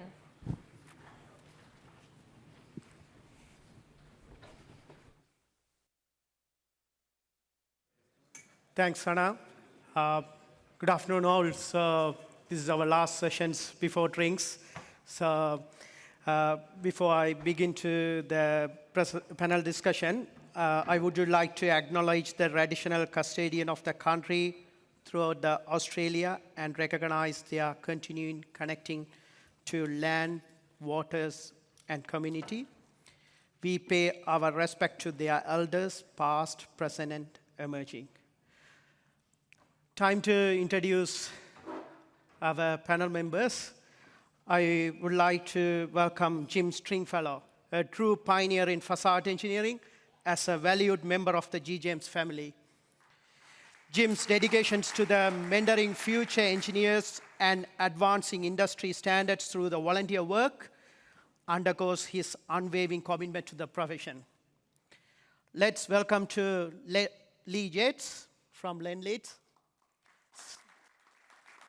Serving as a technical manager facade across Australia within the impressive 37 years experience in the industry, background in design and project management, Lee brings the invaluable expertise to the table. And welcome to Nick Roch, all the way from South Australia, a structural engineer turned into facade specialist with a passion of innovation, sustainability, and talent development, currently leading Arab building envelope skill in Australasia. Nick's expertise spans from special structures to circular economy advocacy. Our last panel member, Aaron Pupat from ARM Architect, a seasoned architect leading ARM Queensland operations with a decade of experience shaping the culture and educational landscape. Yep, please give a warm welcome to all. We delve into the fascinating world of facade engineering. Here we do have the architect, developer, consultant, contractor. We have the really good team. We need a project to move ahead. So the project's going to be the title, our title. So the title's Advancing the Facade Excellence. Thank you. That's strategies for the safety, resilience, collaboration. This is the very important top three things we need to consider in the facade. Tackle these topics, we have the three major ones: prescriptive versus performance-based facade design, procurement risk in Queensland, so addressing the critical procurement risk specific to Queensland, closing the gap, that's the really difficult part, bridging the divide between the facade consultant, contractor, and architect. So before I start, they can wait for a minute. I want to ask something from the audience. What do you think about prescriptive versus performance-based facade design? Who is supporting prescriptive is the best outcome for the facade design? Please put your hands on. No? Who is thinking about the performance-based is the best solution? Who is thinking about the hybrid is the best? Yeah, okay. We can start now to the panel members. So maybe our opening batsman, Nick. So what is the best, when, and why? What is the appropriate guidance for combining prescriptive option and performance-based? Yeah, I suppose, Balesh, we have to define what prescriptive and performance-based facade design is. Does it make sense to everybody? I presume. Prescriptive, I suppose, is, I'd imagine, that the consultant or design team telling the contractor exactly what they need to build, whereas performance-based is, of course, you put some performance parameters in place. But there seems to be some general confusion, I think, in the industry about what these two approaches are. And I think that, just like Mr. Smith said, that it is horses for courses. And I think that we shouldn't exclusively go down the pathway of performance-based design. We should actually take a step back on each project and think, well, what is the best outcome for the project? And we've just put a couple of images on the screen, just a couple of projects that made sense for prescriptive-based delivery because both the architect and the client who was sold the dream for these two projects, they wanted complete control over the outcome. And so I suppose when there's that desire for complete control, and also when there's the facade systems might be built from non-proprietary or contractor-specific components, you know, like a curtain wall, which each contractor has their own curtain wall. Prescriptive does make sense, I think. It's not to say, though, that you don't do it. You want to do it with collaboration. So as outlined by a couple of other speakers today, the most successful outcomes is when the designers are talking to those people in the industry, the contractors, the suppliers, the people who make this stuff, to make sure that they fully understand the requirements and bake that advice into the prescriptive design. Thanks, Nick. So maybe I move to Aaron. So understanding an architect perspective, so what do you think about? Well, I guess there's elements of any facade system that we need to be reasonably prescriptive about, because that is essentially what the building is trying to achieve from its facade. So, you know, what does it look like? What are the thermal criteria? What's the glass need to perform like? What does the internal condition want to do? So all of those things we need to be reasonably prescriptive, but we're also not naive enough to think that we know everything there is to know about everything. If we did, then we could be quite prescriptive, but we rely on the people that are involved in the process to come after the design in order to be able to deliver on our design. And if we're too prescriptive, then that doesn't enable them to be able to do their job and to be able to use the systems that they're familiar with. It's also the contract environment, I suppose, that all of us work under is more collaborative than ever, and the contractor needs to be allowed to be able to be flexible enough to be able to deliver on solutions that they're experts in. I guess by way of example, this is a double skin facade. It's a simple curtain wall behind the external skin, but we were very prescriptive about the material that we wanted to have on the outside skin. It needed to be steel, very light profile, and folded obviously in a sort of origami type way that was varied across the entire facade. So that system was prescribed. But the curtain wall we're reasonably flexible about, and it could be open to the market to deliver it in different ways. In fact, it didn't really even need to be a curtain wall. It's of a small enough scale that it could have been stick-built. So we designed it in such a way that the two skins could be separated and delivered separately. The second skin is a ladder system that is only supported from the top and the bottom. And then the curtain wall could be delivered entirely separate to that. So I guess an example there of how a hybrid type system is used, but I think we'd probably more err on the side of being performance-based than prescriptive. Yep, thanks, Aaron. So the time to jump into the other side of fence. Jim, what do you, any project example you want to emphasize in here? Thanks for the opportunity to chat about it, Balish. I won't spend much time on this because everybody's already agreed in the room, and there's a great consensus that the performance-based design is the best outcome. Question answered. A great design comes from brilliant architecture's inspiration and creativity, and I think to enhance that, you need to involve the specialist design and the efficiencies in manufacture and buildability that come from a specialist contractor's expertise and knowledge. And to get a project to meet a budget, unless you're Tom Donald and you have the empty, bottomless pits, I should say, of Steve Jobs, just about everybody in the room here knows that a budget is probably the biggest driving factor on getting a project out of the ground.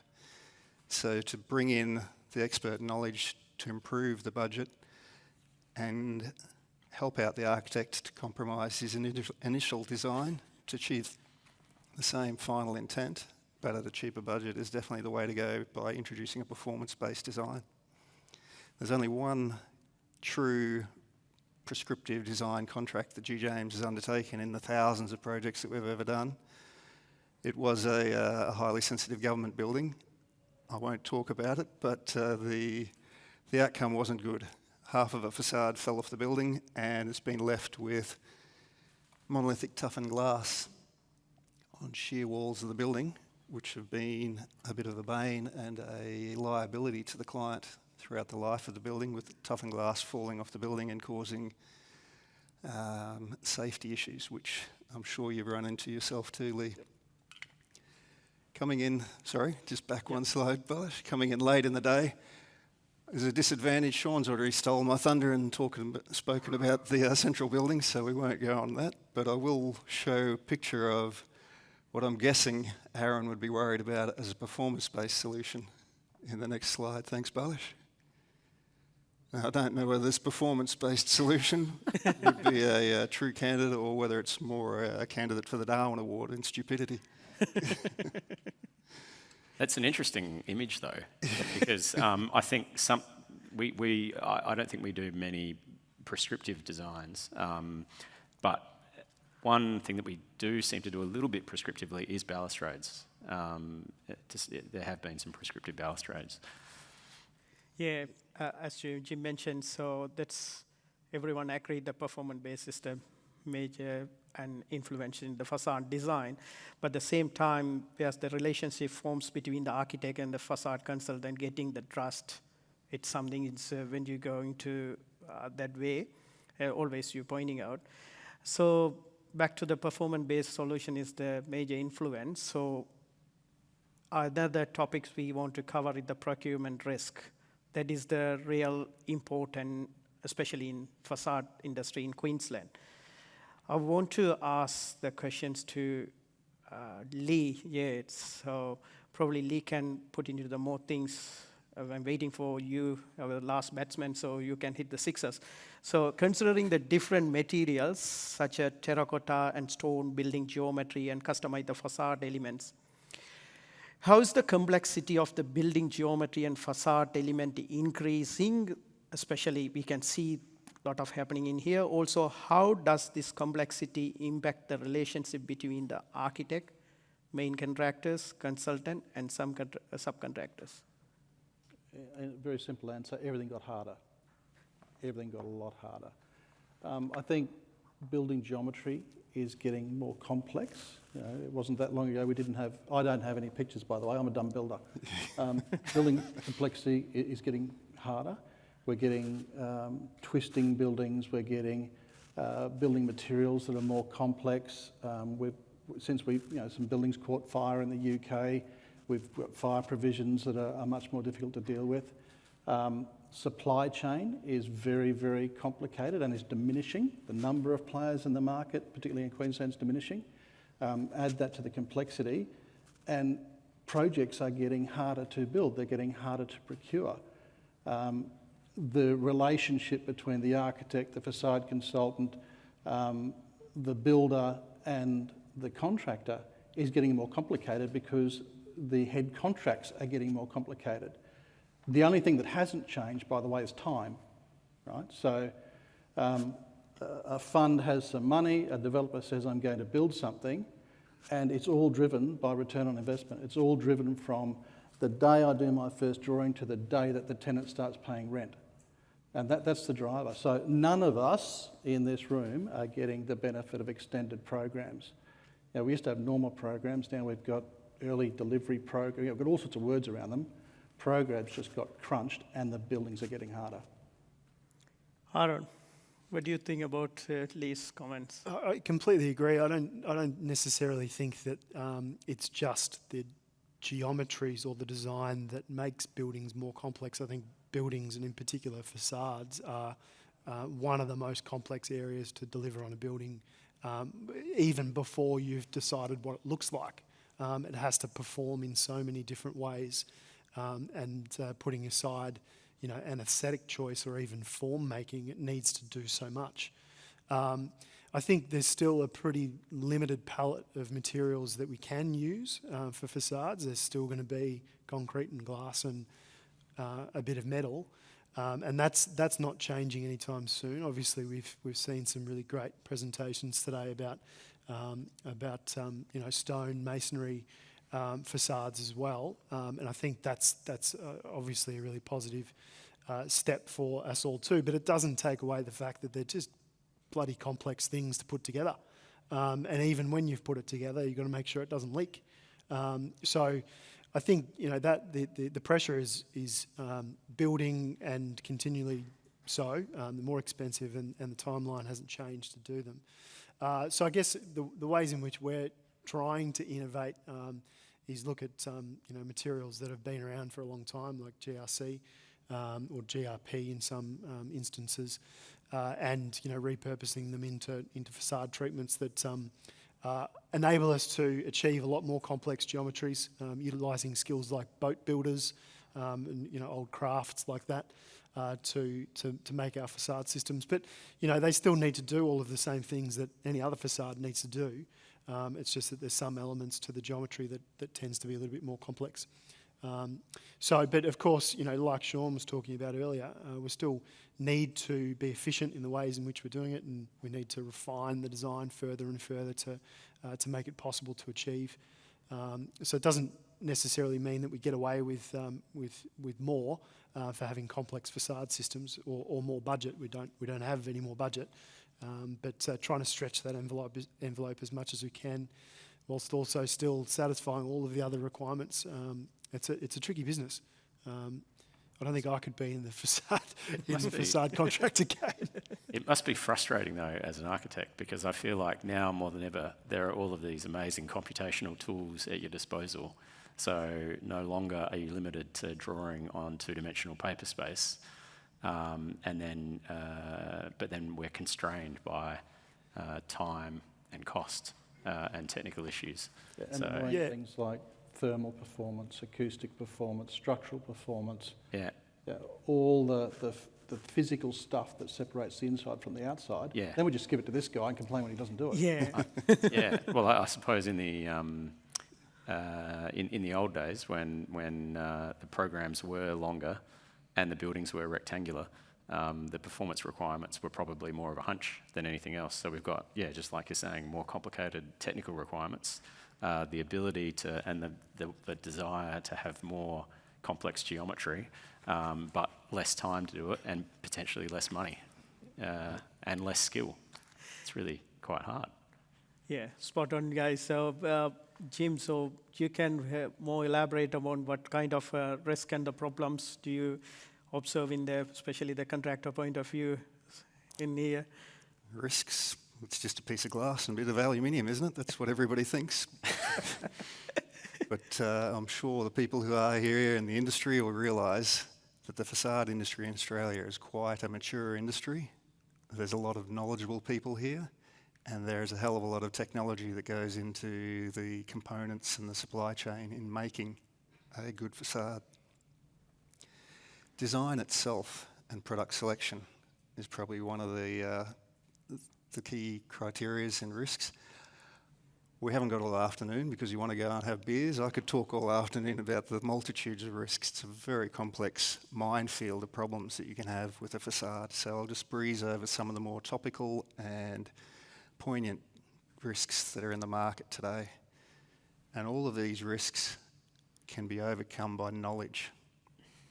The one thing that I've found working with G. James, I've had a very fortunate career working with a company that's been around for more than 100 years, and the knowledge that's within that company is unsurpassed. So I'm still learning, 25 years into the industry, still learning day by day things about facades. Knowledge is what you would want to try to overcome these problems, and getting on board early with designers and sharing our knowledge of the problems that can occur is a great way to take the risk out of a design. Even though G. James have been around for over 100 years, the shadow boxes up there in the right-hand corner is a valuable experience and lesson that we learnt probably 30 years ago. It cost G. James $1 million to replace the glass in the shadow boxes on the State Library building here in Brisbane when there was outgassing from the insulation that caused staining on the inside of the glass. It's one of the millions of problems that can occur that have a massive impact on the risk on a project. Something as small as that. Material substitution is something that's really coming into the market these days. You've heard from Ron and from Simon and other suppliers here about how their products are being copied and the quality of those substituted materials may not be as good as the original product. Just to give you a bit of a feel for it, there are probably 3 or 4 main manufacturers in the world that are recognised for silicon, interlayer and powder coat manufacture. But if you go to China, there'll be another dozen or 20 companies that do the same manufacturing, and they have a substitute product, and whether you're getting the actual product in the building that you're building is a bit of a question. Some of the I can't use the pointer, but some of the practices, this one on the right, thanks Balash, the bottom right. Laminated glass is a very risky product. It's one of those show products that you can see in a display window and it'll look fantastic. And after you get it out of the showroom, not long down the track, the stitching starts coming away.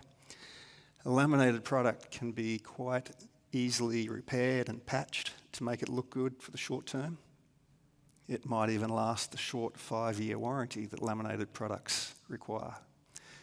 But having that product last the durability or the design life of the building can be a problem when you have people melting bits of interlayer with heat guns to patch up problems, using bulldog clips to hold the glass together in the autoclave, and you end up with the sort of defects up in the top left there, Balash, that manifest itself later in the design life of the building.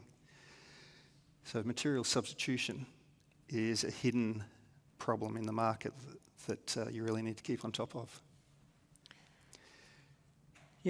Powder coat adhesion is another one. The top middle photo there, thanks Balash, is a project down the Gold Coast where the powder coat has started losing adhesion from the base metal. Fortunately, that project is a captive glazed project, but if that was a structurally glazed project, that would be the only thing holding the glass onto the building, and there'd be risk of glass falling out of the building in not too long a design lifetime. Yeah, thanks, Jim. So, and other things, so we can more focus on Queensland, especially the Queensland have the resilience we need to work on. So mainly managing the cyclone debris impact resistant and promoting the laminated use of glass and navigating the challenges in wind standards, offshore glass fabrication concern, and implementing the thermal broken and broken or enhanced system. Storms and hail damage. So these are the another topics might be you can more elaborate. You and Nick both are the structural engineering background, so you need some things you can put onto the table.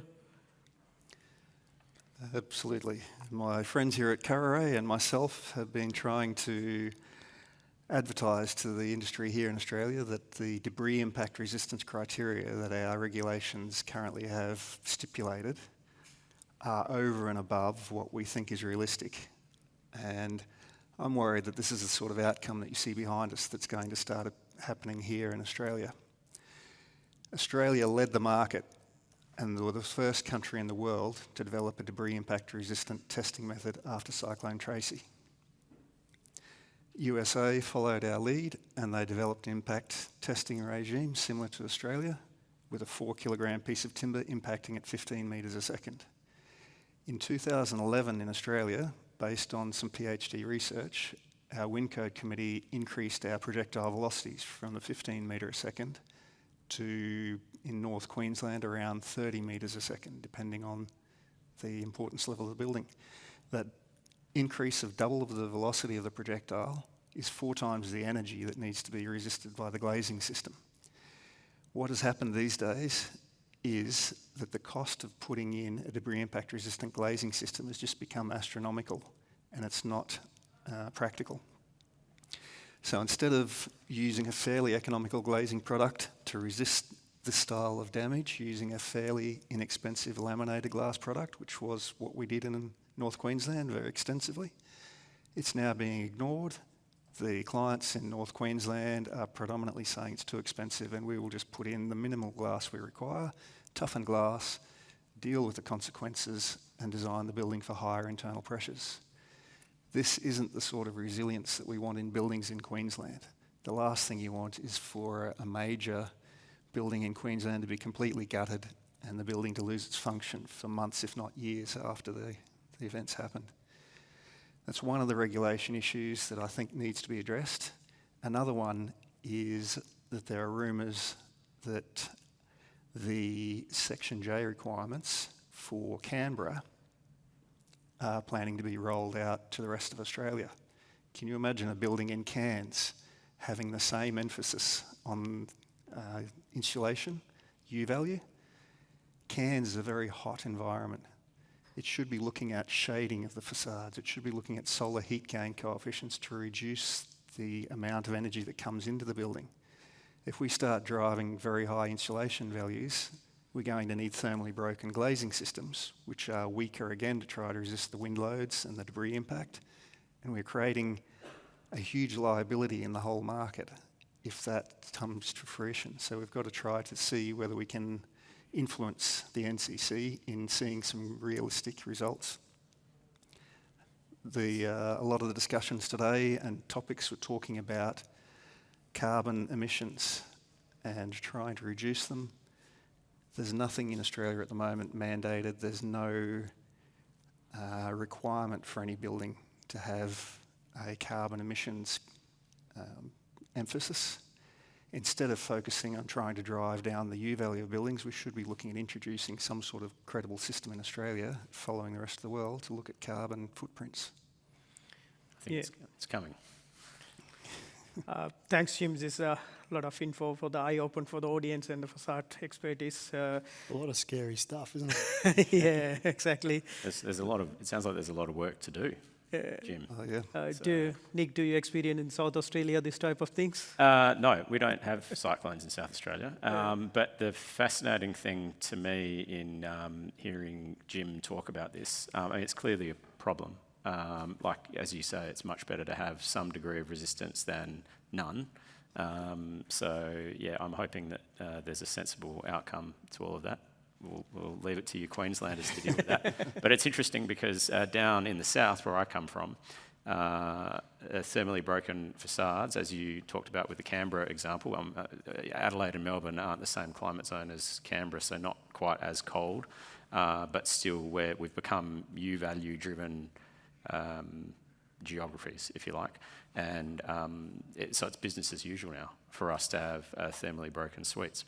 So it sounds like for the first time ever, as the performance of buildings is notching up, we're going to have different regional approaches to facades potentially. So thermally broken, higher U-value performance facades in the south, in the cooler climes, and then maybe debris resistant, stronger facades in the north. I think there's very regional specific solutions now. So a curtain wall I buy for Melbourne is different to a curtain wall I buy for Brisbane. In what particular way? In terms of thermal breaks, in terms of all that sort of stuff. Yep. So there are regional sensitivities because we've got a broad geography with lots of different influences. So I think there are changes, but I think our supply chain has narrowed those changes down. because our supply chain is, on big buildings, is typically running through China, where we've still got closed box mullions that we don't need. We've got all sorts of stuff we don't need. And we're fiddling with the edges. We're putting non-aluminium trims on the outside. We're putting gaskets on to enhance performance. Yep. But our mandatory requirements are going up. And to Jim's point, are they going in the right direction? Do they need to be that extreme? Our mandatory requirements are going up, but the voluntary requirements have gone up, far exceeding the mandatory requirements. So where we are today with Green Star, a 5-star building would be a 7-star today. The performance is really increased. You get things like passive house and that sort of thing coming into the market as well, and then that influences all the problems that were mentioned this morning about condensation and inside and outside wet areas. I think across the country, we've got 5 countries worth of performance and 5 countries worth of products. Yeah, right. That makes it more complex. It makes it far more complex to deliver, and the legislators are trying to get uniform legislation. And I'm not convinced that it's going in the right direction. I know this topic is really, we can discuss hours and hours, so that's really the importance in the Queensland thing. So maybe we can move to the other one, say like considering focus on the price rather than the quality, expertise or constructions. What are the challenger-related product traceability in the facade industry? Lee, maybe you can. What are the challenges? In product traceability. Oh, look, Jim's just mentioned substitution. That's a massive problem. What COVID did for us as a main contractor, we used to, before COVID, we'd hop on a plane, send some people over, I'd take an engineer with me, say, look at this, look at that, look at the other thing. COVID hit and we went, suddenly we can't go and look at what's going on. We can't see the receipts for things. We can't see the certificates for upline supply procurement items for contractors. So pretty much the whole market has gone and outsourced that. I know that you guys have got people in Asia. A lot of the consultants got people in Asia, and then there's other people in Asia who are doing those QA checks and those document checks for us. The problem with that is you can get a QA guy who's really good at looking at QA, and Richard spoke earlier about if you get a piece of paper and it's all ticked but it's not crumpled up, it's not a real piece of QA. You can get a QA guy that's good at checking QA, but you don't necessarily get to buy a guy that's good at checking quality, and I think they're 2 different things. Because quality is about work method, and about workmanship, and about materials, and if you don't have eyes on, if you don't have real access to the traceability of incoming product, work method, how they're putting the stuff together, how it's getting out the door, it's hard. It's really hard. And we've all got warranties, by the way. So exactly. We've all got implied and mandatory warranties back to our clients, which we've got to fulfill. Yeah, exactly. Recently I experienced one of the presentations. They are thinking about the digital passport for the product. Especially European, they are thinking about that one. Also, even here, they are talking about that digital passport for each product. So where it's come from, so you can scan that one and what are the testing informations and other things you have.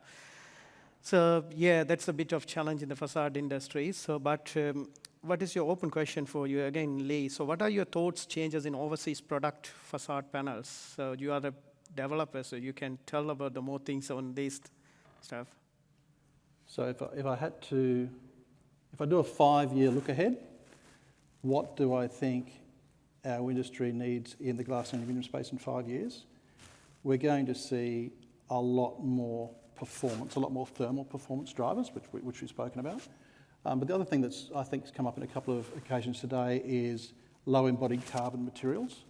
And the current supply chain, which is typically through China on large buildings, struggles with low embodied carbon aluminium and glass because it doesn't suit their internal upline procurement.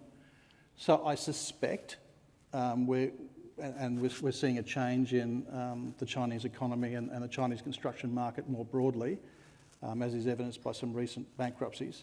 So China's changing. Costs in China are increasing. China is no longer a low cost market.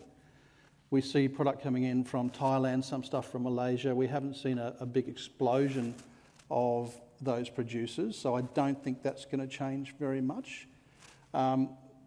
People might think I'm mad for saying this, but I'll put it out there. I suspect that in 5 to 10 years, we're going to see more refined products, more thermally refined products that might be locally designed that are probably going to come out of places like India and dare I say it, Bangladesh and places like that where you've got low-cost production. So I think the low-cost production base is going to shift from China to maybe India and low-cost manufacturing centres.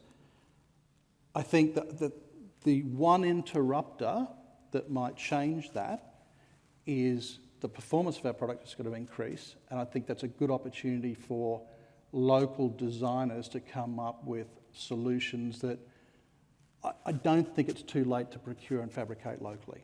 I'm hopeful that happens. Well, I actually think that I'm hoping AI as a disruptor will enable complex manufacturing to occur. So as we know at the moment, cars are produced using a lot of robotics. You know, if you go to Volkswagen's factories, they've got complete robotic assembly.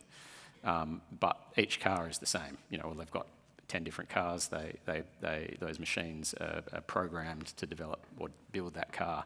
When we do curtain walls, they're different on every project, and they've all got very specific requirements. Maybe AI will solve that problem, and by taking potentially less human assembly out of the equation, maybe the cost of that will drive down. I don't know. Look at mine. I think the boundary to entry is very high. Right? Yeah, for that sort of to build a robotic curtain wall assembly, factory, you've got to spend a lot of money. So to procure from markets that are already producing for their domestic market in very high volume, and to try and skim a little bit off the top for our complex stuff here, is probably an easier ask than, I hope I'm wrong, than for local people to gear up and do and invest. Because I do think our buildings are getting more complex, the solutions are getting more difficult, the supply chain's getting more constrained, so I'd love to see the levers being pulled here. Then I don't have to go to China and eat bad food. That'd be great. But do you think? Do you think that that's in part, like you're talking about the levers that we can pull to influence the supply chain of material and manufacture, but surely there's a huge part of the costs that have been driven up. That's person power. That's labour. The cost of labour. And everybody knows if you get a pay rise, you're not going to go backwards. You don't want to go backwards. You can't accept that. So if it's not going to go backwards, how can we pull those levers? Or you can't. I'm hopeful. I mean, the food might be better in India, I don't know. But I'm hopeful that we'll get... The push is on for better performing, more complex products, lift and stack sliding doors. I think there's a change from what we've got now. So the push is on for more complex, more user-friendly products. There's certainly a push for commodities that are low embodied carbon commodities. Now, it's a lot easier for a contractor in Australia to procure low embodied aluminium from Rio Tinto or the rebranded stuff from Caprol or from Hydro or from anywhere around the world than it is for a Chinese curtain wall manufacturer to procure that same aluminium. So, yeah, there's some problems here, but there's some problems there as well. And we saw the post-COVID effect. China just shut down after COVID. Nothing came out. But by the same token, when the costs of shipping went up 5- and 8-fold, they were still competitive. Yeah. So it's a double-edged sword, but I guess I'm hopeful. I'm hopeful there's enough knowledge left of the industry here to come back. That's good. That's good to everyone's... we can see that clearly they have their gaps on that, so we can fight each other. So probably, Jim, so maybe you can tell about the subcontractor and installer industry. What's the full responsibility for the construction and installation? How are we defects close out? Well, I'm sure all of you here know that all the responsibility comes down to us. We're the bottom feeders of the chain. Yeah. We've got to wear all the risk and the responsibility. Email forward, Jim, your problem. Jim, it's leaking again. And fortunately, Richard spent a lot of time answering your question, Balish, about how to close out defects, so that'll give us more time to finish this up and get to a beer quicker. But I will say that even as the bottom of the chain, the contractor has to wear the responsibility for the design, the manufacture, the construction. It's more about the warranty. The big question is the warranty. What is the validity of the warranty in such a volatile industry at the moment in Australia, with facade contractors closing down shop, opening up, even big builders going broke? How long do you expect that warranty to last, and what's the validity of it? You'd probably be worried, Lee, as a builder, in engaging a company that hasn't been around for very long. And a company like G. James, I hope, will have a bit more of a chance, seeing we've been in the market for over 100 years and we have a very strong reputation in the industry. Yeah, thanks, Jim. So, as I mentioned to you before, clearly we can see the gaps now, the consultant, contractor, and architects. So, yeah, Jim, want to have something to say? Sorry, I will add something extra. It's not all doom and gloom. I can see that there might be a solution coming, and the litmus test is in New South Wales with the building reforms that are happening there. David Chandler, as the building commissioner, I think he's doing some fantastic things, and if all his envisions and his wishes come to fruition, he's going to create a huge paradigm shift in the industry in New South Wales. Instead of being a race to the bottom for the cheapest product to win the job and the cheapest builder to win the job, he's trying to change the whole mentality of the building industry there to look for a quality project, a quality product, quality reputable builders, developers, contractors. He's looking at it like an analogy would be a car market. There are people there who are willing to pay good money for a Mercedes-Benz as opposed to a cheap imported Asian car, for example. But he was brought in to only deal with residential buildings, but the impact of what the Commission's doing is spreading right across the industry. Yeah, and across states as well. Across states as well. So we're seeing meaningful change. I mean, even just yesterday we were authoring it was the old code, so it was FP 1.4 announced the new performance number, which is FP3. I've forgotten the number anyway. Yeah, but it's interesting because from the builder's perspective, they see it as another tick-the-box exercise. And so not Lend-Lease, Lee, to be clear, but the builder that we're working with, we don't see it as that. We see it as a meaningful opportunity to review all of the interfaces in the building. And they were expecting a report back from us that was all green, a bit like Richard's example of the tick-the-box, it's all good, mate. You know, unfortunately for that contractor or client of ours, they received a report that said we actually have insufficient information on a number of interfaces because nobody took the design responsibility for those interfaces. The architect wasn't paid enough or didn't have it within their scope. There was a blend of contractors, a curtain wall contractor that could deal with it, but then perhaps some cladding and door manufacturers that couldn't. And so there was a number of interfaces that were either A, not documented, and B, some of them that didn't comply at all. So the processes that have come out of effectively that review and what New South Wales is doing is spreading across the country, and I think it is actually creating a better quality process within the design area. So that, I think it's a positive thing. Yeah. We spoke about complexity. Jim mentioned warranty. We've spoken about the design interfaces. I'd argue it's far more complex to do a 4-level office building in the suburbs than it is to do a 45-level tower in the city. Yeah, I agree. Because you've got 200 square metres of this, 300 square metres of that. Yep. You've got brick, you've got this, you've got that, you've got the other thing, and it all comes together, and you've only got to worry about the glass and aluminium part. I've got to deal with the bricky. I've got to pour the concrete. I've got to membrane the concrete, and Richard's shown how that works. Then we've got to build a stud wall. Then we've got to put some sort of cladding on it over a vapour permeable material. And all that's got to come together, and it's 3 different trade guys, none of which have got any skill left. And who's drawn it? Oh, no one's drawn it. I drawn it? No, You no. draw it? It's performance-based.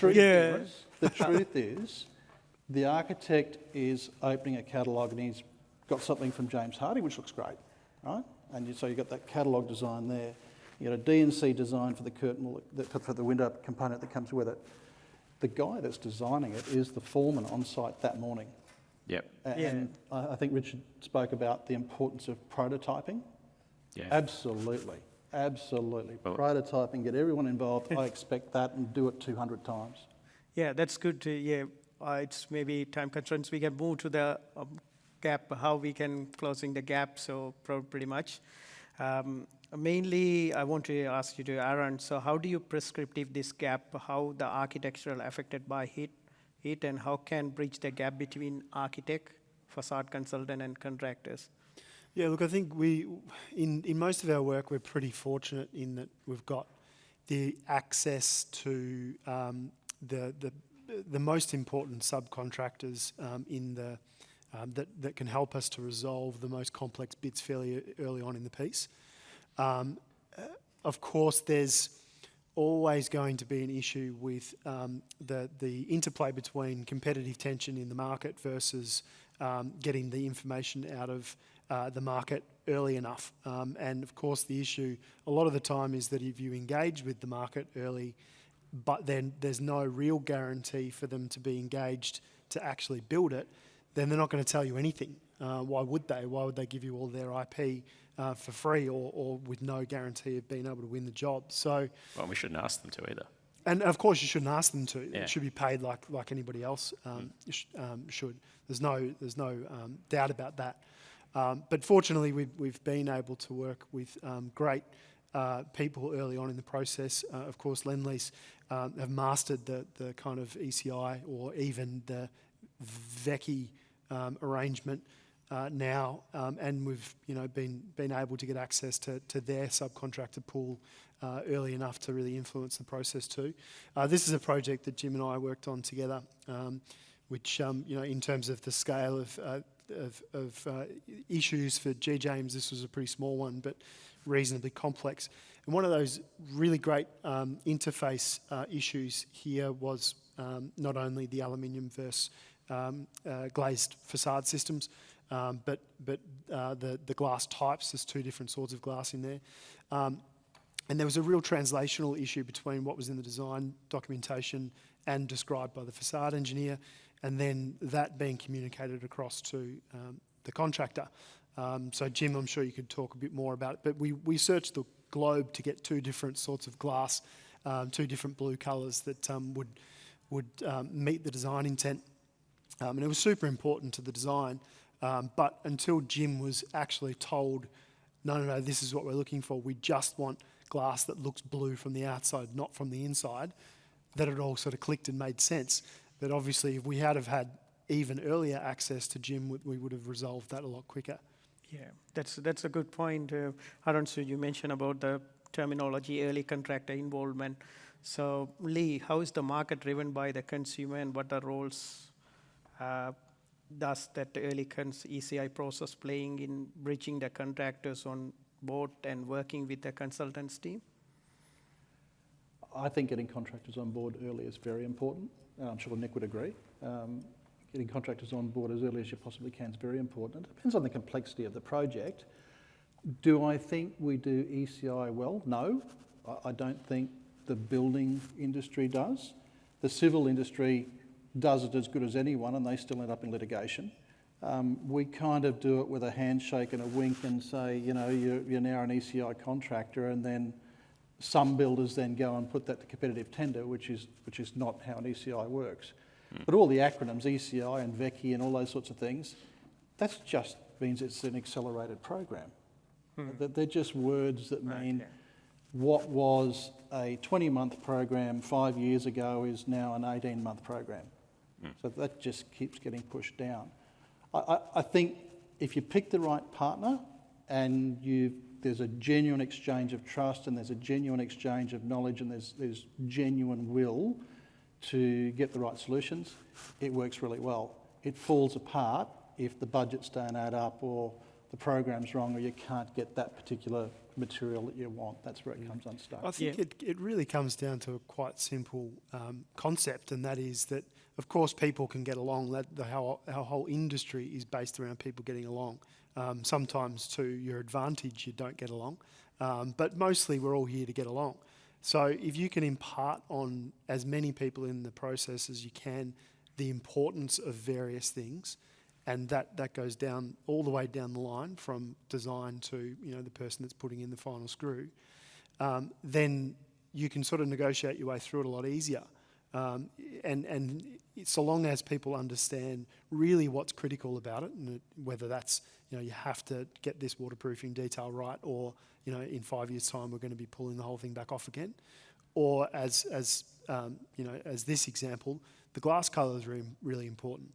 If we can describe that, and then Jim can describe that to the next person, and so on, that's just effective communication on a project and what should be enabled through the whole process.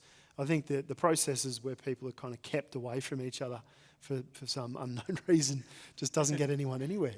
No. Yeah, that's true, Aaron. But consultant point of view, we do have really the different opinions for the ECI process.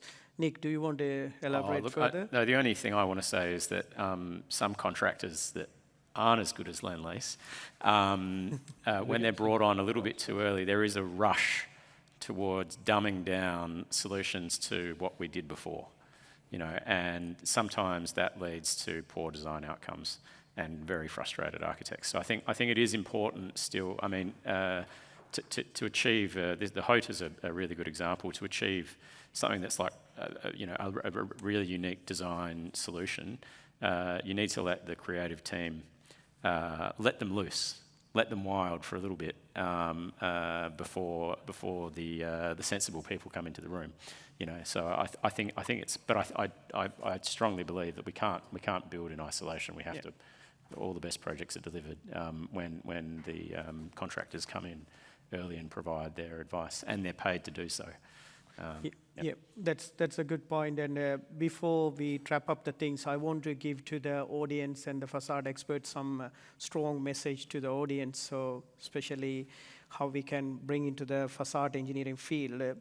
Maybe share the knowledge from the contractors to facade consultant, addressing the lack of facade consultant training in Queensland environment, even all this, or not in Queensland, even national-wide, and the facade engineering courses. What kind of the facade skill set do we need in Queensland or the Australian market, so that is lacking at the moment? I think that's a very long question to answer, Balesh, and I think Ahad's going to kick us off. Yeah. So, there's no standing between this room couple of of people. minutes to wrap up. Yeah. Okay. Yeah. Yeah. So this is the strong message I want to really go for the 2 minutes discussion. Well, I'm going to put a bit of a plug in for the SFE, because I think the SFE, or the Society of Facade Engineers, it's been the first time and there's been a lot of people that have put a bit of effort into getting that happening in Australia. And I think it's a really positive thing, because we can use that as a vehicle to advocate for better education in the space. Facade has always been sandwiched somewhere between architecture and structural engineering and materials science as sort of a weird no man's land. So I think SFE has the opportunity to actually articulate what the profession does and give it some professional credentials and registration. So, and I'm hoping from that we see potentially some university courses that are constructed to help develop the future experts. Yeah. Yep, that's a valid point. And Jim, do you want to? We're going to wrap up. Everybody's starting to get thirsty, looking for a beer. So I'll just reiterate, the lack of university education in the facade field has been a huge burden to the industry. And knowledge is what we need, sharing of knowledge, communication. It is kind of interesting how there's a requirement as part of the NCC that's not specific, but you have to do it as a performance solution that relies on people like Well, Nick. it says an expert. And I would have said 100 years ago, that was you, my friend. But then facades got more complicated. And so then we popped out of nowhere, us facade consultants. So I would argue still there can be experts that are architects, technical architects, that go through an architecture pathway as opposed to an engineering one. Yep. But, I'd add that someone with a hammer's got to build it at some point as well. Yeah, that's right. And there is little to no training at that level in the industry, and that's manifest by the images that Richard shared with us earlier. Yeah. Yep. It's complex. It's hard. It's not easy. Well, is there a facade apprenticeship? I think there needs to be. There's stuff in the UK and Europe, but there's nothing here that I'm aware of. Yeah. Yep. Okay. Yep. It's time to wrap up. So thank you to each panelist. There's a valuable topics we putting into the audience. Aaron, Jim, Lee, Nick, and Nick. So thank you very much. So let's give them all the round applause. Yep.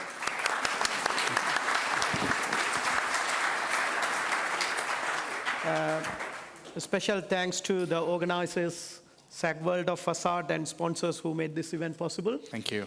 Thanks everyone taking the time to join us today, Zak World of Façades 2024 in Brisbane. I'll leave it with... Perfect. So as I mentioned this morning, we've recorded today's event. We'll share the YouTube link with all of you a week from now.